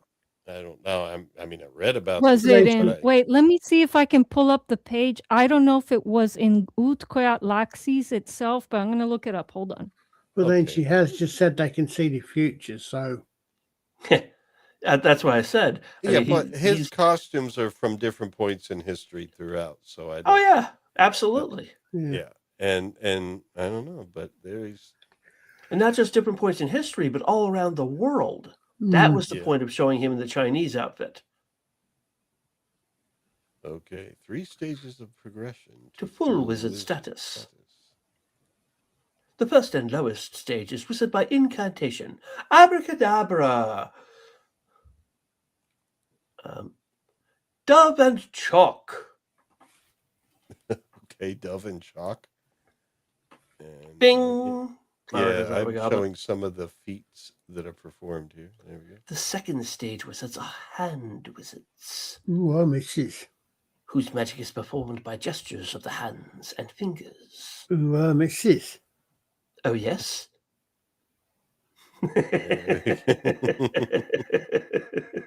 He does some. Yeah, he uses his hand to make the flower wither and die. Yeah, I could have just squeezed it and accomplished the same thing. The third and highest stage of wizardry, the supreme exponents, are wizards of pure thought. Oh, that's nice. Who need no words nor gestures, but by their will alone test the heavens. And that's when she demonstrates that a bit. So she's not really wizard; she's fae folk, but she's good at what she does. She can use her thoughts to do it. And here we go.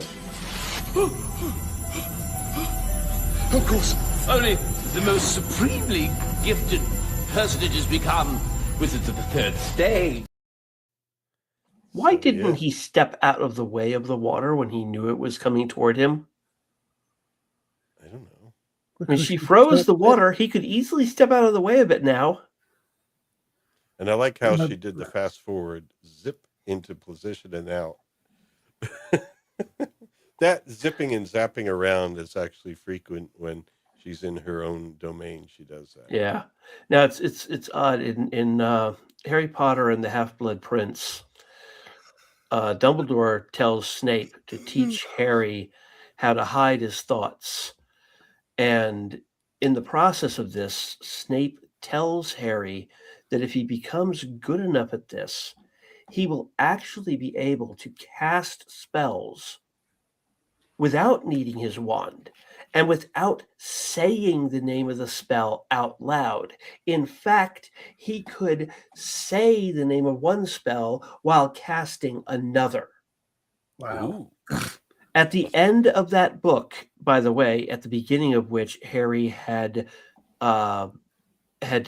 created a perfect potion of the living death. Take one drink of that, and you appear dead for however long the potion lasts, but you're still alive. Then we get to the end where Snape kills Dumbledore. Spoiler alert. And when he does the Avada Kedavra on him, Dumbledore does something no one being hit by an Avada Kedavra curse has ever done. He goes flying over the parapet.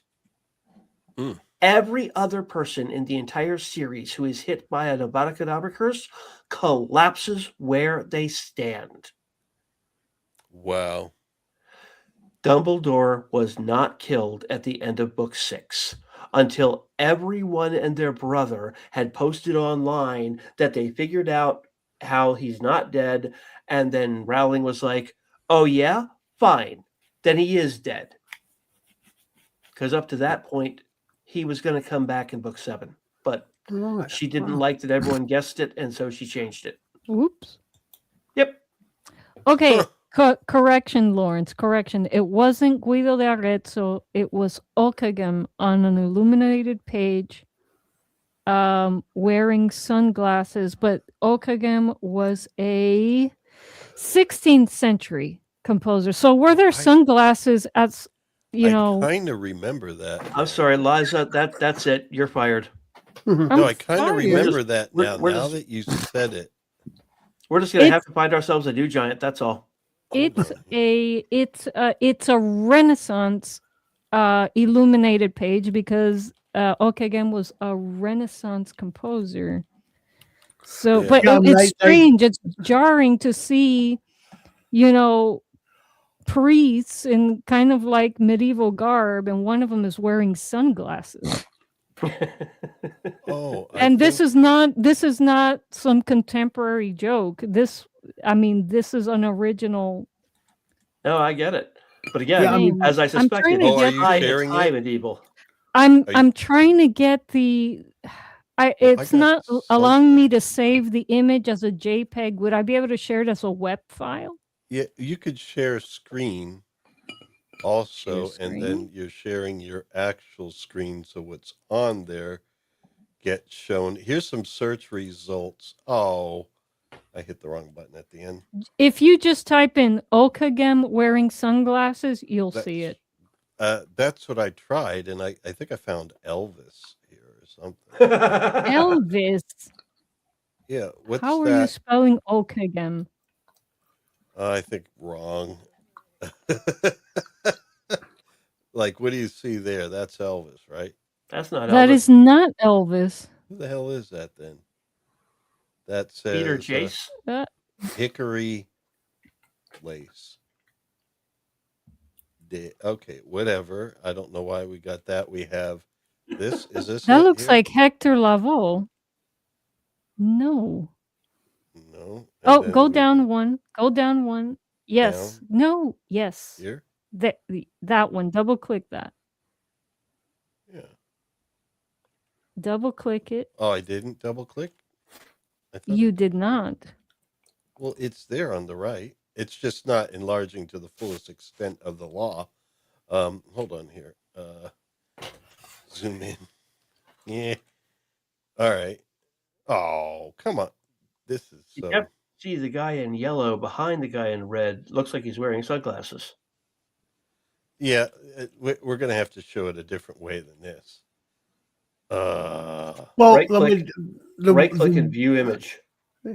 The word glass is starting to come in the sort of high medieval. Yeah, and 16th century is definitely that. Yeah, I mean, 16th century is you said, it's Renaissance. It's not even medieval. Yeah, I had no idea that spectacles or glasses were around for that long. Yeah, you could open it up in a browser and share it if we need to see it. Well, here's I don't know how to share stuff in this StreamYard of yours. Sunglasses at the bottom. Is that what you mean? The one in the yellow headgear? How about this one? There we go. Forget it. Forget it. Forget it. I mean, it's not that important. I just thought it was interesting. I kind of remember it. It's almost like some of those paintings, the biblical ones with the satellite in it, like Sputnik. All right. Well, anyway. With UFOs and stuff, yeah. Yeah. Any questions? Oh, and then, he does the faces. It's like, okay, we got to do Austin Powers. And then, of course, here's where the voiceover's talking about him thinking and now, practicing. I'll tell you what that is. Go back one. Okay. That is very closely printed. Yeah. Could printing presses of the late medieval time, they couldn't do that? The time this is set, no way. No, but books provided by fairies definitely could. This is magic. Yeah, this like is true. Reading a phone book or something. I mean, you also look at the way the pages are cut. Books weren't cut like that back then. Yeah, I mean, exactly. I mean, they could say that these guys lived outside of regular time and had access to. I guess. Well, yeah, she said. I'm thinking yeah, she's saying the thing is, yeah, they're fey. They're not from the human realm. But I said, I mean, so could have handed him a tablet or a Kindle or something. Yeah, except they didn't exist when this was made. The Star Trek tablets. It's like I'm rereading the Lensman books, and because of when they were written, they're still talking about recordings on tape and wire. Oh, sure. Lawrence, I'm sorry. Go back again, Lawrence. The thing that gets me about those pages, a lot of my work in government contracts was making sure that documents were available that were accessible to everyone. It was called 508 compliance, Section 508 of the Americans with Disabilities Act, in other words. Oh, yeah. So they had to be readable by OCR. They had to be colors had to be of a specific contrast, but also walls of text like that. You can't. You cannot have walls of text like that, because there are many people out there who literally suffer from something called bibliophobia. They see a wall of text like that and they just close the book and say, nope. Yeah. Yeah, I pretty much do, because I can't see the fact that he's got to be able to read, he's suddenly got to have been able to learn to read, and he's got to have good enough eyesight to read. I mean, his eyesight may be good enough, but he's got to be able to read in the first place. Well, we also have this. We don't know if they don't explain whether Ambrosia taught him how to read, or we can presume she did. Yeah, you have to assume she did, but no, you have to assume, yeah. Presume. We can presume she did. Yeah. And he can light candles and put them out. Pardon me. With the left hand. The left hand is putting it out. And he makes it, yeah, he splats it, and he's like, how do you think they did that? With a squib, I guess? But I don't see any charge inside that candle. I don't know, maybe. You know what happens, of course, when you assume. Yes. We don't need to know the answer. We'll just say that no. Because he didn't concentrate. The next time somebody says that to you, you look at them and say, no, I don't. And yet there you are confidently asserting that I do. We assume you make an ass of you and me. Yeah, that's an old one. That's been around. Yeah. So you say, no, I don't know. But you're confidently asserting that I do. Well, it's because he didn't concentrate. We'll just put it at that. Well, how is he doing? Did you read my report, madam? I like her eyeshadow there. Look at that. It's like she has no eyes. Yeah, well, he gave her a report. Apparently. Yeah. Yes. But I want your personal impressions. Well, I mean, I rather think he's got the ability. He says, well, I mean, I rather, a lot. Yeah. Well, I mean, I rather think he's got the ability. I'm wondering where that expression comes from. Sorry, I guess I shouldn't labor such a silly point, but well, I mean, I rather. Where does that come from? Well, I mean, I rather think. Well, there's 2 points there. There's the, well, I mean, and that's the wishy-washy thing, but I rather think that's an English saying. Yeah, but this is like the third time he said it. And it's like, that's no mistake. They decided, well, we want to give him that. But I don't know, whatever. Maybe they say that at Eton or something. I don't know. He could indeed be the greatest. Ah, I knew it. But he never will be. He can't get past being a hand wizard. He doesn't want to do it. In his heart. Oh, I'm sorry. Yeah, he doesn't like magic. Don't like magic. Well, she starts doing, she makes something explode there. And then she starts zipping around and stuff. like in fast forward mode. He doesn't like it. I know it sounds shocking, but if that's the way it is, isn't it? Well, we've got to make him like it. I have work for him to do. Mm-hmm. The truth is, he wants to go home. And so she's still zipping around in fast forward mode, and then she's just looking at him a bit, and then over here we see the Lady of the Lake coming in and finding him there sitting in the same posture he used inside the tree. Mm-hmm. It's called the Merlin thinking posture. Bit of a layabout, isn't he? Yeah. Why did you call me Merlin? Yeah. So Merlin called her. No, there's a comma there. Yeah. But he didn't call her, really. I didn't. You did. Who are you? The Lady of the Lake. How are you getting on with my sister, Mab? We two don't get on. Why? I don't approve of what she's been doing. Creating... Sorry, other way around. Hey, God. other way around. Other way around. What's the other way around? I don't approve. I'd read them backwards. She doesn't. She's not getting along. It's like, why don't you two get along? I don't approve of what she's been doing, creating you and letting your mother die like that. She let my mother die? Uh-huh. Oh, dear, I shouldn't have told you. Oopsie. Oh, yeah. It just slipped out. Yeah. I'm so going the home. Lady of the Lake is mischievous too. Yeah, I'm going home. You should. Your Auntie Ambrosia is very ill. Mama, I'm coming home. She's not wearing any fish here. Yeah, I noticed. Well, she's not at the lake at this point. Oh, okay. This is her traveling getup. Yeah. Where is he? Yeah, she just looks. Yeah, they made her look different enough that it's like casual glance. You're not able to tell that's the same actress.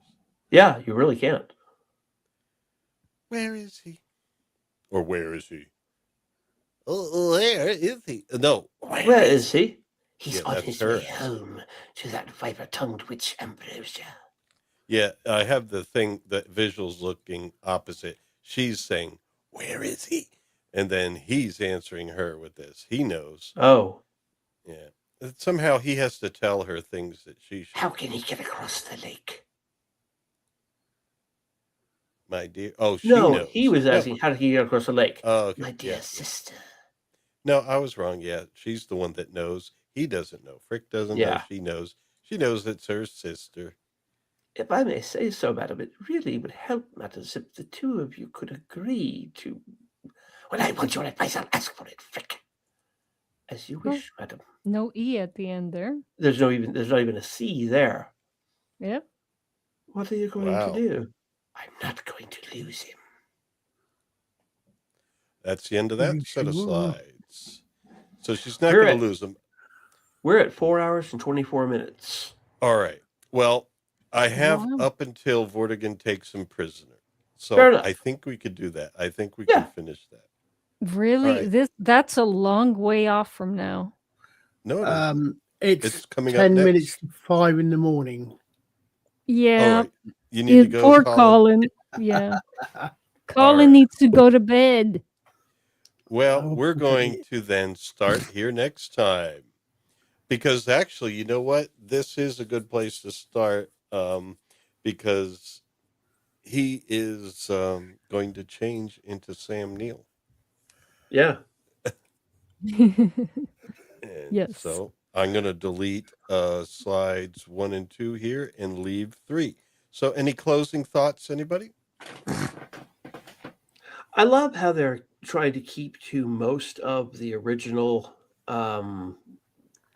mythos, the original folklore, But they are adding some things. Like, I don't remember Queen Mab ever being a part of the Arthurian legend. Yeah, she wasn't. But the thing is, I mean, in the spirit of what Malory did, he was taking a whole mess of stories that were popular in the courts of France 40 years before his time and mashing them together into a coherent story. And then you have these guys here taking Malory's mashup and then 6th century mashups and stuff from middle and late Middle Ages and mashing them together and making it a totally new story, and then also throwing some Shakespeare in there. Yeah. So it is in the spirit of what Malory was doing. Well, taking the spirit of the King Arthur myth, as I said, it literally gathers so much around it. Yes. I mean, it's Abso-freaking-lutely. There's massive, great amounts of stuff that brings in where Arthur barely appears. A lot of the Lancelot stuff. I mean, there's a lot of stuff that comes in from Germanic, even from Swedish and Thank you, Scott. Scandinavian. Thank you, Scott, for bearing with us for all these hours. Really we just picked up another viewer in the last couple of seconds. Oh, don't mention them; they go away as soon as you point at them. I'm to the point of that image I sent you earlier on, Lawrence. Yeah, there was a comic in the 1980s called Camelot 3000. What? Oh, you know what? I bet. Yeah, you sent me an image of it. Yeah. There's a 12-1 comic called Camelot 3000. I was wondering what that was. I thought, oh, this must be some modern thing. I didn't know. That's from the 80s, and it is literally. Oh wow! It literally starts with a Earth being invaded by aliens in the year 3000, and it literally sort of basically starts with this guy. Running an archaeology student, running from the aliens into a dig under Stonehenge, running smack into a fucking great stone wall, stepping back, and it's a sarcophagus, and it just says, "Here lies Arthur, King of the Britons." And then it opens up, and out comes, well, you saw the figure on the front of the comic. Michael York. Yeah, close. No, it's literally they've taken the King Arthur myth and carried it on into the future. It's not canonical to Arthurian literature, obviously, but it is an Arthurian. It's a continuation of the Arthurian tradition. Was it any good? Yeah, it was actually. So it's kind of like Thor, Viking space myth. A little bit, yeah. I mean, they obviously they went for the tropes from 1980s comics. There's some interesting things, and most of them are actually reincarnations and things like this. But sounds interesting. It is. It's quite a good. I quite enjoyed it. Did they ever produce a film with the comic? No, not I'm aware of. Oh. But it was a 12 comic run, and that was it. It was a one and done, but it told a complete story. That's unusual. Yeah, I mean, it was exactly that. It was unconnected. It wasn't connected to anything else. I can't even remember if it was Marvel or DC or something on independent. It was a DC comic. Oh, right, yeah. That's someone I've got them somewhere, but yeah, when I just quick look that up on, but yeah. Wow. Well, I got one thing that I've permanently added to my collection. Anytime anybody goes on for a little too long, I can play this. Oh, get on with it. There we go. Oh, get on with it. Actually, yeah, the Holy Grail version of that is actually better. Yeah. But I wonder if that's a reference to the Holy Grail, where they have like the whole cast standing Could out be. there going, "Get on with Get, it." get on with it is a very British saying. Well, yeah, but it's from that movie. It's said in Monty Python and the Holy Grail. Yes, but it's when what's her name is talking too long. Newt. Oh, another connection there. Newt. Yeah, but that's a saying that has existed in Britain for decades. I know. They don't need to beat it to death or anything, but yeah, they might pick it up from that. Yeah, you but don't know. There's a lot of newts about. Not only did John Cleese get turned into a newt, but there was also Newt and Dinga, the sisters that had the Castle Anthrax. What? It's not a very pretty name, is it? No, it's not. All right, I think we're done for this evening. And next week we'll pick up right here and we'll have more legends for you. Of course, you will also learn much more about everything in the world. All right, everyone, thank you. Do these series. Everyone, thank you for joining me on tonight's stream. I'll try to invite you all to next time as well. Oh, wait, I wasn't in charge. Okay. All right, I think that's it. We're tired. So that's about it. If anyone has an announcement before we go, please say it now or forever hold your peace. My birthday's Monday. Yay! I'll be on something. I can't remember what it's. I can't remember what the channel's called. We're talking Babylon 5 on Sunday. Yeah, on Sunday. So we'll have Dutch birthday Eve, and knowing us, we just might meet the midnight mark like we did tonight. Also, I don't know if you guys are aware. Trev, he did a multi-episode stream on Monday of Babylon 5. So he's now like at least 5 episodes into the series. Well, he'll probably finish it before us, but the thing is, we got our own style, man. He doesn't cover bugs. He doesn't cover. No, but you know what he does get to do on. You know what he does get to do on Rumble? He gets to play the whole episode. Yeah, but why? If people want that, they'll just watch the episode, and here they get to hear us talk about a lot of things as well as pictures of Stinky. After no, we won't be seeing steamer. We won't be seeing any more pictures of Stinky, as far as I'm aware. Oh, that's right. Good. That Good. story We're done with Stinky. We're done. But there'll be plenty of pictures of people having expressions on their face like they're taking a steamer. It could have been, other than the character of Stinky, it could have been an interesting spin-off. The Adventures of the Cortez out exploring. Yeah. The Adventures of Stinky. Yeah.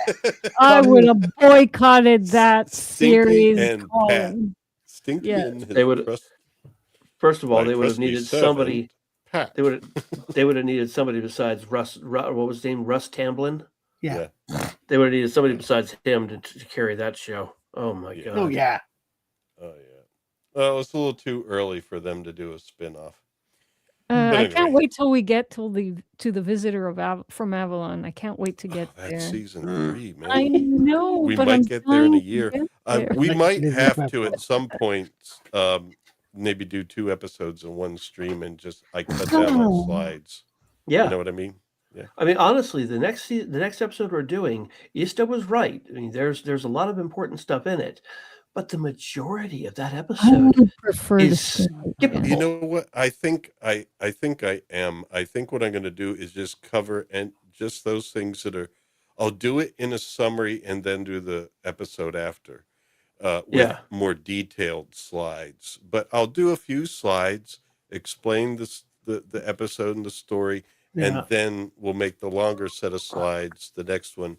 So it'll be the next 2 episodes, really. Yeah, Dr. Franklin is just insufferable in that episode. I can't handle him watching him, and it infuriates me. It should. What he does in that episode should have him lose his medical license. Exactly, I agree. And then blames the woman for his indiscretions. Ugh, yuck. Yeah. How dare you? All right. Well, on that note, next time we have misogyny in the 23rd century. Yes. Babylon. Well, that's all. Good night, everyone. Oh, I was supposed to. Dude, you can't do something that quick as a closer. Hold on. Oh, it's up to you. Yeah, I guess so. Well, you have the face of Elric, so you must recite a line. No, I must not. To close I'm trying to get the outro video, but where is the outro video? He does not have to choose any outro other than the one he wishes to choose. Exactly. Oh, I'll just do this then. Here we